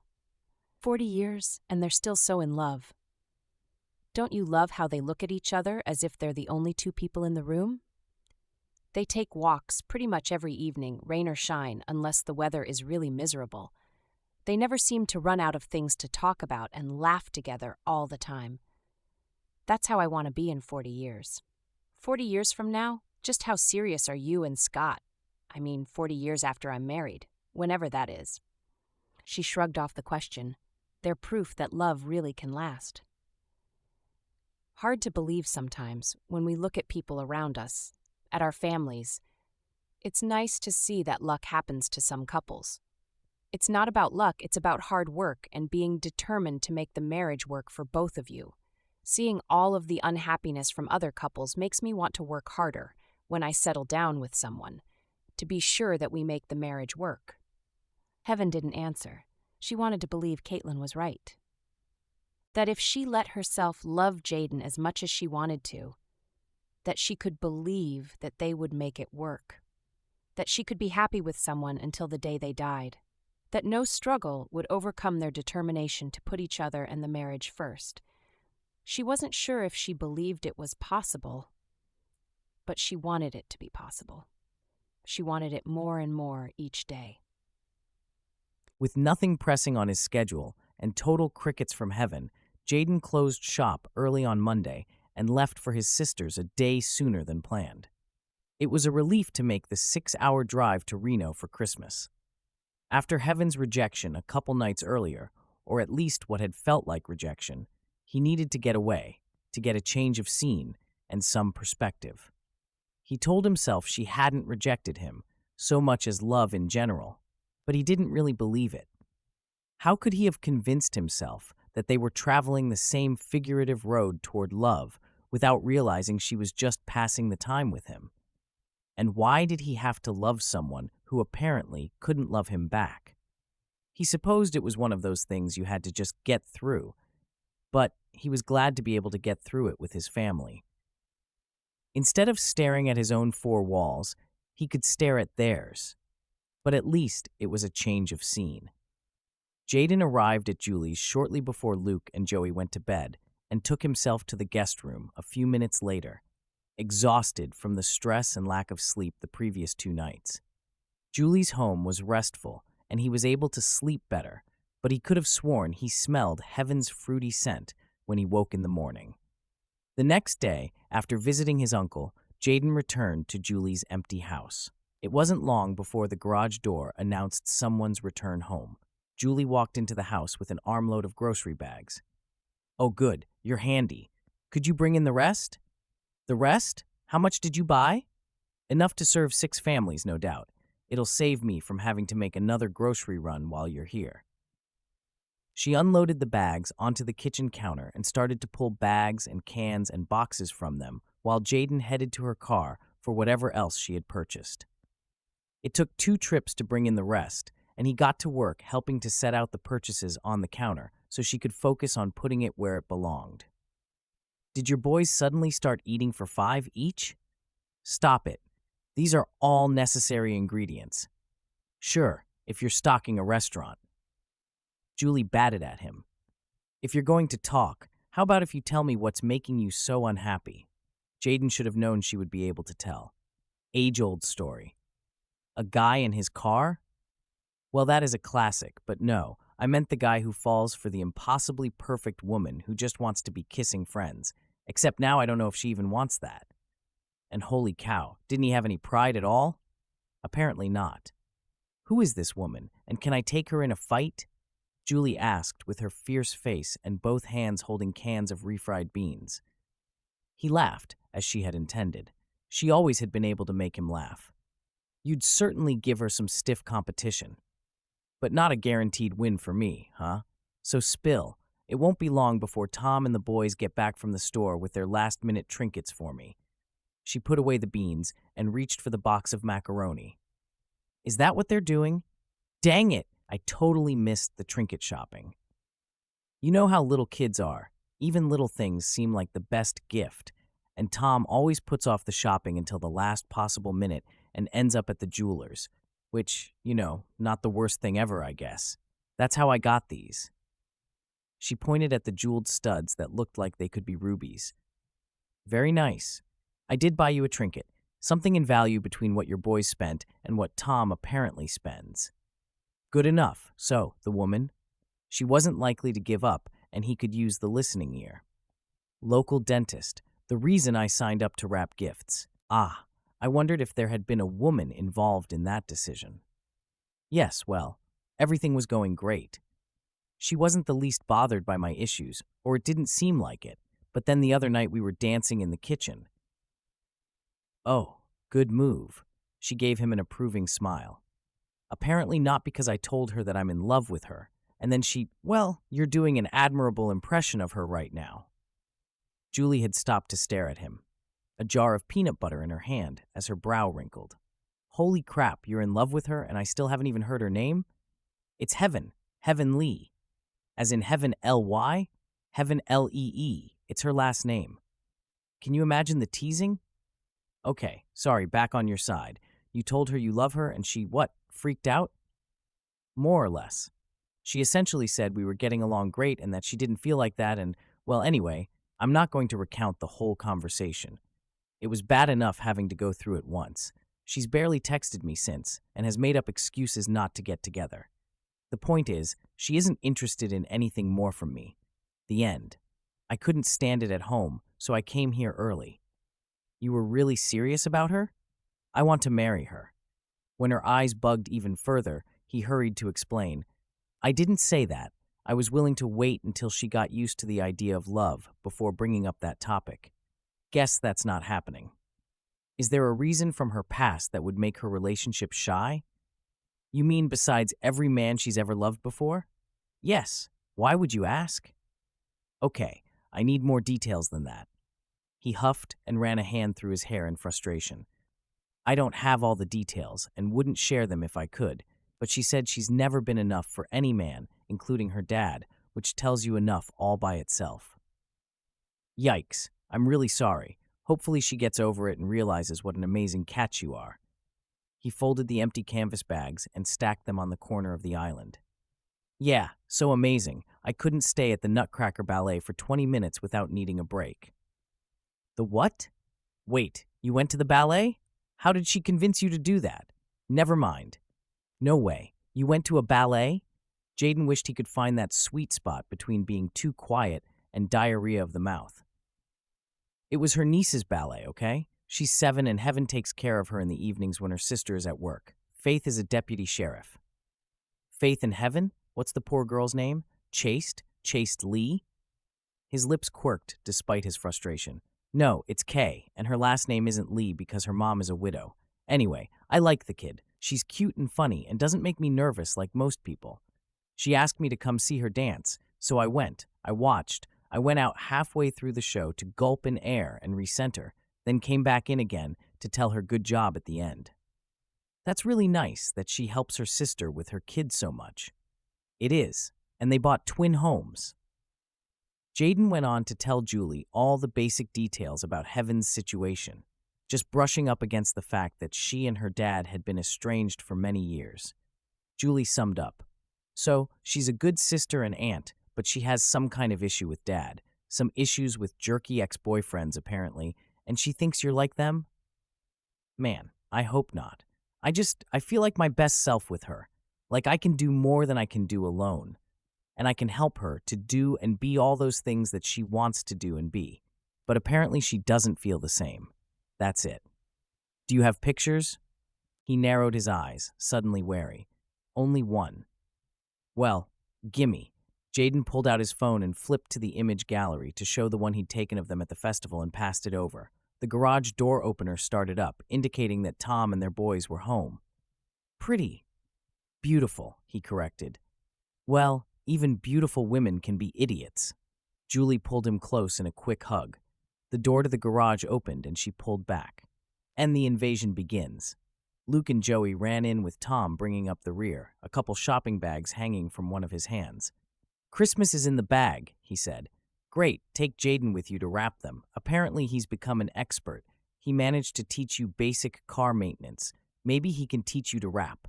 Tom winced. Do I have to? Jayden took pity on the man. Come on, I'll give you a little demo with, everything in the bag. I knew there was a reason we invited you to stay here. Yeah, I'm real indispensable. Come on, troops, we're off to wrap like wizards. Wizards wrap presents? Do they have to have magic wands? Do we get to do magic? Tom shot questions like spitballs the whole way to the back room. Joey trailed behind. Do we? I like magic. Yeah, he definitely found his distraction. Heaven spent most of Christmas Eve making an elaborate dinner that the barefoot Contessa would have been proud of. At least it kept her too busy to think about how badly she had screwed things up with Jayden. Did she love him? Yeah, she did. But was that enough? She couldn't say. How did you know when it was enough? What made one relationship succeed and another fail? All she had seen for most of her life was failure in the romantic relationship arena, and she couldn't imagine throwing caution to the wind and jumping into Jayden's arms. Well, yes, she could, but she couldn't figure out what that future would look like, not with any degree of certainty, and she liked to be certain about things. Heaven let out a calming breath and refocused her mind. She checked to see how the frozen roll dough was doing on the defrost and grinned when it was ready to bake. She checked the ham that was already in the oven to see what the thermometer said, and switched the two. If she kept her mind busy with cooking, she would only think of Jayden 3 times a minute. When everything was juggled and cooking again, she picked up her mom's last journal, the one she had been writing in when she died. No room for personal thoughts while she cooked, read, and kept an ear on Kay, who was playing video games in the living room. The final entry was dated only 3 days before her mother died. Heaven sat on a kitchen stool and studied her mom's final words. I don't know how much longer I have to live, but I want to say to you, Heaven and Faith, don't give up. Not on each other, not on yourselves, not on love. You've both been through so much, and you're so strong. Despite all of the tough times we've had because of your dad, I don't regret marrying him. Otherwise, I wouldn't have you. Of course, I have some regrets, but mostly that I didn't take a few more chances. Don't be stupid, but do be bold and reach for your happiness. Go forth, my young chicks, and live a great life. I will always love you. Heaven's mind turned once again to Jayden. The timer went off, and she focused back on food, but part of her kept turning over her mom's comment. Faith came in looking haggard. I'm so glad to be done for the night. What do you have there? She looked at Heaven's kitchen accomplishments. Man, you should break up with someone every week. You've been cooking up a storm. I know, and no thanks. Once every few years is more than enough. There's a veggie tray in the fridge. That's nice. Faith picked up a cookie from the pile on the end of the counter that neighbors brought over. Heaven worked for another moment before bringing up the journal. You read all of the journals before? Yeah, it's been a long time, though. How far have you gotten? All the way to the end. Read that last entry for me, will you? I need some perspective. Heaven chopped parsley to sprinkle on the mashed potatoes and started plating up the ham. Okay, Faith said after a few minutes had passed. Do you agree? Well, yeah. Heaven considered the words again. Heaven, you have this twisted thing in your head where you think if you control everything, life will be perfect, but life can't be perfect because none of us are perfect. Life is messy, but if you don't risk landing in a mess, you also don't land in something amazing. If you want something wonderful with someone, both of you have to be willing to grab on with both hands and refuse to let go. Sometimes it will be messy because even the great and powerful heaven isn't perfect. Even though James and I were great together, life was hard sometimes. We struggled, we bickered, and we loved each other with our whole hearts. You know, I miss him every day. I'd jump in with both feet if I had a chance to do it all over again, even knowing how hard it would be to lose him. Somehow, in all of her relationship math, heaven had left out the part of the equation that kept people trying again when a relationship didn't work out. That ineffable quality that drew two people together and tied them up in knots, despite only knowing each other a few weeks. Okay, a month. Could she live without Jayden? Without a doubt. Did she want to? It only took half a second for her to find her answer. Not a chance. Another alarm went off, and heaven pointed to the oven. Get the rolls out and set the table. I'll be back in a few minutes. She grabbed her jacket, phone, and keys and headed for the Gordons. Maybe they knew where Jayden was staying in Reno. This conversation was not one she wanted to have over the phone. When she pulled up to the house, it was all dark, despite the blackness around them, and the fact that the front lights had always been on when she'd been there in the evenings. They must have gone to visit one of their kids. Now what? She couldn't think of one other person in town who might have an idea where Jayden might be. She turned back home, hanging up her jacket and keys as she walked back through to Faith's home, where they were eating that night. Where did you go? I had this sudden light bulb that I could drive to Reno tonight to surprise him in the morning, but the Gordons aren't home, and I don't have a cell phone number for them. Hold on, I've got this. Faith pulled out her cell and called someone while Heaven finished putting out the food. Kay, wash your hands. It's time for dinner. Yay! The sound of running feet headed from the living room to the bathroom. Faith got off the phone and handed Heaven a number she'd scribbled on a sticky note. Your number. The benefits of knowing practically everyone. Yes, Heaven called and got Roger, who didn't have an address, but did give her Julie's last name and her husband's name. Thanks, I'll see what I can do with that, she said after writing it down. Good luck, he said. Heaven hung up and set aside her phone. Then she picked it up again and did a search for the sister's name on social media. After 5 women who didn't look right, she found one in Reno, married to a guy with the right first name, and her pictures showed 2 little boys and one of Jayden taken the day before. Heaven sent her a private message and hoped for the best. Love or no love, Christmas Eve wouldn't wait, so she helped set the table. You are not making up with him over the phone, Faith said as she set the last dish on the table a few minutes later. No, I'm not.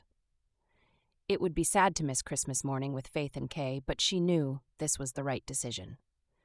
When she looked at her phone after they had finished cleaning up from dinner, she grinned to see that Julie had written her back. 17. You aren't wearing your pajamas to unwrap presents, Julie said to Jayden when he joined her, Tom, and their parents in the living room on Christmas morning. His mom was still taking off her coat. Why not? He looked around at all the other adults. Why are you all dressed? We always open gifts in our pajamas. Not this year. Go change, put on that light green shirt I saw hanging in your closet, and comb your hair. I'm taking pictures for Instagram. You have no need to take pictures of me. Stick to the Rugrats. He sat on the floor next to the sofa where his mom sat. Julie folded her arms over her chest. No one is opening presents until you change. She could be every bit as stubborn as him. Uncle Jayden, go change. We want to open presents. Both boys ganged up on him. Please, Jayden looked back at Julie. She had on her don't mess with me face. Like I can hold out against them. Unfair tactics, he said to Julie as he stood. Whatever works. He had been tempted to wear his pajama bottoms and the green shirt, but figured she would just send him back to his room, and that would annoy the boys and prolong the tension for everyone. Christmas morning was always a madhouse with little boys running from box to box, wrapping paper flying, exclamations of joy or wonder, and taking a moment to show off their treasures. Jayden did his best to stay in the moment and savor the morning while their parents and grandparents sat surrounded by their pile of gifts. He watched while they oohed and ahed over the little boy's presents and talking about each thing the adults unwrapped as well. If heaven had been there, the morning would have been perfect. He didn't know if they would ever have a Christmas morning to share. He hoped that a little breathing space while she dealt with her fears would make a difference, but he couldn't help thinking that if she really loved him and was ready to accept it, she wouldn't have reacted so badly. Several times as the morning progressed, he saw Julie glance at her phone and he wondered who was texting her at that time in the morning, or if she was expecting someone to contact her. "Are we going to eat yet?" Julie's husband, Tom, asked. Julie glanced at the clock. "Patience, just one more round of presents, and then the food will be ready." "We're nearly out of presents," their father said. "Then we'll be able to settle in for breakfast without the kids wanting to get back to the rest of their unwrapped gifts," she said. Her phone beeped, and she glanced at the screen and stood. "I'll go check on the breakfast casserole." "I can do that," Jayden said. He had long since finished with his own gift unwrapping. "No problem. I'll let you know when I'm ready for you." She disappeared into the kitchen. He thought he heard the outside door open, but hadn't heard the doorbell ring, and who would stop by at this time on Christmas morning anyway? "Jayden, I could use a hand after all," Julie called to him. "Okay." He stood and headed for the kitchen. "Take these and set the table." Julie passed over the utensil tray she had just pulled out of the dishwasher she'd run overnight. "Sure." He turned the corner and entered the dining room, nearly dropping the utensils when he found Heaven standing on the other side of the table, setting out plates. He stared, wondering if he was imagining things. "Hi, your sister invited me for breakfast."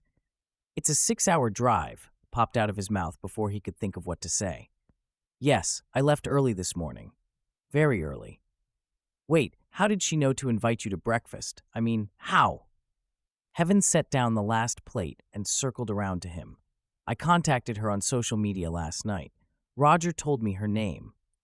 She had pictures of you from this visit, so I figured I had the right one." "Okay." It was like every thought had dribbled out of his brain at seeing her. Jayden reached out and pressed his palm against her cheek, as soft and perfect as always. "Why?" She took a ragged breath. "Because I realized something, or rather my mom helped me realize something." "But your mom has, passed away, isn't she?" "Yes, but she left me a message. She said to be bold and go after my happiness." When I read that, I realized she meant you. Oh, not you specifically, but yes, you. Because that's how you make me feel. Happy. Because I love your kindness. I love that you help care for Roger and Sally and that they want to help care for you. I love that you would tie yourself in knots to please a little girl who isn't related to you when you don't especially love ballet. I love how you find ways to give to those around you, even if it means having to learn how to wrap presents. I love how you listen when I need someone to unload on and give me calm, sound advice. I love the way you take your time when you kiss me because it makes me feel special and makes my heart race. I love the way you slot into my life because you belong there. And I hate the idea that I hurt you and that I might lose you because I wasn't quite ready to accept the gift you were offering me." He stared in utter silence. The silence hung between them until she said, in a quieter, less assured voice, I know you don't always love to talk, but now would be the time to say something." "Say something?" His tongue had all but rolled up and disappeared the moment he saw her. Instead, he decided to talk with his actions instead of his words. He pulled her close and laid his lips on hers, feeling the perfection of the way she slotted into his embrace as his arms came around her. Hoots of celebration came from the doorway behind him, but Jayden ignored that as he told Heaven in every way but words that she was the center of his universe. When he finally drew away from her, he whispered low, "You ready to meet the rest of my family?" "I can't wait."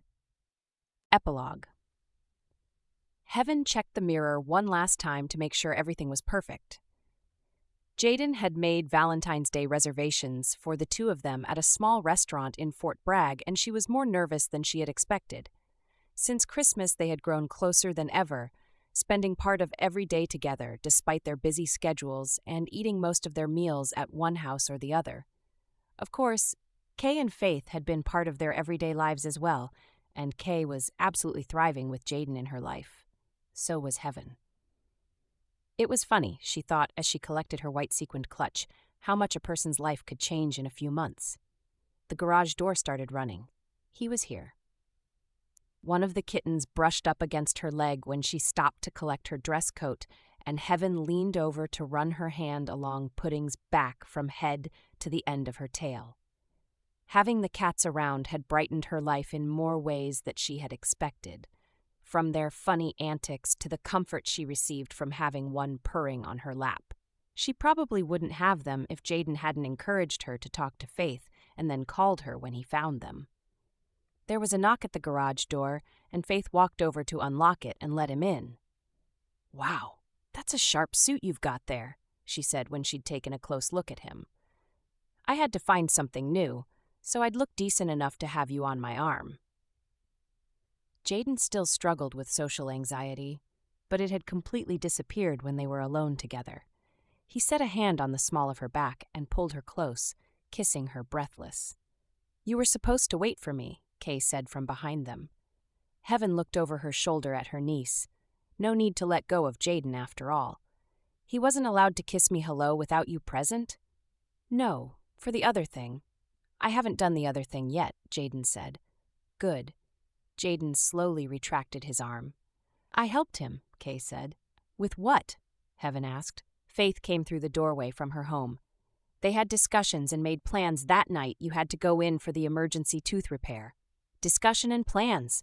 This sounds serious." Heaven looked back at Jayden, wondering what he had up his sleeve. It wasn't up his sleeve. Turned out it was in the breast pocket of his suit coat, a small box about 4 inches across and 3 inches tall, wrapped in shiny red wrapping paper and tied off with ribbon and a bow.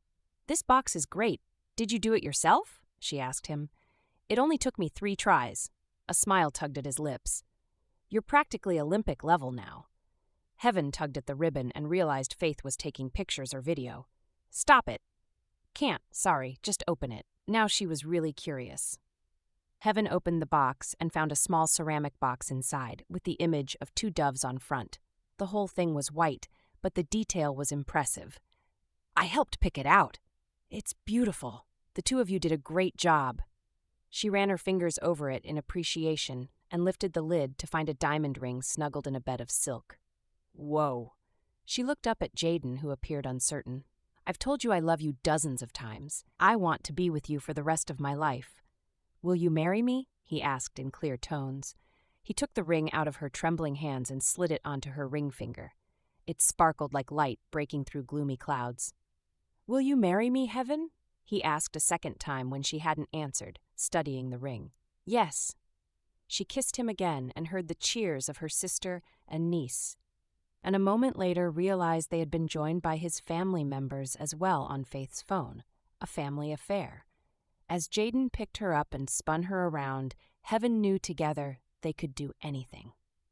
Thanks for listening to Christmas with the Shy Mechanic, a Dos Fuentes sweet, small-town Christmas romance. Please like this story to help others find it, and subscribe to be notified when I post other sweet romance or romantic suspensey stories. Hope to see you soon.